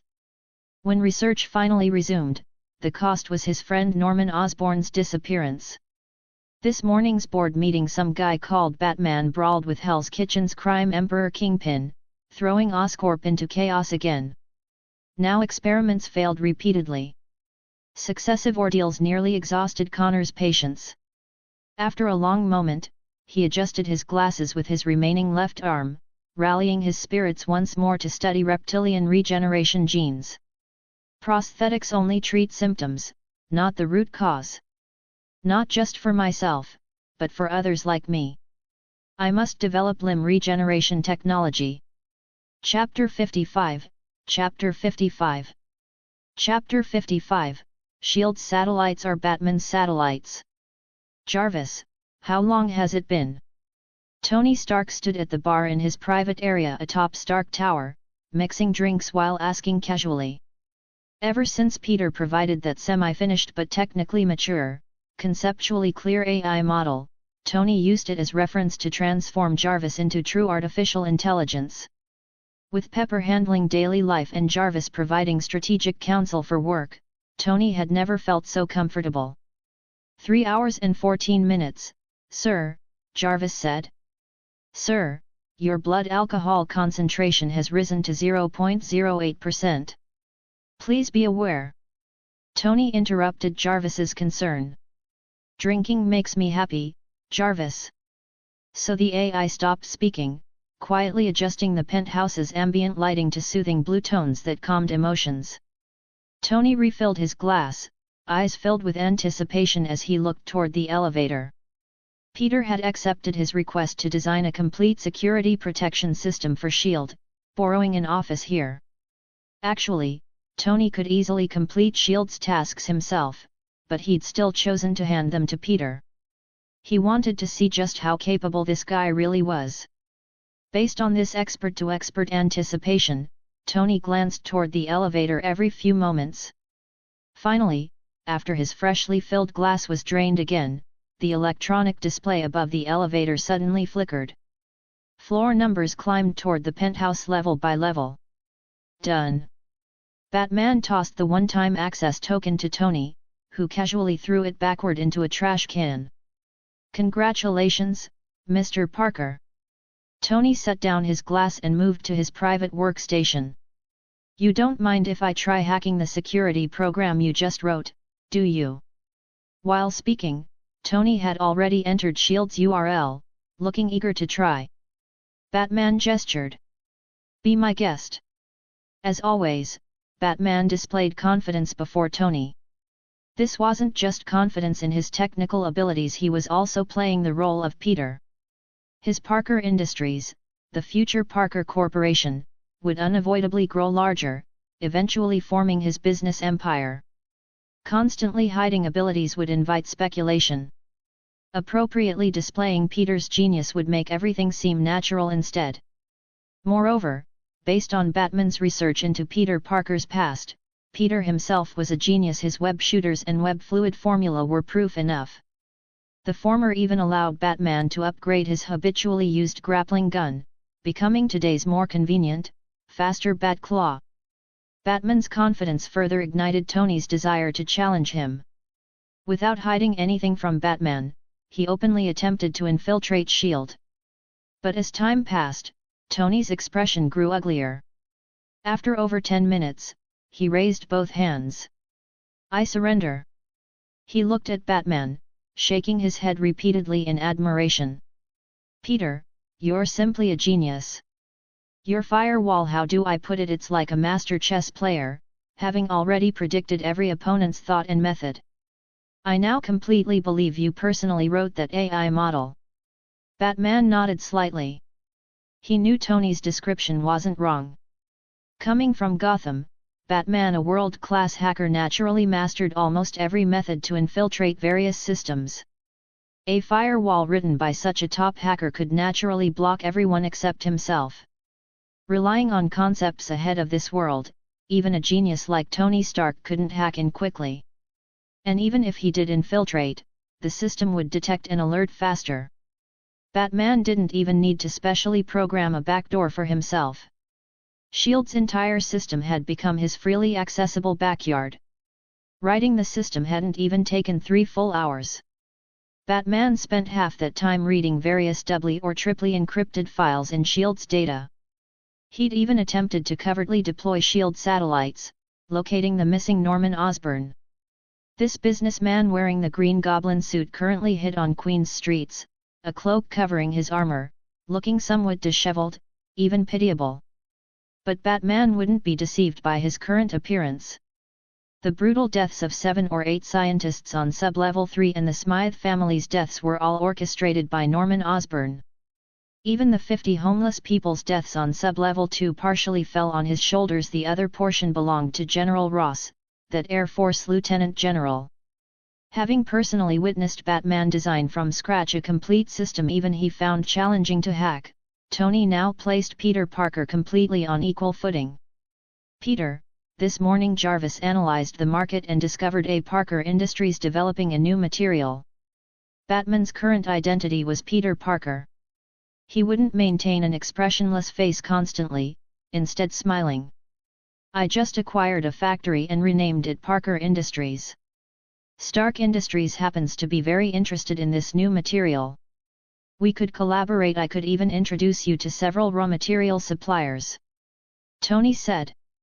Genius AI model, impeccable network technology, new material with extremely high market demand. Combining these three, Tony saw another young entrepreneur's rise. Earlier was equal status. Now Tony proactively recommending suppliers to Batman became goodwill. Not servile flattery, but recommendations as a friend. But Batman refused Tony's kindness. Thanks, but I've already found suitable suppliers. He didn't want anyone interfering with his enterprise. His business empire's purpose was crafting a mother box or even higher level tools to return to Gotham. Not making it big and strong in this world to become some top billionaire. However, while doing all this, Batman hadn't forgotten to continuously fight criminals like the street-wandering Green Goblin Norman Osborn. Norman currently moved through Queens crowds. Batman didn't plan to confront him violently on bustling streets. Instead, he'd execute his Plan B for the Green Goblin. The plan he'd prepared to activate in Osborn Manor when the Goblin swung his blade, but which was interrupted by micromissiles, pumpkin bombs, and the glider. Chapter 56, Chapter 56. Chapter 56, The Ever-Present Batcape. Sunset descended, stretching all shadows into elongated shapes. Queens, on a pedestrian street less than 20 kilometers from Osborn Manor. Norman Osborn wore a stolen grey-black bedsheet like a cloak, hiding the Green Goblin suit beneath. As the sky darkened, the pedestrian street filled with after-work crowds. Norman walked aimlessly with lowered head, occasionally swiping fruit from passing vendors to satisfy his hunger. 2 nights ago, Batman had infiltrated his study's secret chamber at Osborn Manor. Since fleeing in panic, he'd been hiding in someone's attic. "How much longer will you keep living like a vagrant?" An abrupt voice rang beside Norman's ear. He looked around in terror, then slowly crouched before a puddle on the ground. The reflected figure wasn't Norman Osborn, but the Green Goblin mask with disgusting yellow eyes. Poor Norman. Can't go home, can't show your face at the company. Do you plan to keep hiding like this? The puddle's reflection, those yellow, sinister eyes, stared fixedly at Norman. Norman's teeth chattered. He didn't dare look directly at the reflected eyes, speaking in a lowered voice. "You ruined me. If you hadn't committed murder on Sub-Level 3, if you hadn't killed the Smythe family, Batman wouldn't have come. I'm not going home to avoid involving Harry. Not going to the company to avoid hurting others." Norman's words fell. A piercing sound suddenly rang out nearby. His terrified gaze followed the sound source to see the Goblin standing in a mirror erected by a street shop, one finger pointing at him while laughing madly. "Don't want to hurt Harry? Don't want to hurt others at the company?" The Goblin laughed so hard he nearly doubled over. "Then tell me that night in the secret chamber when I aimed missiles at the pumpkin bombs, why didn't you stop me?" Norman's lips moved wordlessly. "You don't want to hurt others at the company, but look at the evening paper. What does it say?" This time the Goblin appeared in the reflection of a passing woman's watch. Just as Norman started to follow, a Daily Bugle evening edition floated before him from nowhere. It featured this morning's events. Hell's Kitchen gang leader Kingpin had attempted to gain absolute controlling interest in Oscorp and vote Norman himself out of the board. Then Silver Sable Securities president hired lawyers to stop Kingpin. Batman brawled with Kingpin in the conference room. This. Norman knelt on the ground, spreading the entire paper flat, reading its contents word by word. Pedestrians came and went hastily. Whether intentionally or not, the paper was soon covered with various footprints. Norman's hand was stepped on several times. But he seemed oblivious, staring fixedly at the lines about Kingpin planning to vote him out. "Look, you were gone barely a day and nearly lost the business empire you built with your own hands. Harry is a useless waste. You must accept me, Norman. You need me." The Goblin's seductive words echoed in Norman's ears. "Will you keep living like a vagrant? Let bats occupy Osborn Manor? Let outsiders take Oscorp? No." Anger flashed across Norman's face. "I can't tolerate this happening. Kingpin's been sent to the precinct. My only remaining opponent is Batman." In the puddle, the Goblin's face reappeared. The cold metal mask now seemed to wear a mocking smile. "Yes. We need to track him. Target the people closest to him. End his life while he's drowning in pain and despair." Norman repeated the Goblin's words in a low voice. "Track him? Track who?"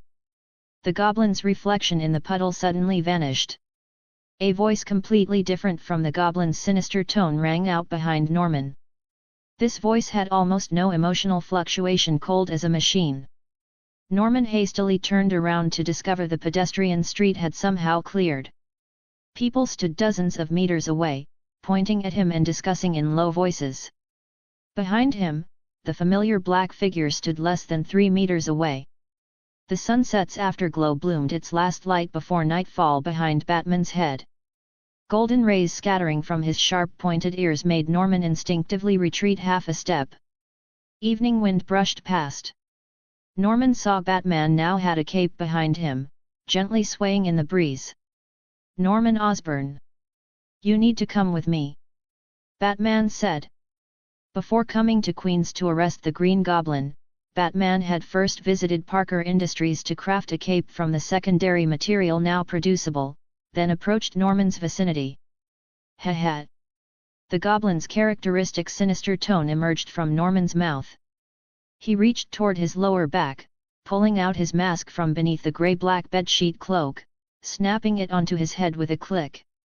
His greatest fear was being ambushed by Batman like in the secret chamber 2 nights ago. But now that Batman showed himself proactively, the Goblin wasn't worried. Instead, though his glider wasn't his usual one, it still carried micromissiles and bullets. His suit also concealed that sharp green blade. With so many onlookers around, grabbing anyone as a hostage would suffice to threaten Batman. Just delay a few more seconds until his Green Goblin glider arrived. No use trying to stall. Batman stood like a statue, completely motionless. His low voice slowly rang out. "I've hacked into your armor's onboard programs. Plan B, hack the Green Goblin suit, completely disable its programs, eliminate the Goblin's mobility." "What?" The Goblin's heart jumped. Only now did he discover his suit had been completely shut down. Forget summoning the glider, even his armor's own propulsion system had failed. Besides still providing protection, this suit had lost almost all other functions. Woo-wah woo-wah. Just then, another sound made the Goblin's heart sink. Queen's Precinct had received reports and arrived rapidly. While dispersing surrounding onlookers, police cars blocked the street. Over a dozen dark gun barrels simultaneously aimed at both the Goblin and Batman. "Raise your hands and stay where you are. You're surrounded." Suit disabled, police encircling the Goblin looked around before leaping. With a tremendous crash, relying on his super soldier serum-enhanced physique, the Goblin far exceeded ordinary people even without armor propulsion. He didn't choose to battle Batman here. Instead, he jumped onto a street-side building, hands forming claws to firmly grip every protrusion, sometimes forcefully digging fingers straight into walls. New York's towering buildings allowed the Goblin to maneuver and leap between high walls, relying on strength. But his mouth could no longer stretch into a grin. His mood held no relief from escape. Batman remained constantly nearby, shrouding him like a shadow. When the wide cape spread in the air, it seemed like a vulture waiting for prey to die before eating its carrion. More importantly, though the escape route seemed the Goblin's own choice with Batman merely following, when night fully descended the Goblin discovered he'd unknowingly arrived near the East River. Almost no people here. Empty and quiet all around, like a grave the Goblin had found for himself. Chapter 57, Chapter 57. Chapter 57, Completely Shattered Wool. As the last trace of sunset disappeared below the horizon, the Green Goblin's heart sank with a thud, as if 1 second he was still in New York, this prosperous metropolis, and the next he'd fallen straight into hell. He'd been half-guided, half-herded by Batman to Queens' western riverbank. 10 meters ahead lay the East River, facing Roosevelt Island in the middle. Only Roosevelt Island was pitch black and lightless from afar, it resembled a slumbering massive monster. The Goblin withdrew his gaze, surveying his surroundings. He stood in an open area surrounded by bushes and trees.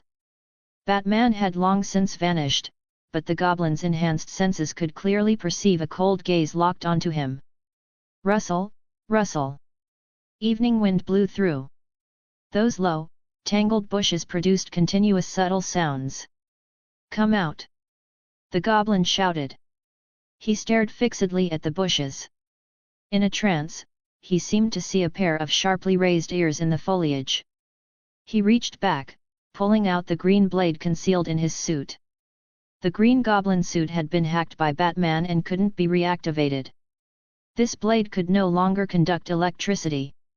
But it remained an extremely sharp alloy blade. Gripping the handle with both hands, the goblin cautiously approached the bushes, then suddenly thrust the blade forward. One strike down the blade encountered no resistance. Batman wasn't hiding here. The goblin looked carefully. What he'd mistakenly taken for pointed ears in his days was just two clusters of leaves. He breathed easier. But suddenly a splash came from the pitch-black East River. The sudden disturbance made the goblin unhesitatingly turn his blade toward the East River. Yet the water surface had already regained calm as if it had merely been a fish or frog falling into water. "Come out, Batman!" The goblin held his blade upright before him, eyes constantly scanning around. Trees, bushes, weeds.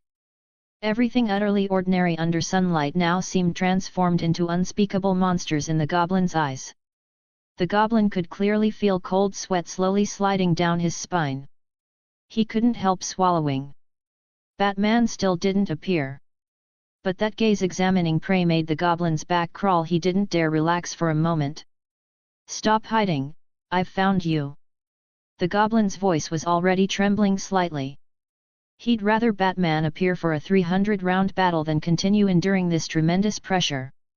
His super soldier serum enhanced keen senses could detect Batman nearby, but he couldn't lock onto his specific location. From the moment the goblin entered this area, an inaudible low-frequency sound wave had continuously rang out, disrupting the goblin's super senses while making him somewhat restless and anxious. The sky darkened another shade. Distant high-rises and bridges blazed with lights, but the goblin hazily felt all of that was abnormally far from himself. Norman Osborn. Just as the goblin stood with blade ready, Batman's low voice suddenly rang out. "You collaborated with General Ross, secretly capturing 50 homeless people for human experimentation. Shut up! Come out! Fight me!" The goblin's facial features twisted as he shouted. "To develop super soldier serum, you halted almost all of Oscorp's experimental research, forcing Dr. Octavius to seek other methods. 31 officers he killed in Brooklyn sewers. Dr. Octavius has spent these days in remorse. You, as the root cause, remain at large." Batman's voice seemed to come from all directions. The goblin spun in place but couldn't locate the source. "You killed 8 research personnel on Oscorp's sub-level 3. The goblin began wildly slashing around. He vaguely sensed Batman drawing closer. This inhuman monster had bared its fangs, ready to tear out his throat at any moment. "You killed the Smythe family." Batman's voice held no emotional fluctuation, as if the goblin's manic appearance hadn't swayed his emotions one bit. "You could have become a respected entrepreneur, a father Harry Osborn took pride in. But you chose the wrong path. Became the target of police warrants. The murderer everyone despises in newspapers. Your son Harry Osborn will live forever in the shadow of father as villain, repenting for everything you did for the rest of his life." Batman's speech was slow. He deliberately used words to attack the goblin's taut nerves. "Stop! Say no more! Don't tell Harry any of this!" Clatter! The goblin dropped his blade, both hands removing his helmet, gripping his hair and screaming. Whoosh! Accompanied by the sound of flapping wings, countless bats descended from above, circling the goblin. Cold, damp air also drifted from the East River. The goblin's psyche completely collapsed. He fell to his knees with a thud, body constantly convulsing. After a long moment he raised his head. The goblin's characteristic madness and sinister expression vanished completely, replaced by Norman Osborn's face full of pain and regret. "Take me away." Norman's face bore tracks of tears. "Please, Batman." Among the sky full of flying bats, Batman's figure had appeared beside the goblin at some point.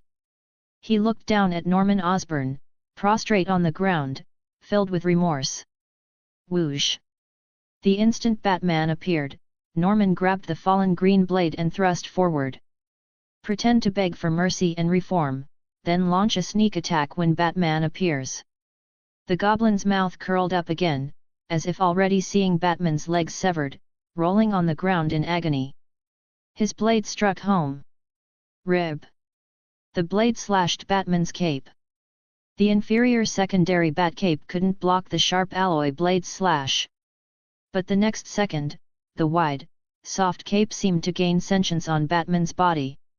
As Batman twisted, the cape covered the goblin's vision like a dark cloud. Just as the goblin was about to convert his slash into a thrust, Batman had already swiftly grasped his wrist. Then irresistible force transmitted from Batman's hand. The goblin's entire body was swung in a circle through the air before being heavily smashed to the ground. Your madness, your strength, your schemes all are worthless in my eyes. Batman placed one foot on the goblin's chest like an entire mountain, pinning him immobile. Strength, methods, schemes in every way, the goblin had been utterly defeated by Batman. The goblin wanted to struggle, but Batman's final words completely shattered his will. You're not even as good as the Joker.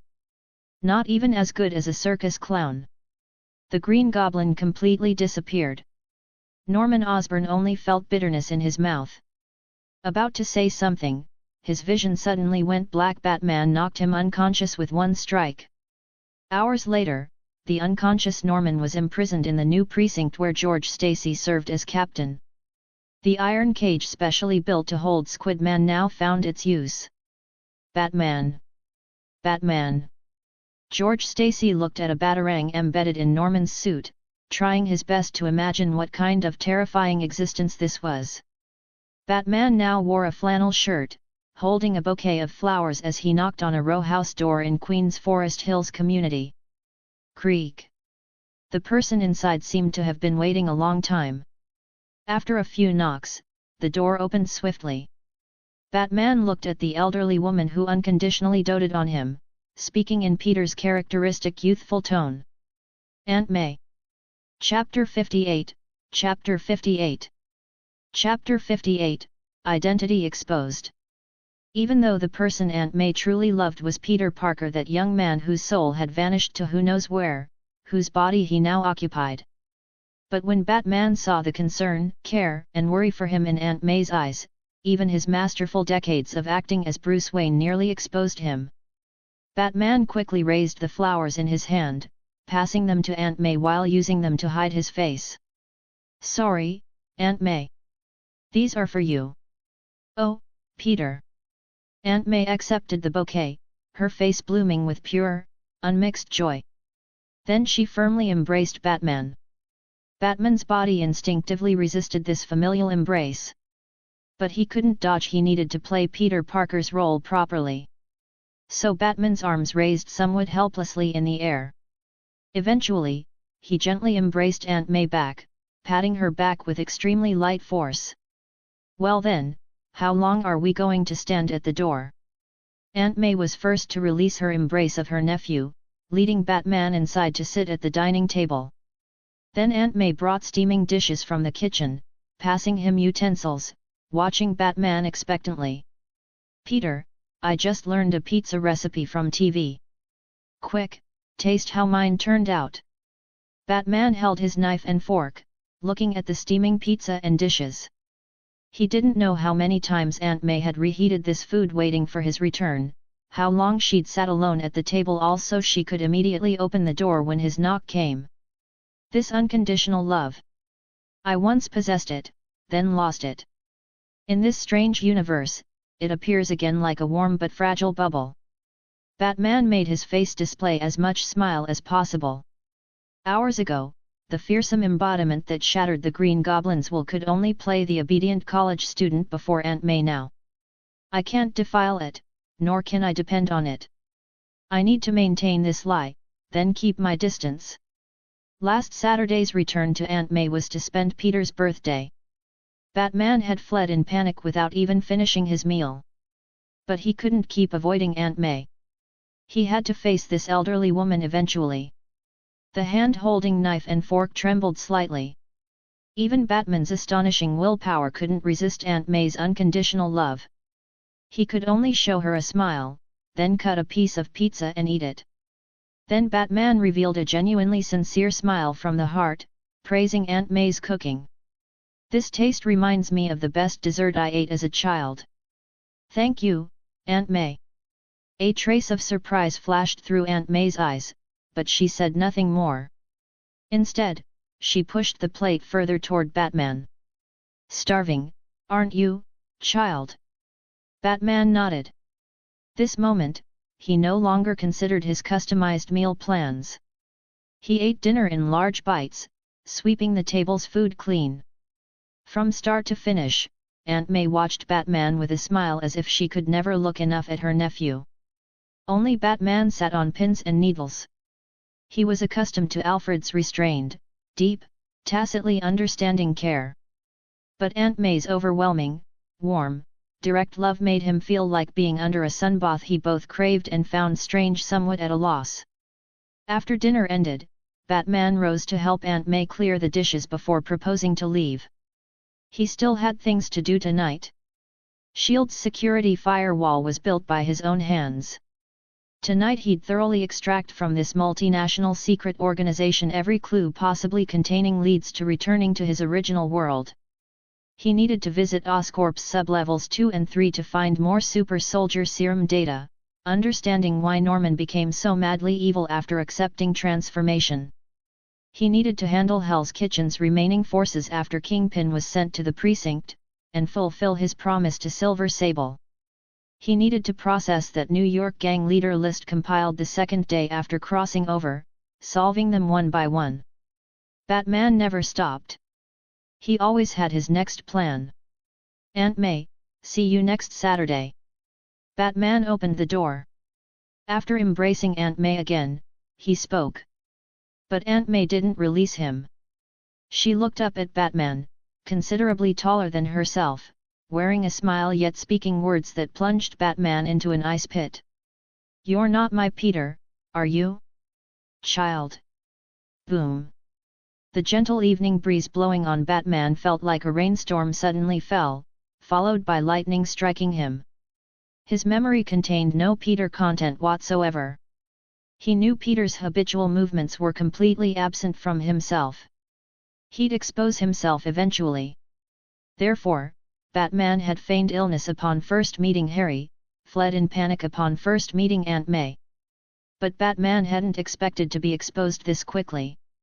His muscles rapidly tensed, his spirit swiftly focused, but he immediately abandoned this combat-ready posture. If anyone else had exposed him, Batman might have immediately executed plans long prepared in his mind. But the person before him was Aunt May. Aunt May, from whom Batman, occupying Peter's body, had felt maternal love he hadn't possessed in decades. "My Peter is a chatty little tiger." Having exposed Batman's disguise, Aunt May showed no panic or fear. Instead, she pulled Batman's hand to sit on the doorstep, leaning against his shoulder as she slowly spoke. "Every time I learn a new skill from TV, Peter and Ben would complain while eating everything clean. I know my cooking isn't good, but I enjoy making dinner for my loved one and child. But you're too calm, child. Even though you praised the pizza very sincerely, you're still too calm to be Peter." Batman's body stiffened again. He didn't dare look at Aunt May beside him, only gazing into the distance. "When Peter helps me wash dishes, he always treats it like a game, cheerfully chattering about recent happenings." Aunt May continued. "Last time you fled in panic, I thought Ben's passing hit him too hard, but you and Peter are completely different people." Aunt May's voice was soft, yet Batman grew increasingly tense. He didn't know how to face Aunt May. Aunt May finally stopped leaning against Batman's shoulder, instead looking at his profile. "You don't need to be nervous. I know you're a good child. Perhaps you're also very confused, not knowing why this situation occurred." Batman opened his mouth, speaking somewhat hoarsely. "You're right. I don't know how to explain why I'm here. Aunt May extended both hands to cup Batman's face, making him meet her eyes. Is my Peter still alive? Her eyes glimmered, tears vaguely flashing. Batman took a deep breath. He knew he couldn't say I don't know again. He's alive. His soul is safe and sound. I swear on my life I'll find a way to bring him back. Whether heaven or hell, no matter how many universe dimensions to cross, wherever the original Peter was, Batman silently decided to bring him back. This didn't conflict with his ultimate goal of returning to Gotham. Aunt May seemed relieved. She slowly caressed Batman's face with the back of her hand, smiling kindly. Child, whoever you are, you look utterly exhausted. You're carrying something very heavy alone, aren't you? Before Batman could say anything, Aunt May had already stood, speaking with forced cheerfulness. I need to learn more cooking from TV. Remember to come back next Saturday for a taste. Before you find your way home, this place remains your home. Batman said nothing more. After silently embracing Aunt May once again, he turned and disappeared into the pitch-black night. Chapter 59, Chapter 59. Chapter 59, Boiling Night Sky. Hello? Manhattan Precinct. Can you take me away? I robbed, I stole, I'm a criminal, come get me. Me too. I scammed a rich guy years ago. That's a crime, right? Take me too. Please let me go to jail. Captain George Stacy was overwhelmed tonight. Emergency calls came one after another, not a single second of peace. Ogie, draft tomorrow's schedule. We need a psychiatrist to evaluate Norman Osborn. Standing in the chaotic precinct, Captain George told his assistant Ogie. Also, tomorrow we need to process paperwork to release Dr. Octavius from custody. Free up a holding cell for us. Assistant Ogie wiped cold sweat from his forehead. He knew tonight was destined to be sleepless, likely working through till dawn. Captain Stacy, even freeing one cell won't help. Ogie pointed at the operators still continuously answering calls. These guys have gone crazy somehow, fighting to turn themselves in. We've cleared more cold cases tonight than in 6 months. And their locations are all different, from Manhattan's Upper East Side to downtown. Like they plan to enter the precinct together. Captain George Stacy scratched his head in frustration. I know. I even suspect these guys are Kingpin's men, trying mass imprisonment to spring him out. If that's true, Kingpin's being pretty stupid. Ogie shook his head. Captain, we've got a lead. An operator stood up, covering the phone receiver. The guy on this call mentioned Batman. Really? George rushed over in 2 strides. Ask what happened. The operator quickly continued communicating with the caller, then spoke with an ugly expression. He says he's surrounded by a bunch of Batmen. He'd rather go to prison than continue being tortured. Hearing the word Batman, George's already furrowed brows knitted even tighter. Have him provide locations. Send out all vehicles including major crimes. Bring in all these surrendering guys first. The operator acknowledged. Soon the entire precinct's squad cars departed with sirens wailing, heading in all Manhattan directions. Captain George sighed, returning to his office. He stared at the batarang removed from Norman Osborn's suit on his desk. Initially he'd thought Batman was just another spandex-wearing guy like Spiderman. But now he'd overturned that notion. Batman didn't necessarily refer to one person. Very likely an organization, a group, possibly not even human. Otherwise he couldn't explain why so many Manhattan suspects unanimously chose to surrender tonight. Woo-wah woo-wah. Police sirens pierced Manhattan's night sky. Besides Hell's Kitchen 2 nights ago, all of Manhattan hadn't been this lively in ages. Behind apartment windows along streets, heads cautiously peeked out, wanting to see what was happening. Downtown Manhattan residents, where guns outnumbered parents each tucked various firearms on their bodies, hid them under pillows. Washington Park in downtown Manhattan, a squad car approached from afar, rapidly heading here. Bats circled here. Startled by headlights and sirens, they fled in panic, looking like some vampire transforming into countless bats like in movies. Cornet lay in Washington Park, staring at the pitch-black sky with lifeless eyes. His rear was wet, hot, and slightly slippery. Nearly every bone below his abdomen had been shattered. But Cornet felt nothing until the siren sounded. Only then did his eyes emit a trace of light. Cornet hastily propped both palms on the ground, crawling forward. Ignoring something foul dropping from his pant leg, he crawled while waving at the squad car. "Great, wonderful. I'm here. I just tried assaulting a lady. I'm a rapist. Take me away. This park is haunted. There's a demon." Cornet would never forget what just happened. Jobless, parentless, without family or money, tonight Cornet had targeted a waitress, forcibly dragging her into Washington Park to do something. The waitress was much weaker, unable to resist. Just as Cornet was about to succeed, he discovered in terror that the waitress, neither pretty nor young, suddenly vanished in an evil wind. Replacing her was a black figure, cold to the point of despair. Without saying a word, he simply extended both hands, silently crushing every bone in Cornet's groin and legs. Cornet, who'd easily subdued the waitress, couldn't budge this black figure despite all his strength until he was literally knocked unconscious by pain, then awakened by pain again. After repeating 3 times, Cornet completely collapsed. Similar scenes played out across Manhattan right now. As few as 1 or 2 people, as many as gangs of dozens. Either their bones were broken, or they were tied up like dumplings in black webbing, scattered like human art installations on the ground. Madman, demon, ghost, bat, vampire, werewolf, Jack the Ripper. Their descriptions of the perpetrator varied, but the bat symbol remained consistent. All this was Batman's work tonight. Atop the Empire State Building, over 400 meters high, wild wind made Batman's cape snap and flutter.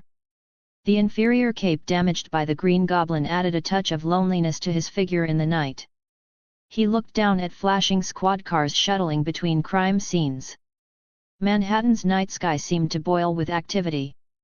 After leaving Queens, Batman used the Batmobile's high mobility to traverse subway tunnels, using radio and Peter's frighteningly keen senses to monitor every crime scene he passed. "I know you're a good child." Aunt May's words seemed to still linger in Batman's ears. He spread his cape, jumping from the Empire State Building's top. After catching himself with the grappling hook and cape, he landed safely, then drove the Batmobile straight to Hell's Kitchen.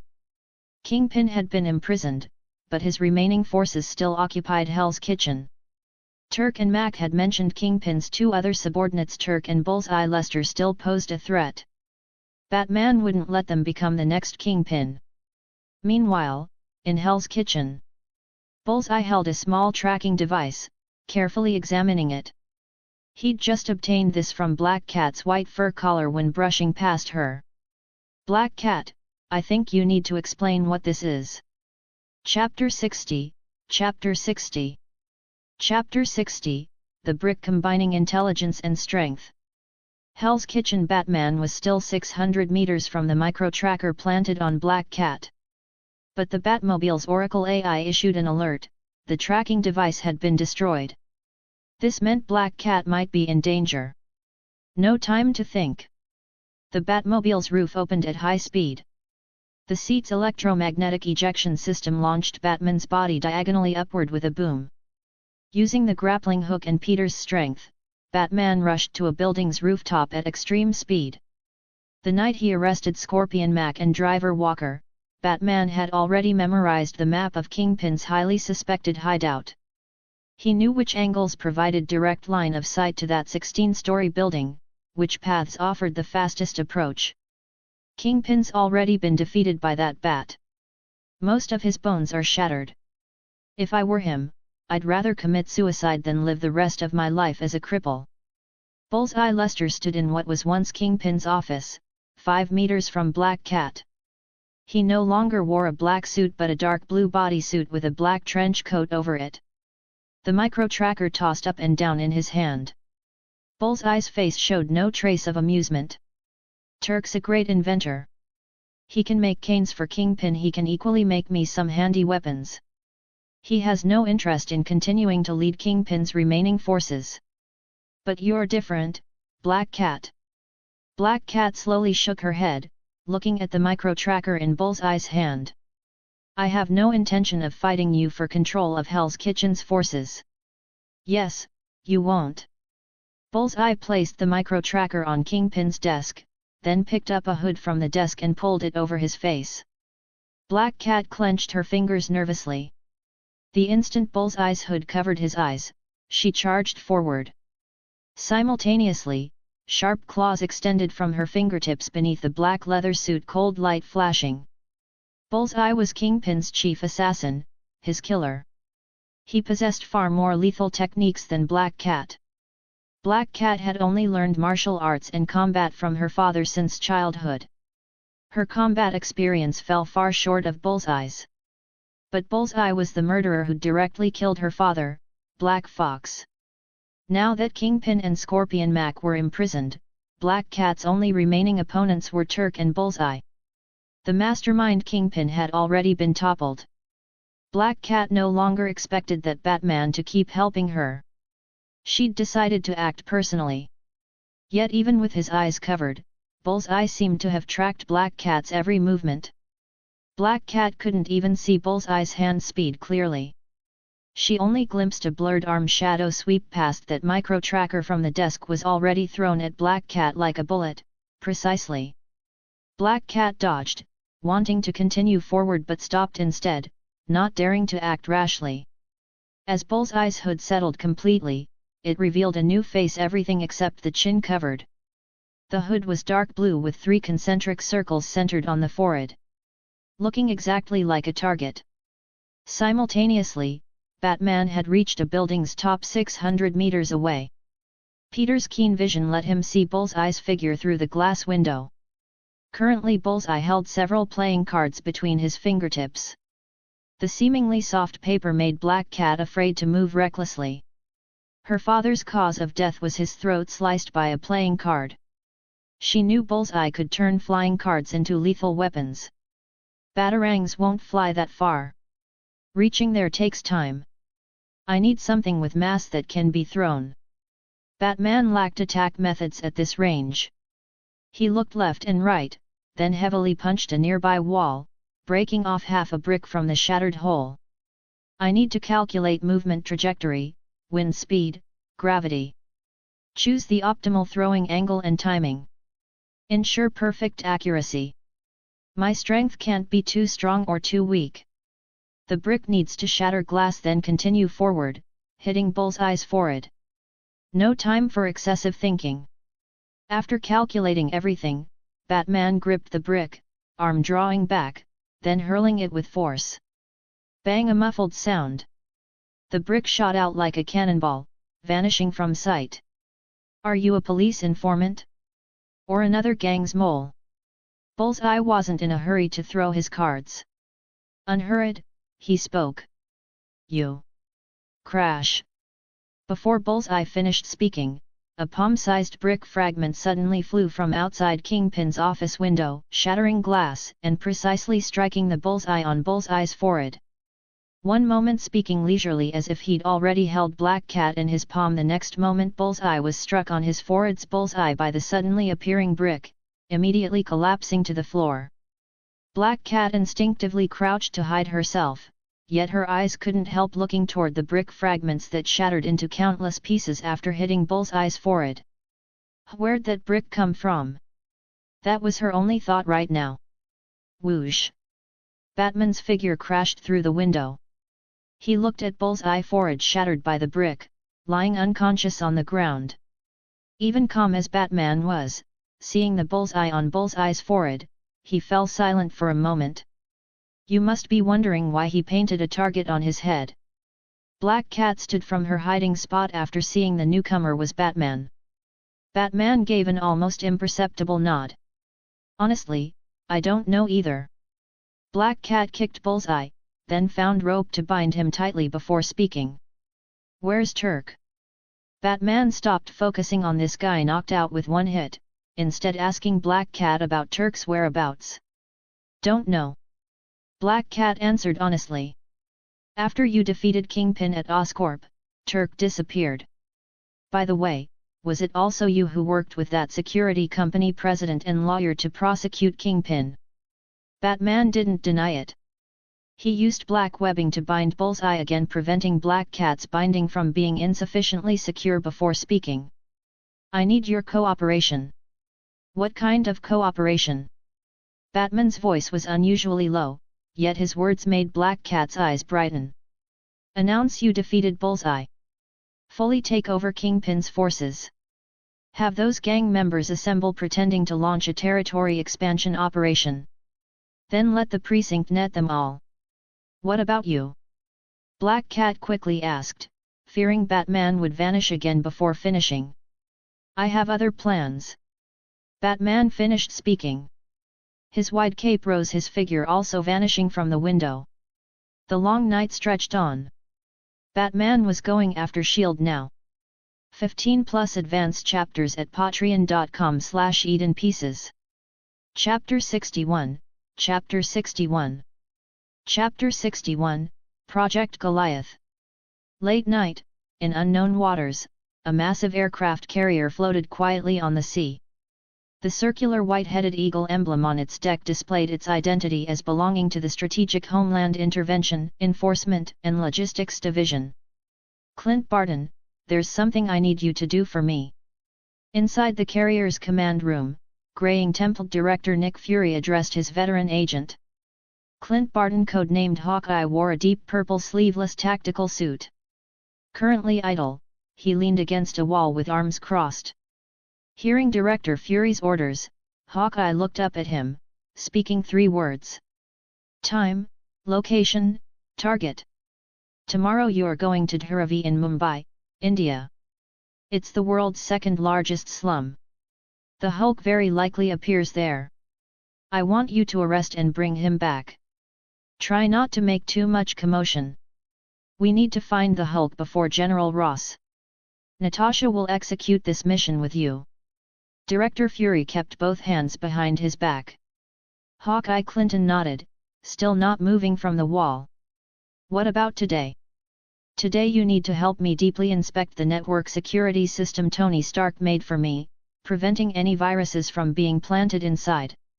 Director Fury said. I'm good at archery. This kind of thing can be assigned to others. Hawkeye still had no intention of moving. I was just asking casually, you actually arranged it. Hawkeye Clint Barton, S.H.I.E.L.D.'s veteran agent, excelled at shooting, swordsmanship, staff techniques, and hundreds of combat skills. Also a hacker, few security firewalls could stop him. Strategic Homeland Intervention, Enforcement, and Logistics Division. Motherfucking hell. Having to say such a long string every time from now on, use Agent Coulson's abbreviation S.H.I.E.L.D. Director Fury cursed impatiently halfway through, then continued. S.H.I.E.L.D.'s Network Security Department has thoroughly inspected the firewall, found no problems. But I don't trust that Playboy Tony to be so obedient. So I need you to check again. Hearing Director Fury say this, Hawkeye Clinton nodded and headed toward the Network Security Department. 10+ minutes later, he returned to the command room. Tony hid a small virus in the system. Though hidden deep, I still found it. What virus? Nick Fury asked, seemingly expecting this. A prank virus that installs a Pac-Man game on every computer. Hawkeye Clinton said. Director Nick Fury shook his head without further comment, sitting in the command room chair to contemplate why Spider-Man had completely vanished since appearing once in Central Park. Unfortunately, Spencer, the last person to contact Spider-Man, had committed suicide at midnight the 2nd day after arrest. No more leads could be investigated. If Spider-Man hadn't disappeared, Nick Fury had already arranged for S.H.I.E.L.D. agents to contact him. Unfortunately, New York now only had the elusive Batman, suspected non-human. Agent Coulson's contact attempt had also ended in failure. Shaking his head again, Nick Fury stopped thinking, leaning back in his chair to rest briefly. Same time, at Parker Industries emptied and officially claimed to contain only discarded items, Batman was hacking into S.H.I.E.L.D. without obstruction. The Batmobile, suit, and other items were all hidden in the abandoned City Hall subway station. The warehouse interior contained not a speck of Bat elements. Even if unrelated personnel rashly opened or entered this warehouse, no clues would point to Batman himself. People would only think this was engineering student Peter Parker's private base. Batman currently wore a flannel shirt, also Peter's get-up. Oracle, maintain alert. Report any movement in the surveillance immediately. Batman told the Oracle AI. No problem, Bruce. Oracle answered, swiftly taking control of Batman's personally installed surveillance network covering every corner of Parker Industries. Ensuring no one besides necessary security personnel remained inside Parker Industries, Batman deployed his hacking skills to enter S.H.I.E.L.D.'s internal systems. He believed his technical abilities could evade everyone's eyes, infiltrating S.H.I.E.L.D. without trace or detection. And indeed it was so. No alarms, no countermeasures, no tracking, like a ghost quietly appearing within S.H.I.E.L.D. Headquarters is a sky carrier capable of flying. Half the members, including the director, are aboard. Predecessors traceable to ancient Egypt's Brotherhood of the Shield. Established during World War II to oppose Germany, originally named Strategic Scientific Reserve. Changed in 1991 to Strategic Hazard Intervention Espionage Logistics Directorate. Now the Strategic Homeland Intervention, Enforcement and Logistics Division. Belonging to the International Security Council, meaning jointly established by multiple nations, as Tony Stark once revealed to me. These were semi-public information. Batman merely schemed them before quickly moving on, searching through S.H.I.E.L.D.'s dense classified materials for what he truly cared about. Soon, 3 plans, most likely involving methods to return to Gotham, were found and organized on paper and pen.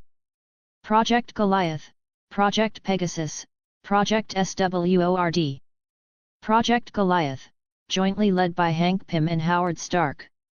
Due to research direction disagreements, Howard withdrew from the plan, even fading from S.H.I.E.L.D.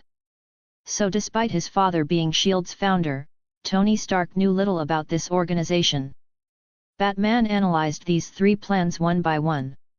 His astonishing memory let him clearly recall that first moment after crossing over, when Batman observed his environment in Dr. Octavius's lab, those scientist portraits hanging on walls. Among them was Dr. Hank Pym. He developed a substance called Pym particles, capable of enlarging or shrinking matter. Hank Pym possesses absolute technical mastery of manufacturing these particles. Once wore suits with his wife Janet, calling themselves Ant-Man and the Wasp. They shrunk their bodies to reach the quantum realm. Their bodies seem to have accepted changes, maintaining youthful states from World War II until now.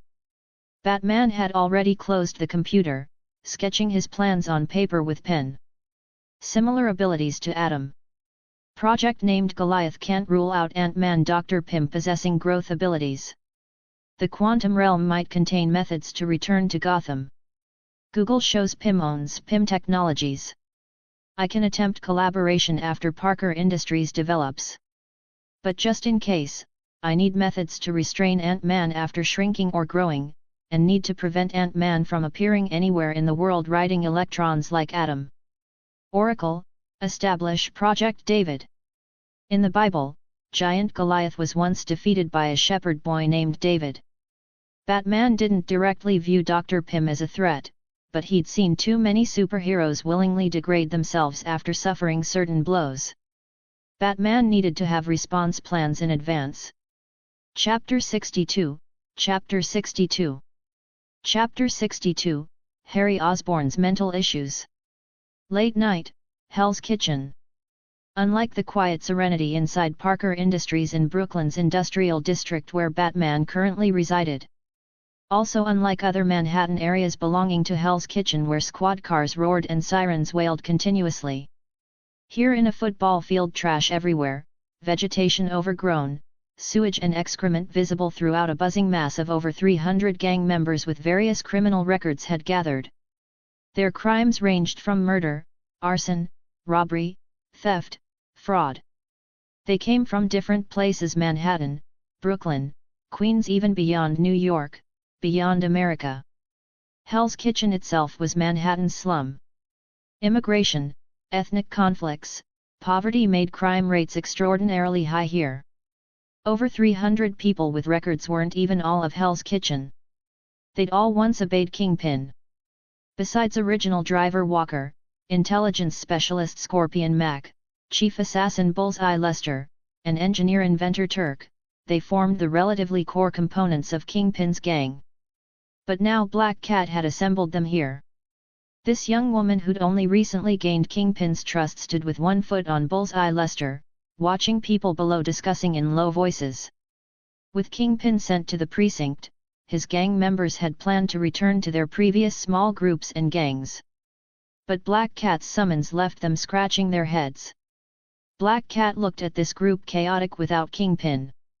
She knew she couldn't let them scatter throughout Hell's Kitchen. She had to organize them like Batman said, then have police net them all. But not tonight.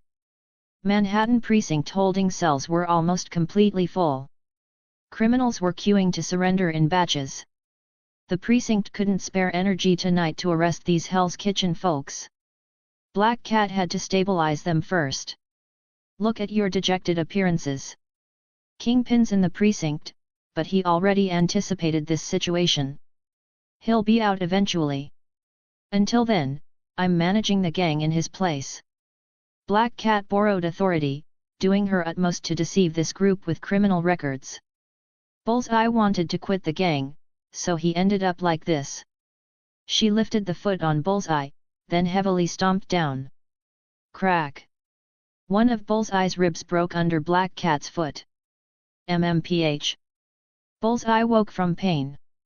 He instinctively wanted to scream, but the towel Black Cat had stuffed in his mouth blocked it completely. He could only emit weak muffled sounds. Anyone wanting to quit can speak up now. Crack! Another rib broke. The broken bone pierced internal organs. Bullseye's eyes turned completely red from blood congestion. But bound by both webbing and rope, he couldn't resist, could only watch helplessly as Black Cat's third stomp descended. This time she stomped his palm. Each time Black Cat stomped, these assembled gang members' hearts jumped involuntarily.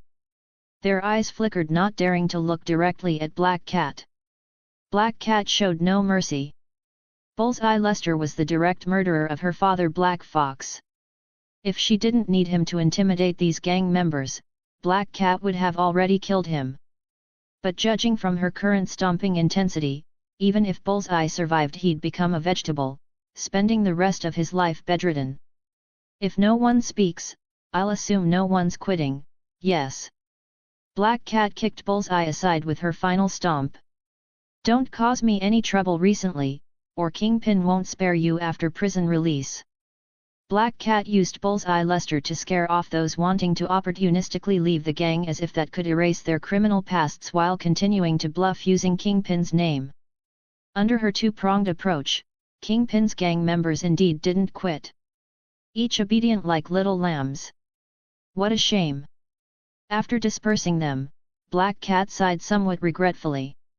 She'd thought someone would jump out opposing her, then she could defeat them with her skills to further suppress this group.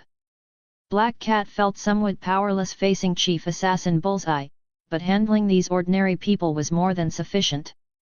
Unfortunately, they gave her no opportunity. Perhaps I should find methods to enhance my strength. At minimum, possess some medium to long-range attack capabilities. Otherwise, facing enemies like Bullseye again will be quite passive. Batman can't save me every time. Returning to Kingpin's 16-story building, Black Cat sat in Kingpin's chair, palm against forehead, thinking. Bullseye Lester lay motionless on the floor nearby. Project Pegasus, a top-tier research project led by S.H.I.E.L.D. Participants include the U.S. Air Force and Aerospace Agency. Research theme, the Tesseract. The plan originated from Tony's father Howard Stark salvaging the Tesseract from the Arctic. This plan directly led to America's rapid technological development. SHIELD's Sky Carrier could be built thanks to this plan. Inside Parker Industries in Brooklyn's Industrial District, Batman continued planning research using paper and pen. This was his most focused plan. SHIELD's research direction for the cube was energy, but Batman's future research direction would be its possible teleportation capabilities. Red Skull and Captain America both vanished. Batman highly suspected the Tesseract might possess such abilities.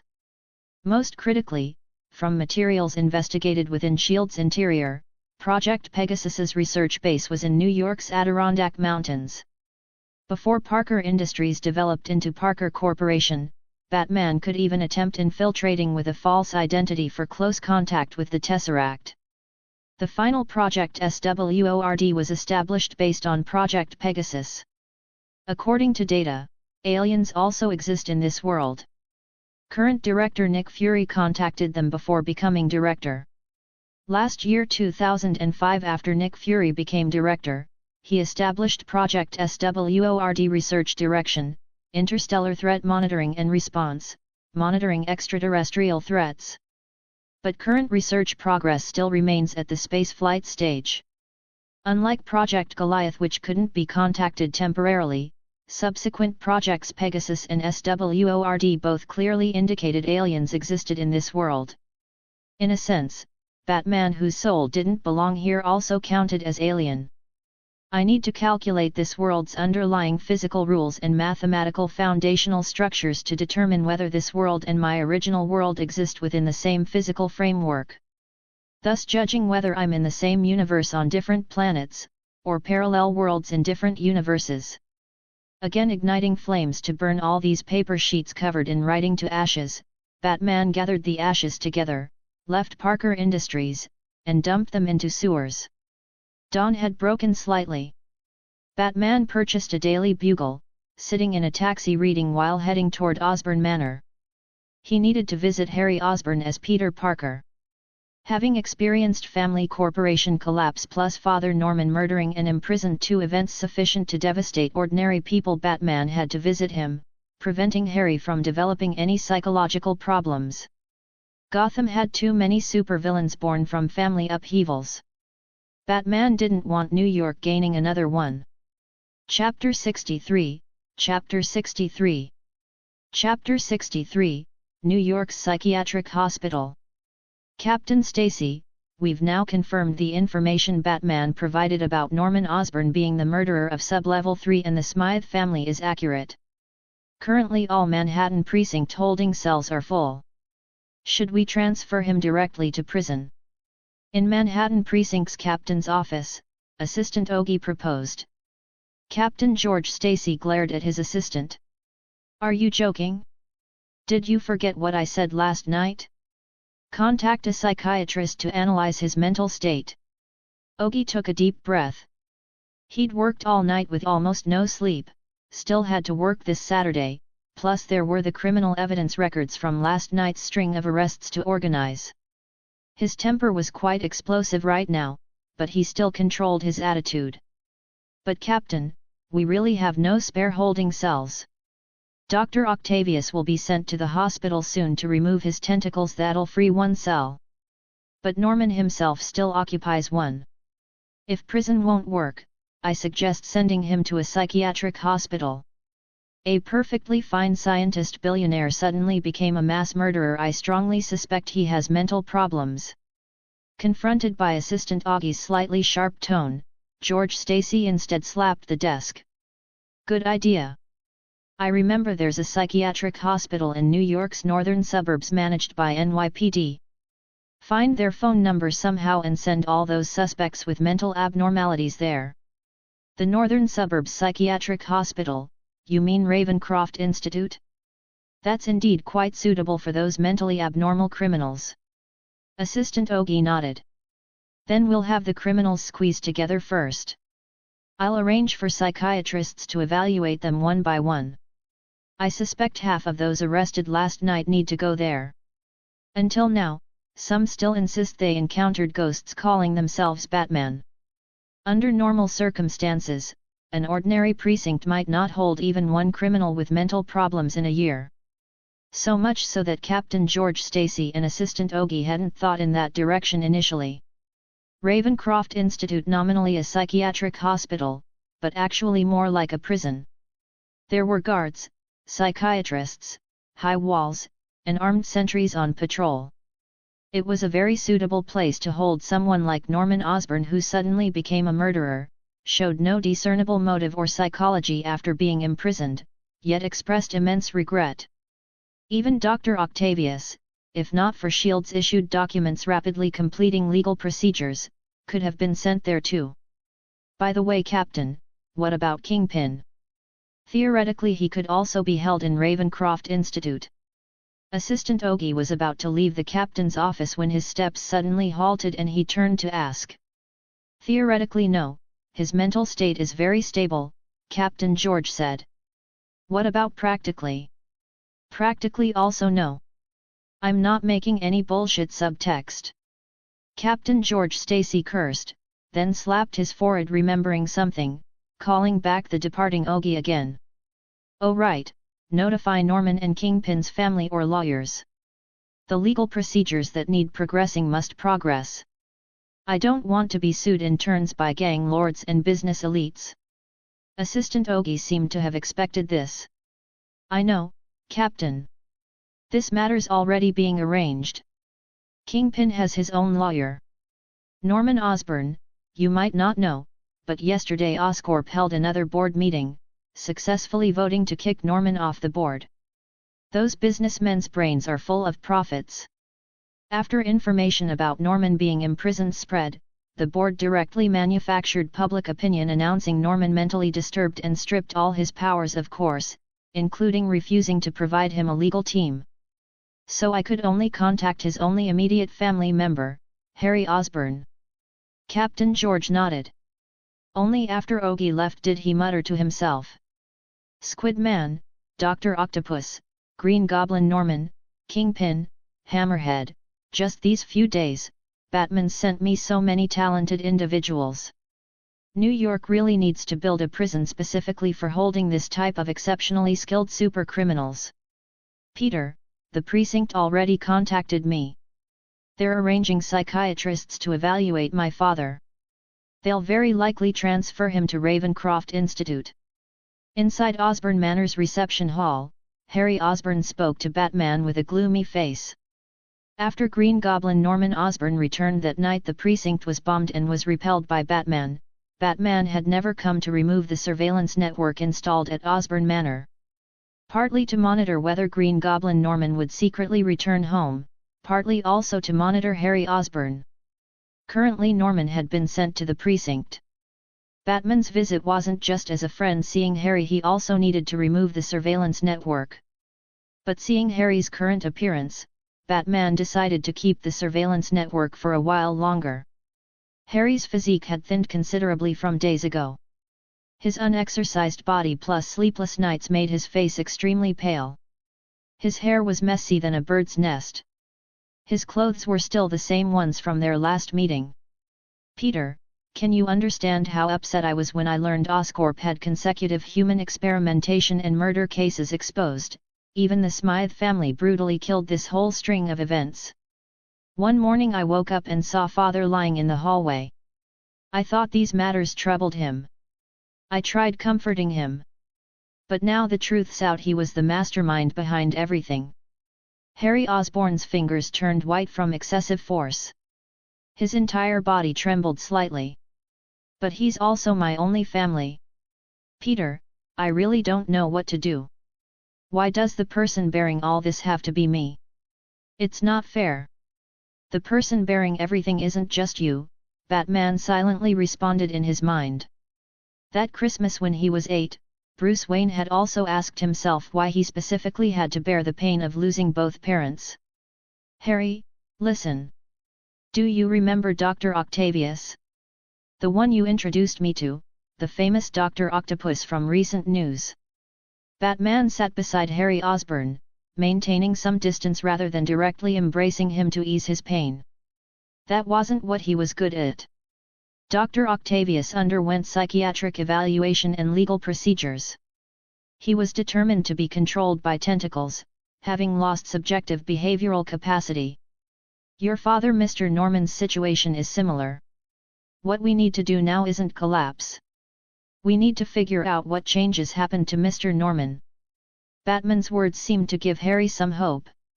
He stared with bloodshot eyes swollen from insomnia and secret crying, staggering over to Batman and gripping his shoulder. Peter, you must have a way, right? You're always so smart. Quick, tell me what to do. Wait for his psychiatric evaluation report, Harry. Batman used a relatively calm tone to guide Harry, while simultaneously holding his breath, releasing some sedative gas from a specially made batarang like last time he visited Harry. Simultaneously, inside Manhattan Precinct's holding cell. This holding cell had an electrified iron cage. Norman Osborn sat in the middle with a face full of regret, cooperating with the evaluating doctor, asking questions through the bars. Not until the evaluation doctor left and the precinct notified Norman of his impending transfer to Ravencroft Institute did the regret on Norman's face vanish, his mouth beginning to slowly curl upward. Powerful strength, collapsed will. Who am I? Oh, I'm the respected Lord Green Goblin. A voice not belonging to him rang again in Norman Osborn's ears. He didn't act rashly, only silently flexing his body's muscles. Those bones, muscle tissues, and internal organs shattered when Batman swung him around and smashed him to the ground were also rapidly recovering. Chapter 64, Chapter 64. Chapter 64, Gamma Radiation. Brooklyn's Industrial District, inside Parker Industries. Mr. Parker, after we sent out samples of your new material invention, the clients were extremely interested. We've received a total of 14 orders. After leaving the Osborn estate, Batman returned to Parker Industries. He now sat in his CEO office, listening to his assistant Alice's report. How long until the equipment I ordered arrives? Batman asked. 2 days at most, Mr. Parker, Alice said. Name this material shape memory fabric. The commercial name will be the more accessible memory fiber, Batman said. The factory equipment can begin production immediately. This afternoon I'll submit the patent for memory fiber through the school. School? Assistant Alice seemed momentarily stunned. She'd only worked with Batman for 2 or 3 days. Her impression of him remained limited to a few labels: young, efficiency-driven, business elite. Alice had assumed Batman was at least in his 30s, a polished professional shaped by years in the business world. Yet now she heard the word school come from his mouth. Alice couldn't help asking, Mr. Parker, you're still in school? Batman maintained his Peter persona. Rather than keeping a perpetually stern expression, he responded with slight humor, yes. You must find it strange that a student could invent new materials, even have the capital to purchase this factory. Alice nodded, looking curiously at this young man who appeared even younger than herself. Batman continued, but if you knew I was a science student who frequently exchanged ideas with physicist Dr. Otto Octavius and billionaire Tony Stark, you'd understand this small achievement barely registers. The new material invention derived from a simplified version of his Batcape's technology, but Batman used 2 globally recognized names as cover. Sure enough, Alice's mouth fell open. Her mind conjured images of young Peter conversing casually with the world's top nuclear physicist and the world's richest man, new materials emerging from their discussions. Most people worship strength, not necessarily physical power, but intelligence, wealth, and authority. Alice was no exception. She looked at Batman with admiration. That's truly remarkable, Mr. Parker. Batman didn't pursue this topic further. He deliberately left gaps in his story, allowing Alice's imagination to fill them in, and shifted to a question of greater concern: when will that batch of materials and equipment I ordered arrive? This time he wasn't asking about memory fiber, but the materials and equipment for creating his actual bat cape. Batman's current cape was made from inferior materials. Norman Osborn had already torn it with a blade. He had no intention of repairing it. Instead, he waited for the proper materials to create a true bat cape, one with bulletproof properties, heat signature masking, radar deflection, high temperature resistance, corrosion resistance, insulation, breathability, and capabilities far exceeding the so-called memory fiber. He'd ordered these materials and equipment openly, listing the purchase reason as technical research and development. Behind the scenes, Batman had purchased far more high-performance textile fibers from around the world, specialty metals and alloys, electronic components, and various chemical materials. These orders for creating his actual batsuit were buried among hundreds of ordinary industrial orders. No one could determine Batman's true purpose from the massive amount of scattered orders and materials. Even if a business competitor specifically intercepted and analyzed the orders, they'd only conclude that Parker Industries is attempting to develop newer materials but lacks clear direction, buying a little of everything like a headless fly. Since the sellers are from around the world, delivery times will vary. Everything should arrive within a week, Assistant Alice said. When they arrive, pile everything outside that warehouse I designated. I'll handle it myself, Batman continued his verbal misdirection. Like Dr. Octavius, I prefer to conduct research alone. Alice nodded in naive understanding. She'd heard vaguely that Dr. Octavius always conducted experimental research alone, never allowing others to interfere. Apparently this young Mr. Parker was the same. Batman didn't linger long at Parker Industries. This time he didn't ride his unmodified motorcycle. Instead, he took a taxi to the famous Wall Street in Lower Manhattan. Batman didn't deal directly with Wall Street's financial elites. Instead, he purchased a new vehicle for daily transportation nearby, parked it in a nearby garage, and sat in the back seat operating the miniature computer he'd deliberately brought.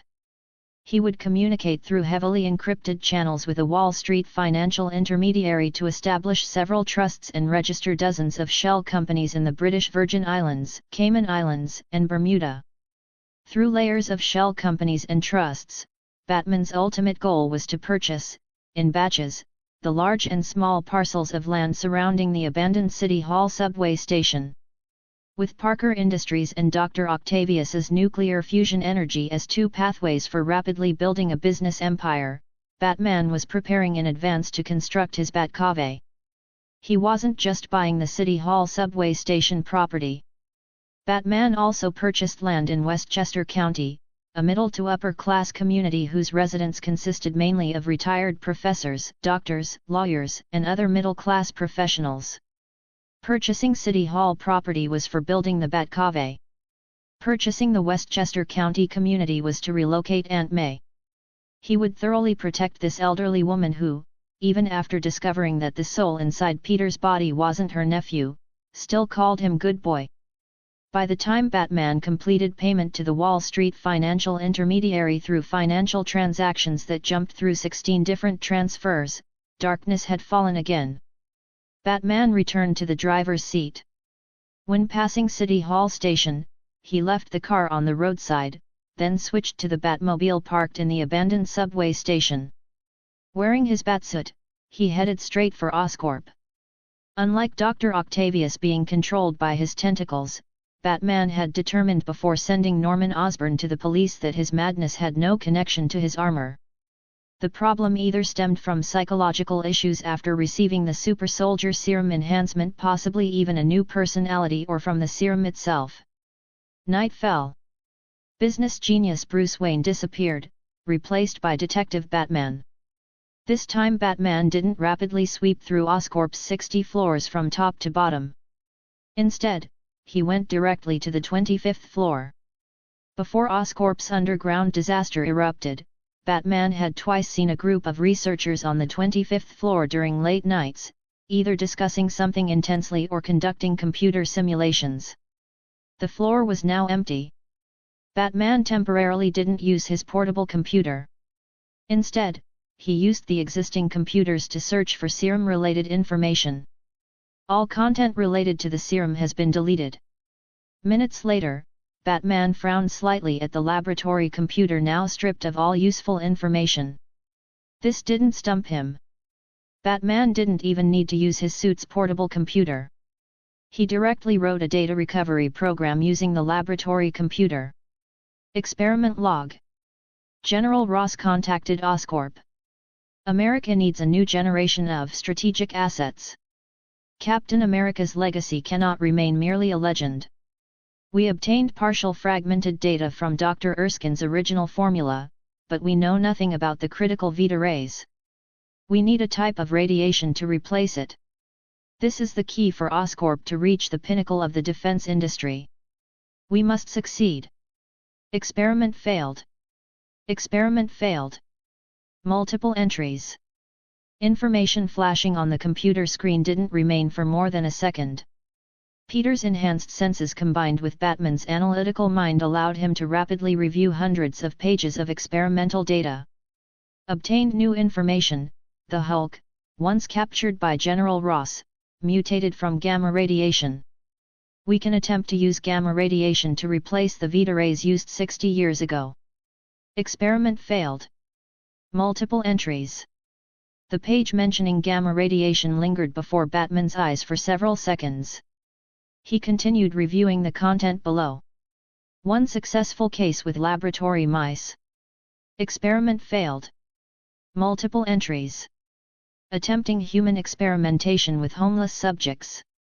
Experiment failed. Test subjects experienced bodily mutations accompanied by personality fragmentation. 50 entries. The record stopped abruptly there. Norman Osborn's own human experimentation wasn't recorded at all. Personality fragmentation, gamma radiation, replicating Captain America's super soldier serum. Batman committed these words to memory. An image naturally surfaced before his eyes, someone he'd seen on the wall of Otto's laboratory on his first day after crossing over, whose true identity he later learned. Nuclear physicist Dr. Bruce Banner, also known as the Hulk. S.H.I.E.L.D.'s files contained information on the Hulk, explicitly mentioning he was an existence born from gamma radiation exposure. Chapter 65, Chapter 65. Chapter 65, Dr. Banner. Deep night in New York, afternoon on the other side of the world in Mumbai, India. Mumbai's Dharavi, the world's second largest slum, resembled a maze of cramped shanties squeezed together. The gaps between structures barely allowed an underfed adult to squeeze through. The narrowest passages couldn't accommodate people at all, only mangy dogs with matted fur navigated those spaces. Dr. Banu, is my sister's injury serious? Inside a dark, damp structure built from sheet metal, canvas, and wooden poles, a small boy clutched 2 paper bills in his hand. He watched anxiously as the man he called Dr. Banu cleaned his sister's infected wound. Not serious. I'll leave some medicine. Remember to give it to your sister regularly. She should recover in a few days. Dr. Banu's voice remained steady as he spoke in the local language, comforting the small boy. Thank you, doctor. The boy opened his palm, offering the crumpled bills to Dr. Banu.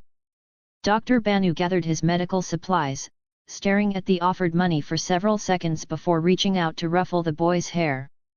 Use that money for your sister. She needs nutrition. He turned and pushed through the cloth curtain, leaving the shelter that barely qualified as a structure. Dr. Banu looked left and right, then navigated through narrow passages, taking several turns until he reached a garbage dump. The place reeked. Many people in tattered clothing buried their heads in trash heaps, searching for anything valuable or edible. Clap! Clap! Clap! Dr. Banu clapped his hands, attracting the attention of the impoverished people. He shouted something in the local language. The people looked confused, but soon their faces filled with terror as they quickly fled, leaving the garbage dump completely empty. Come out! You've been following me long enough. Dr. Banu addressed the seemingly empty dump.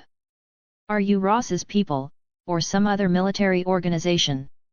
As his words fell, a red-haired woman in a tight black tactical suit slowly emerged from her hiding place. Dr. Banner, nice choice of location. Millions of people crammed into Dharavi. It's a perfect place to hide things or people. Dr. Banu the Hulk, Dr. Banner in her words stood his ground, studying her. I'm glad you call me doctor instead of monster. Who are you? Who do you work for? Banner glanced around. How many divisions did you bring this time? I don't see any tanks or aircraft. A few soldiers won't be enough to stop me. Natasha. The red-haired woman was Black Widow Natasha Romanoff, dispatched by S.H.I.E.L.D.'s director alongside Hawkeye Barton to execute this mission. I work for S.H.I.E.L.D. We need you, Dr. Banner. Need me, or need the other guy? Banner's face twisted with sarcasm. You want to lock me in a more secure cage until the next time you need something smashed, right? Or strap me to a surgical table for some research for the good of the world. No, we want to help you, Natasha said. Banner laughed twice. You just said you need me. Now it's changed to wanting to help me. Which should I believe? Beep. Beep.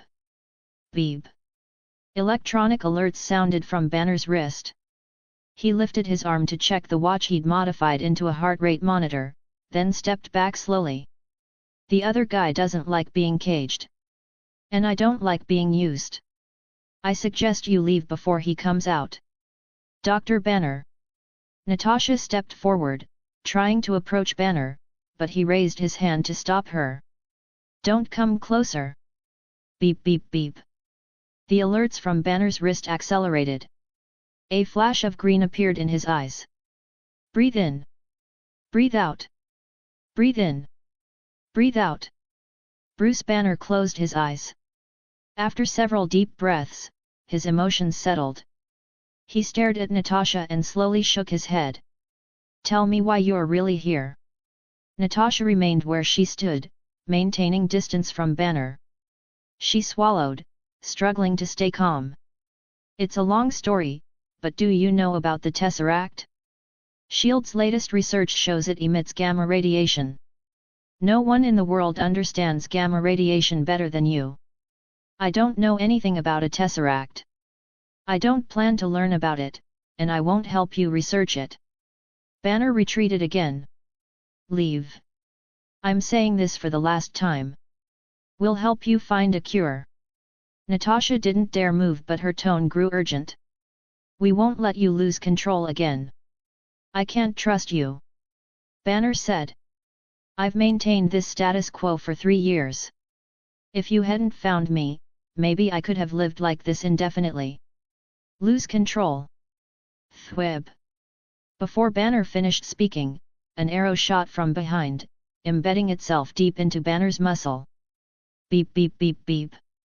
The accelerated heart rate alarm blared frantically. Anger flashed across Banner's face. His eyes turned completely green. But with a subtle clicking sound, the arrowhead injected its payload into Banner's system. Thud. Dr. Banner's body collapsed to the ground. Whoosh. Natasha finally released her breath. She dropped to one knee, cold sweat beading on her forehead. After a long moment, she spoke into her earpiece to Hawkeye Barton. Can we get someone else to play bait next time? Hawkeye Barton didn't answer. He approached from the distance, pulled the arrow from Banner's body, and returned it to the quiver on his back. Simple mission. Natasha rolled her eyes, looking at the expressionless Hawkeye who acted as though capturing the Hulk, the target General Ross had pursued for years, was nothing noteworthy. Barton, we've worked together for years. When will you break this habit? Hawkeye Barton gripped his bow and shook it forcefully. The longbow folded into a short baton that he tucked behind his back. His tone remained flat. If he'd transformed into the Hulk, it might have been challenging. But without transforming, he's just an ordinary person. Natasha shook her head. She had no idea what to say. Evening had fallen in Mumbai, India. In New York, dawn approached.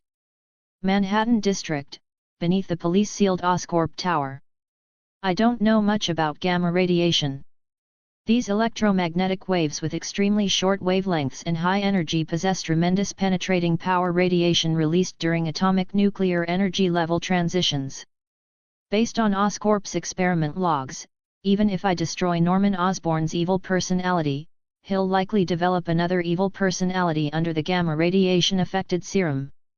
I need to cure him completely, prevent him from massacring prisoners and escaping from jail.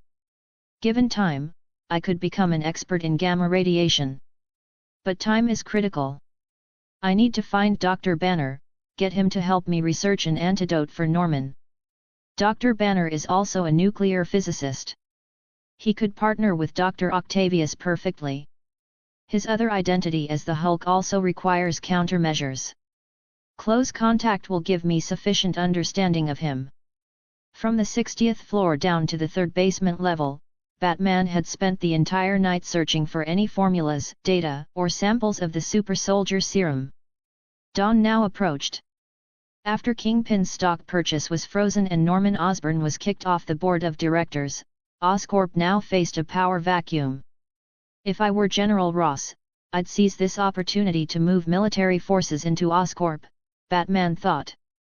He needed to destroy everything related to the serum, prevent the situation where Harry Osborn hadn't even assumed control before General Ross took over Oscorp under various pretexts.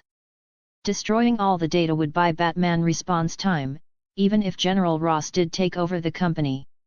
Simultaneously, on Manhattan's streets, dark green camouflage military vehicles surrounded Oscorp from all directions. Silent, disciplined soldiers wielding firearms swiftly sealed off Oscorp completely. A contingent stormed into the building, occupying Oscorp floor by floor. A helicopter descended through the darkness with the roar of rotors, landing slowly on the rooftop helipad of Oscorp Tower. General Ross opened the cabin door. The rotor wash whipped his hair into chaos, but his face wore a triumphant smile. He accepted a radio from someone nearby and began issuing orders. Complete lockdown of Oscorp. Tomorrow morning, announce to the media that the military will implement military supervision and technology lockdown of Oscorp. The reason? Preventing the spread of Oscorp's dangerous technology. Advance chapters at patreon.com/eatinpieces. Chapter 66, Chapter 66. Chapter 66, Military Occupation of Oscorp.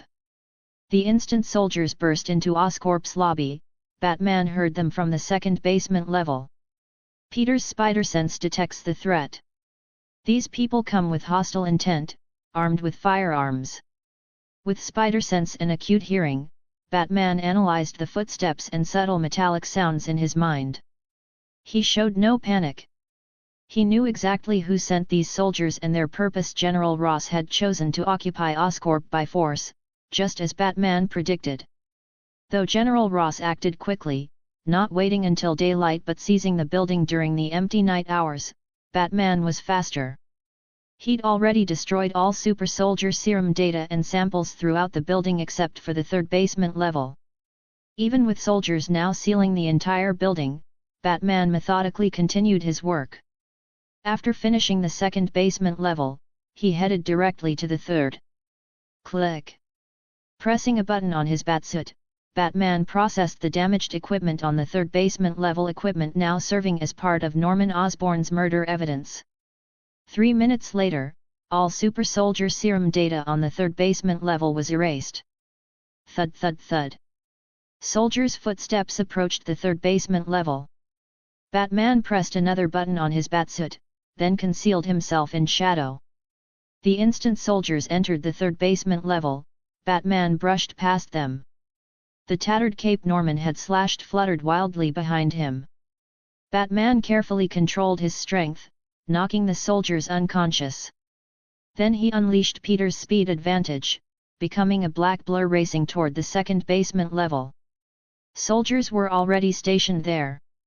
The moment they spotted Batman, they opened fire without hesitation as though General Ross had already issued those orders.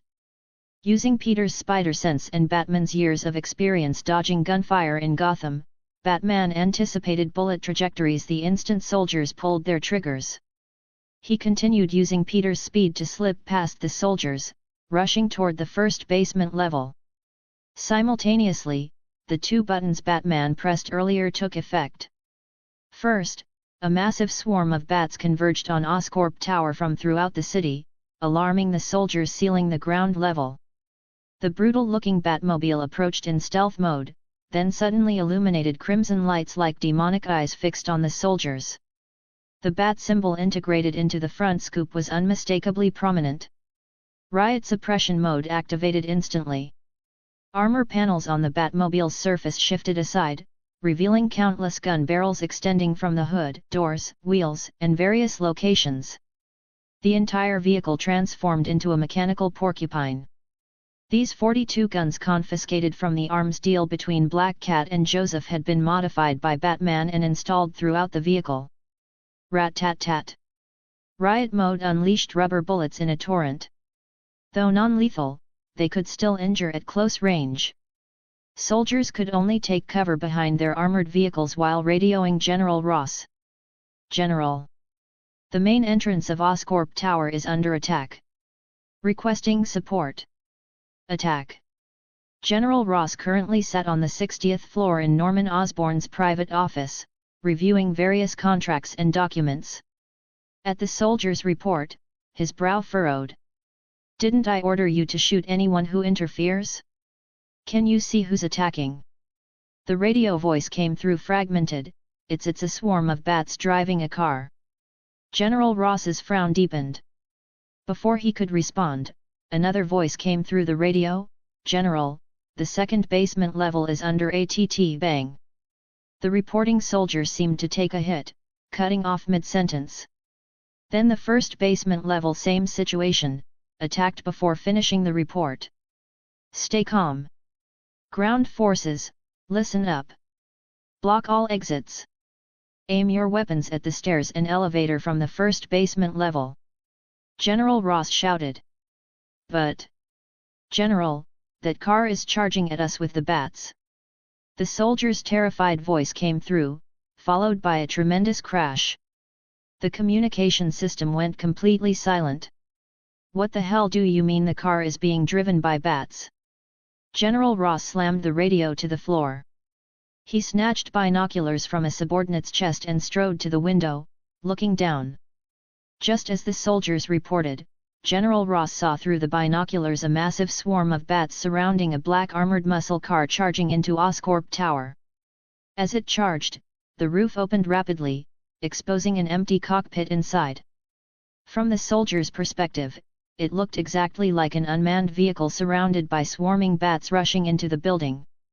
On Oscorp's ground floor, soldiers following General Ross's orders to block the first basement level exits were startled by the Batmobile smashing through glass and violently entering. The dense swarm of bats made them open fire instinctively. Batman's figure leaped from the first basement level, seizing the opportunity. Simultaneously, the Batmobile entering Oscorp executed a sideways drift toward Batman's position. The door on that side swung open. Barbara, switching to manual control. Batman spoke rapidly, one hand on the steering wheel, one hand shifting gears, while using Peter Parker's remarkable hand speed to press several buttons inside the vehicle. Boom! The two glider wing devices mounted on the rear activated. Batman gunned the Batmobile on Oscorp's ground floor, tires screaming as it accelerated toward the shattered glass entrance. After him! On the 60th floor, General Ross shouted through his binoculars. But the Batmobile moved so fast it reached the end of the street in a blink. He quickly changed his order. Don't pursue. General Ross hadn't forgotten his purpose for occupying Oscorp. He wasn't here to match wits with this bat, he was here to seize control during Oscorp's power vacuum. Though taking over such a multinational corporation wasn't simple, General Ross didn't care about complications. He only needed to occupy Oscorp's headquarters tower. A biotech company, General Ross muttered, watching the Batmobile disappear completely. I wonder what surprises you'll bring me. Chapter 67, Chapter 67. Chapter 67, Doctor Strange. Empire State University. The morning air on the pathways was exceptionally fresh, but Batman's mood wasn't improved by it. He'd abandoned the plaid shirt this time, wearing a plain black t-shirt instead, a stack of paper documents tucked under his arm. Yesterday's work registering shell companies and establishing trusts had taken longer than anticipated. Batman hadn't managed to file the memory fiber patent. These papers he now carried had taken over an hour to compile after leaving Oscorp Tower. Today marked only the second time since transferring into Peter's body that Batman had entered Empire State University's gates. The first time had been immediately after the transfer, when Batman used the university's laboratory equipment to conduct a comprehensive examination of Peter's body from inside out. Students passing by radiated the unique vitality of youth. Batman stood out in the crowd initially, but quickly employed Bruce's masterful acting skills to appear like a typical cheerful student. He didn't interact with anyone or linger anywhere. Having already memorized Empire State University's map and building layout, Batman headed directly for the Technology Transfer Office, commonly known as TTO. Extremely thorough documentation. You've clearly prepared extensively for this patent submission, Mr. Parker. Miles Warren, one of the professors evaluating the patent, smiled after carefully reading through all the materials Batman submitted. Miles Warren was a genius in genetics and cloning, also a biochemistry professor at Empire State University. Information about him flashed through Batman's mind. He returned the smile. Yes, Professor Warren. We'll spend a day evaluating your memory fiber's patentability and market potential, then decide whether to invest and handle the patent application, Professor Warren said. Professor, I want full ownership of this patent's rights, so I'd prefer the university not participate in the investment, Batman declined. Professor Warren seemed entirely unsurprised. Though accepting university patent investment was what most students who managed to invent something would do, some preferred to retain all rights and refuse investment. The latter group usually consisted of those who independently completed their inventions. Batman's memory fiber submission fell into this category. Professor Warren nodded. In that case, you'll need to bear all patent application and maintenance costs independently. The university can't provide you with resources or legal support. You've considered this, correct? Correct, Batman said. The other professors from various fields seemed slightly displeased by Batman's refusal of university investment, but Professor Warren signaled them not to insist. No need to force it. I'm sure Peter reached this decision after careful consideration. After a token discussion, the other professors fell silent. No one wanted to openly contradict this world-renowned legendary professor of biochemistry, genetics, and cloning. Thank you. Batman didn't forget his Peter identity, appropriately expressing gratitude to Professor Warren. No need. I was just as confident when publishing my first paper, and that confidence has sustained me ever since, Professor Warren smiled. Peter, leave the rest to our TTO, but could you stay for a moment? I'd like to speak with you. Could you wait in my office for 3 minutes? Batman didn't refuse. After leaving the Technology Transfer Office, he headed directly to Miles Warren's office. Along the way, Batman still didn't communicate with anyone, but one female student caught his attention. Blonde hair, fair complexion. Batman had seen her before at the Manhattan Police Precinct entrance, the one that hadn't been bombed by the Green Goblin. That day, when the Squid was being transferred to court, Captain George Stacy had briefly spoken with this student at the entrance. Thanks to Peter's remarkable hearing, Batman knew she was Captain Stacy's daughter, Gwen Stacy. But Batman's gaze merely swept past Gwen, as though he'd only accidentally glanced at her. After waiting 3 minutes in Miles Warren's office, Professor Warren arrived as promised. Only the two of them were present. Professor Warren showed no professorial airs, personally pouring water and handing it to Batman. Peter, I'd like you to help me with something. Batman's brow furrowed imperceptibly. Professor Warren seemed not to notice Batman's expression, settling into his desk chair. Oscorp has donated several grants to Empire State University. His son Harry Osborn is naturally known to the school's faculty. Peter, as Harry's only close friend at school, I'd like you to contact a biologist at Oscorp through him. Batman's brow furrowed again. He'd even thought Professor Warren had seen memory fibers' market potential and wanted private collaboration. Batman had already prepared his refusal. But he hadn't expected Professor Warren to discuss something entirely different. Even Batman couldn't perfectly predict everything. He looked at Professor Warren. Who? Professor Kurt Connors. He's currently conducting scientific research at Oscorp, and he's also one of Oscorp's scientist directors, Professor Warren said. Batman had already vaguely guessed what Professor Warren wanted. He and I are friends, but... Professor Warren picked up a newspaper and handed it to Batman. Look, this is this morning's Daily Bugle front page. Oscorp has been taken over by the military, led by the infamous General Ross. Ordinary people might not know General Ross, but in upper circles across various fields, almost everyone knows what kind of person he is. Batman accepted the newspaper. The content was already familiar to him. Professor Warren appeared quite contemptuous of General Ross, recounting what Batman had already investigated about Ross capturing the Hulk. So, I'd like you to use Harry as an intermediary to warn Professor Connors, help him find a way to leave Oscorp.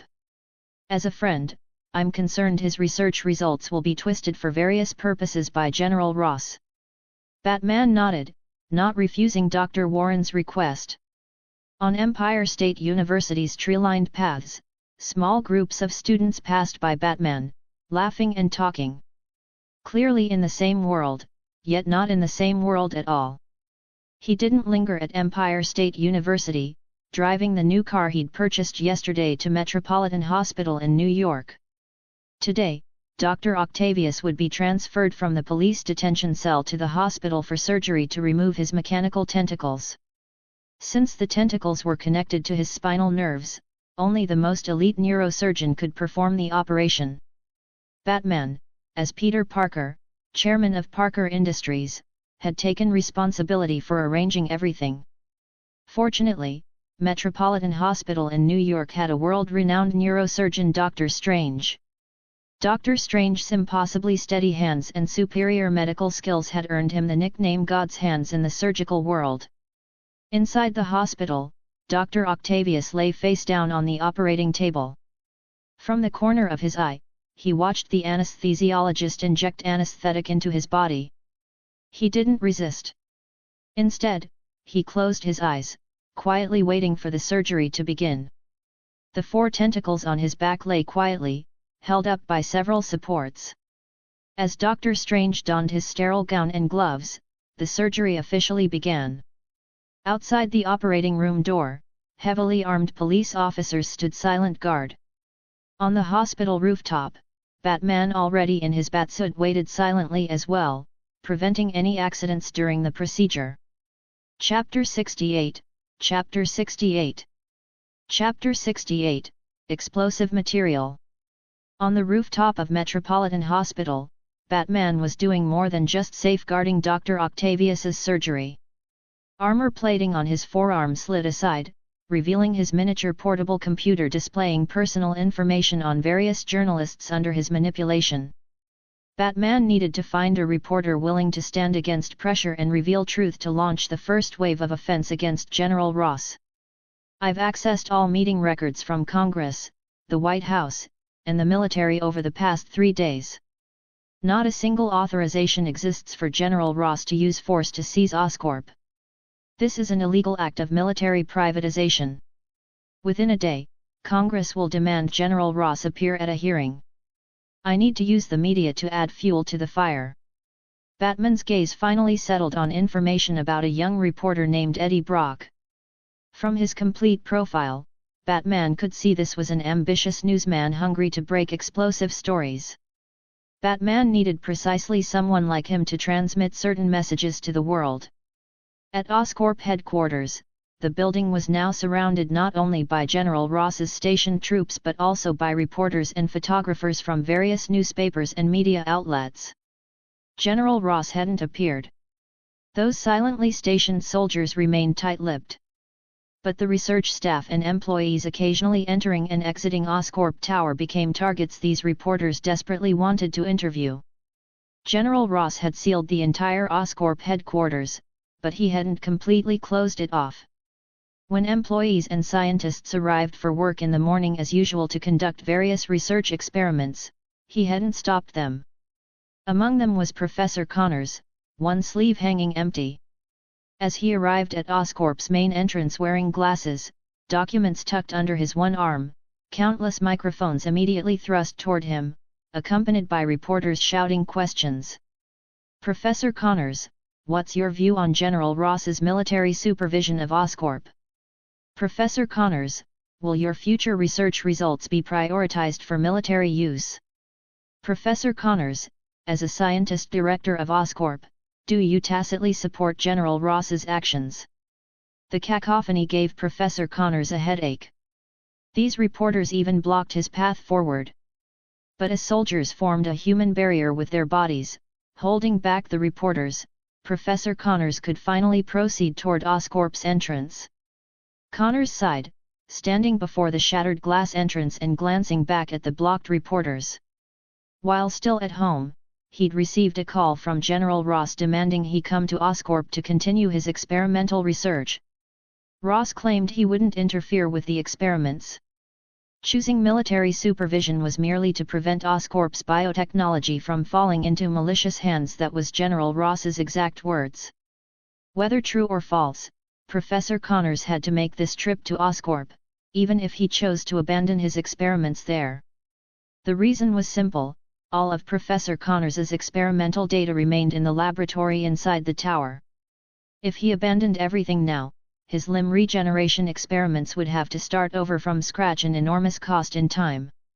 Inside Oscorp, aside from being quieter than usual, research and work staff bustled about, seemingly unaffected by the chaos outside.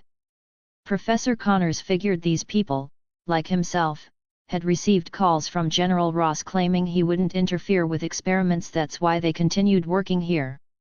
Taking the elevator to the 20th floor laboratory, Professor Connors pushed aside distracting thoughts and returned to his limb regeneration research.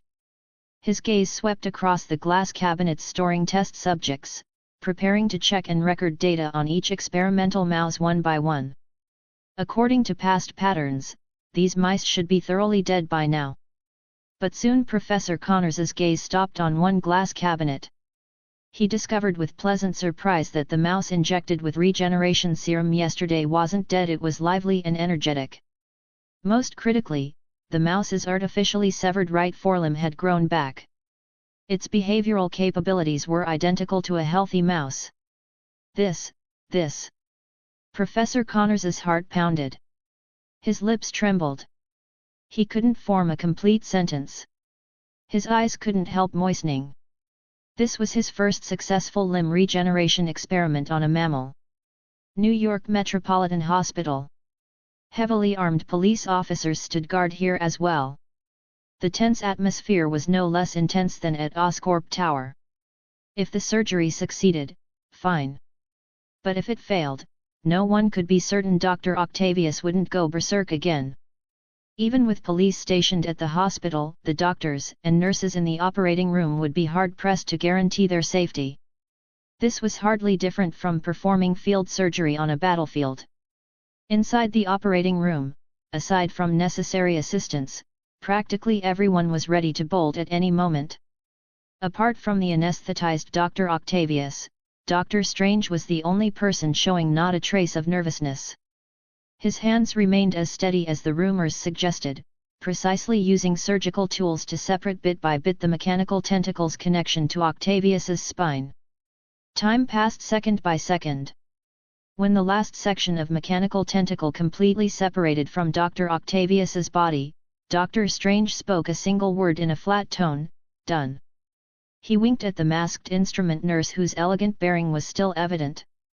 "I heard there's a new 3 Michelin star restaurant in Brooklyn."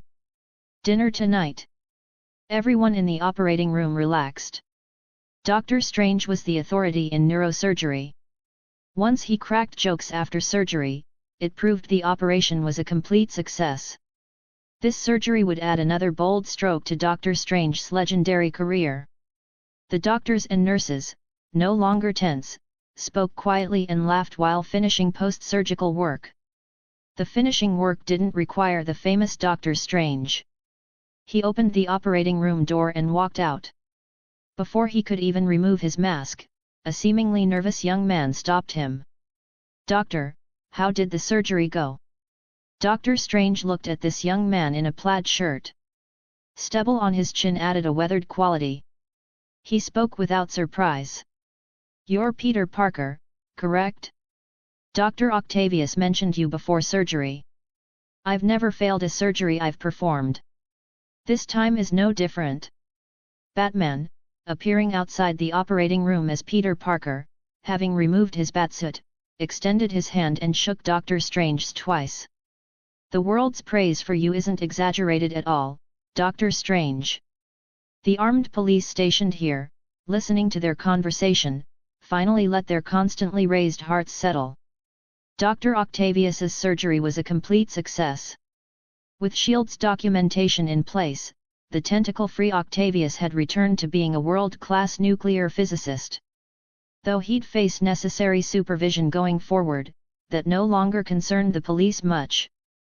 Simultaneously, at Daily Bugle headquarters in an office building, Eddie Brock opened his email as usual, discovering among the spam an anonymous message. His mouse moved slowly.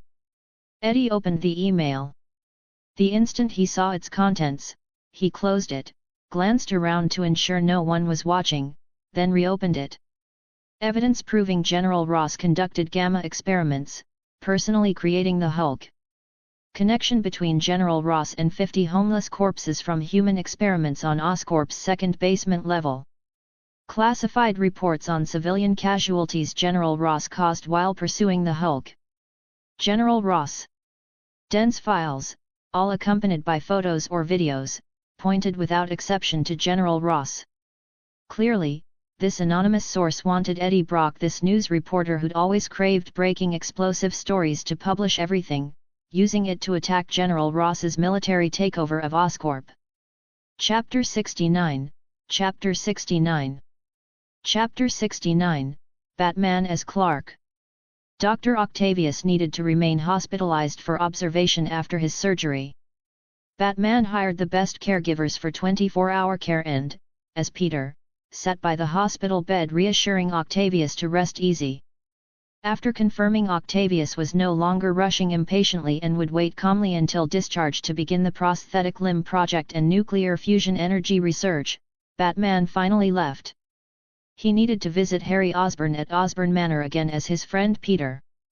Having experienced the situation where Octavius's mindset changed the moment Batman left, leading him down a dark path, Batman was particularly concerned about Harry Osborn's mental state.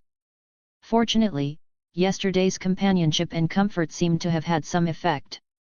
Even after Harry learned from the news today that Oscorp had been placed under military supervision by General Ross, his mental state remained relatively stable. At least Batman detected nothing unusual through the surveillance network he'd deployed throughout Osborn Manor. Earlier on the Metropolitan Hospital rooftop, Batman had already sent reporter Eddie Brock an anonymous email containing data about the Hulk's creation that he'd obtained by hacking S.H.I.E.L.D., along with evidence of human experiments he'd collected himself. But this was only the first wave of offense. Batman would next unite with Harry Osborn, the person who should rightfully inherit Oscorp, to launch a second wave against General Ross. The Hulk was born from General Ross's experiments. Batman needed to quickly dismantle Ross's military supervision of Oscorp. He didn't want more monsters created.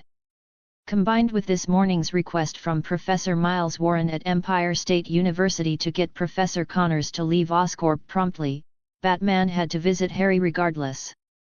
Peter. Harry Osborn saw his friend arrive again. He forced a slight smile and welcomed Batman inside. "Harry, General Ross forcibly took over Oscorp. Meeting without excessive pleasantries, Batman, though knowing Harry already understood the situation from news reports, briefly explained anyway to avoid exposing his surveillance system's existence, then continued, "Harry, your father Norman's case has been determined by psychiatric evaluators as a mental issue. He'll be transferred to Ravencroft Institute in the northern suburbs, not to prison. That's good news.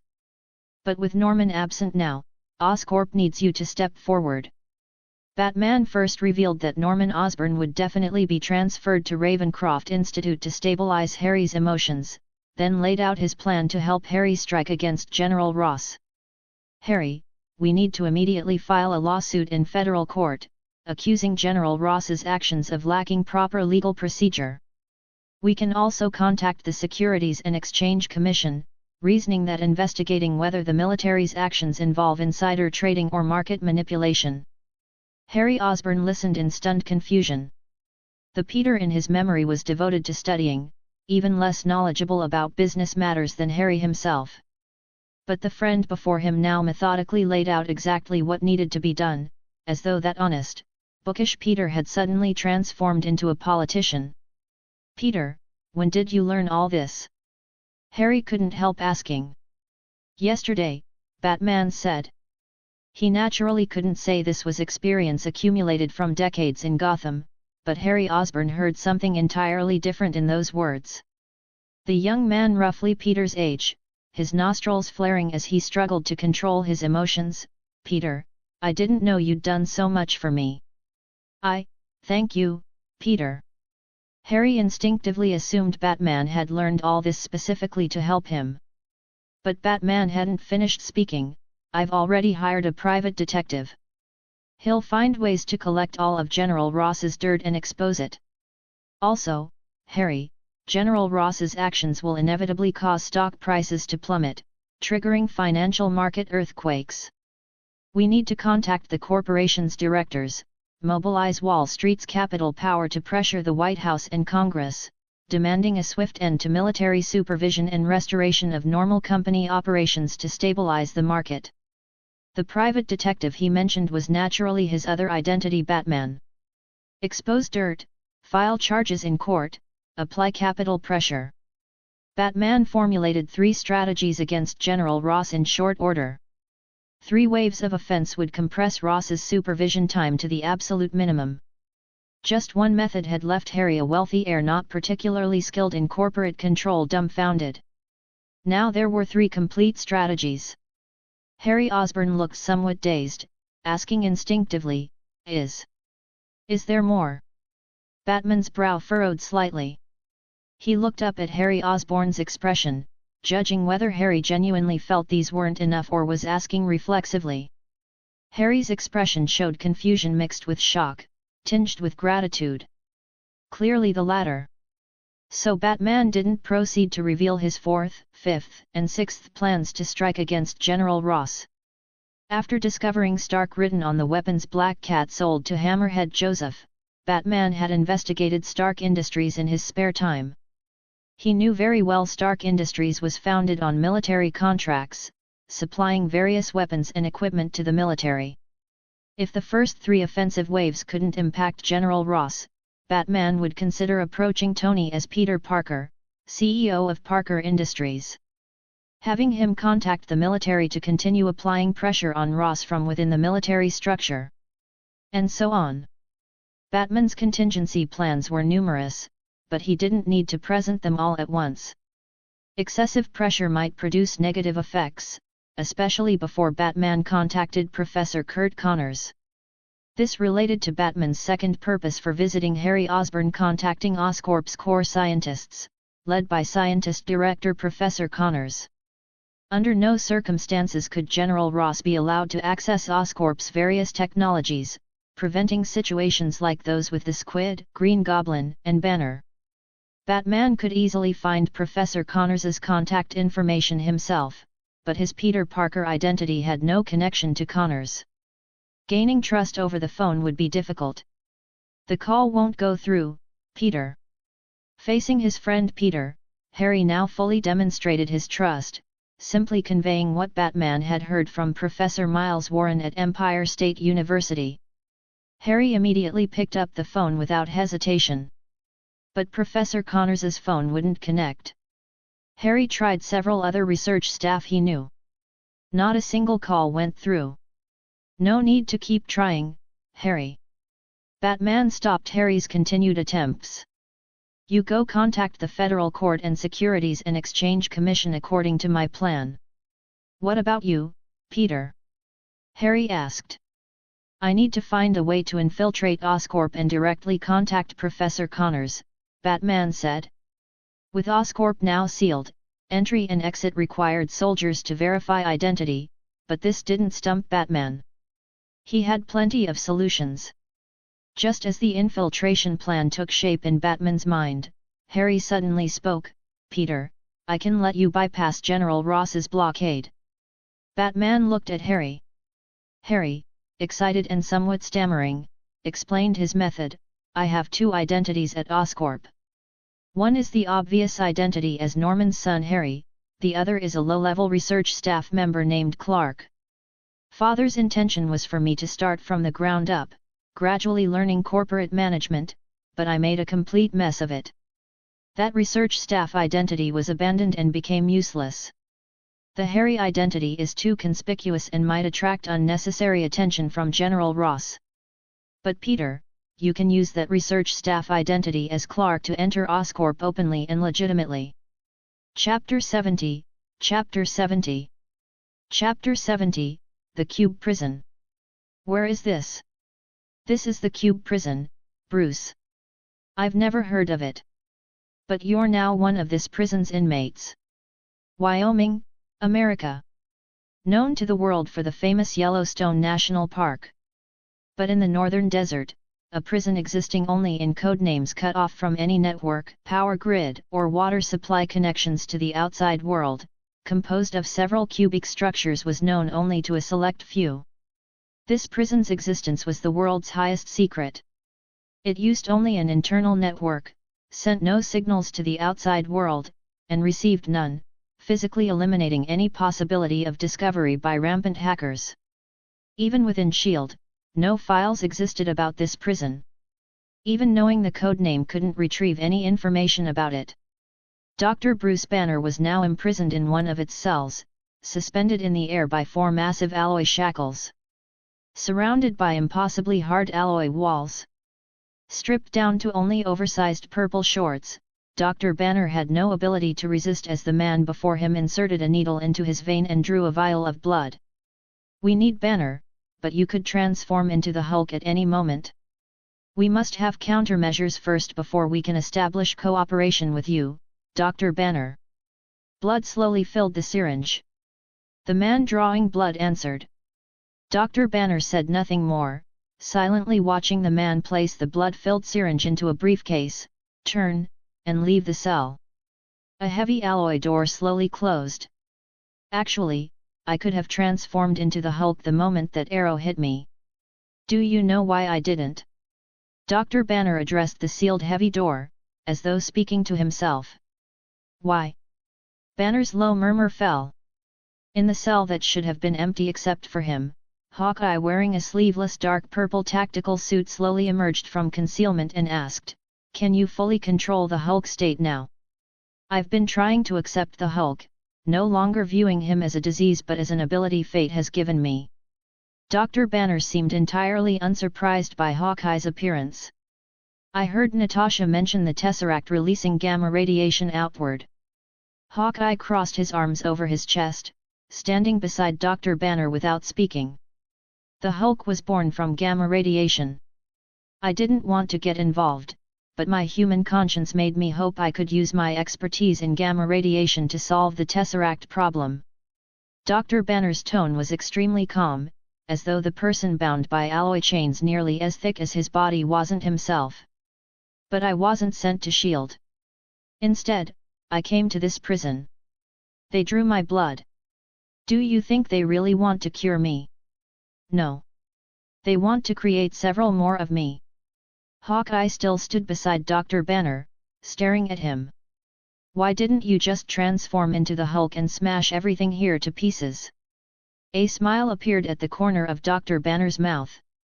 In this moment, he seemed not the ordinary human-bodied Banner but the Hulk possessing infinite strength and confidence. I want to expose the mastermind behind this. That vial of blood is bait. The mastermind. Hawkeye repeated the word quietly, then said, Natasha and I were indeed executing a mission to deliver you to S.H.I.E.L.D. Now Dr. Banner fell silent, looking at Hawkeye with some confusion. But during our return flight, we received a code name. That code name's meaning was to deliver you to this cube prison instead. Hawkeye said. Dr. Banner couldn't help laughing, as though the person suspended in the air wasn't him. You didn't even verify with S.H.I.E.L.D.'s director. Hawkeye shook his head. No. The other party's clearance level is far above Director Fury. He can only follow orders too. You must know S.H.I.E.L.D. reports to the World Security Council. The codename directive came from there. Humph. Dr. Banner snorted through his nose, smiling without mirth. Hawkeye said no more, turning toward the heavy alloy cell door.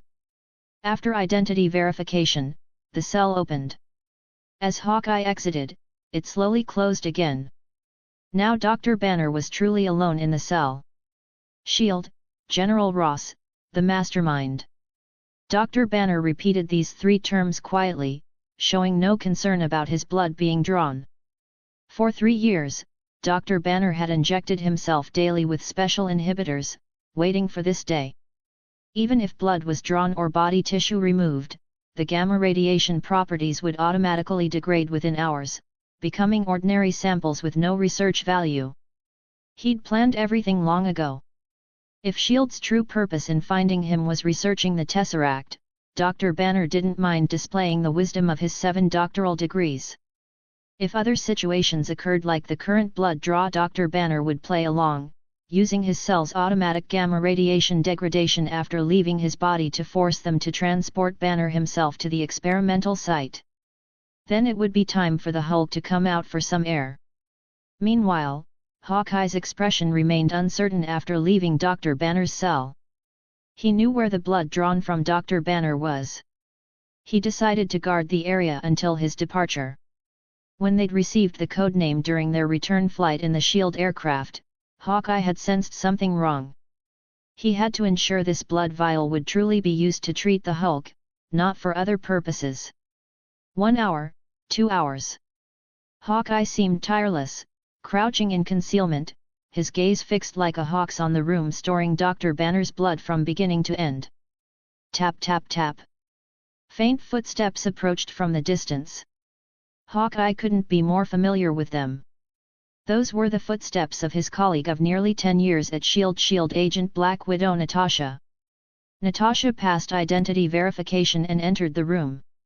Less than a minute later, she quietly emerged, footsteps rapidly retreating. Hawkeye sighed in the shadows, following closely into the room, confirming that the vial of Dr. Banner's blood had been taken. "What are you doing, Natasha?" Hawkeye asked silently in his heart, then quickly grabbed his bow and arrows and pursued. "What are you doing here, Mr. Clark?" At Oscorp's shattered glass main entrance, having passed through layers of reporters and media, Batman was about to enter when a soldier stopped him. Batman produced the employee badge Harry Osborn had given him, clearly displaying this identity's information. Clark, a low-level Oscorp research staff member, employed for 5 years but never achieving any results. Oscorp badges contained chips. When the soldier swiped it at the terminal by the entrance and found the information correct, he returned the badge to Batman. "Work," Batman answered. "I need this job." The soldier nodded, not making things difficult for Batman, waving him through.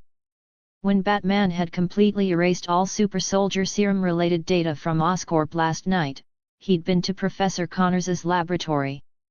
He knew it was on the 20th floor. But Batman wasn't in a hurry. Instead, he remained inconspicuous, pretending to be busy as an ordinary Oscorp research staff member, using this to gather all intelligence here. Every floor had soldiers standing guard with strict supervision. This wasn't a company, it was a prison. The heavily armed soldiers created tremendous pressure for research staff. Almost no one spoke loudly. Everyone silently conducted their work. Using his own knowledge, Batman flawlessly played this research staff member named Clark, finding appropriate reasons to reach the 20th floor Professor Kurt Connors's laboratory. New chapter is coming soon. Write a review.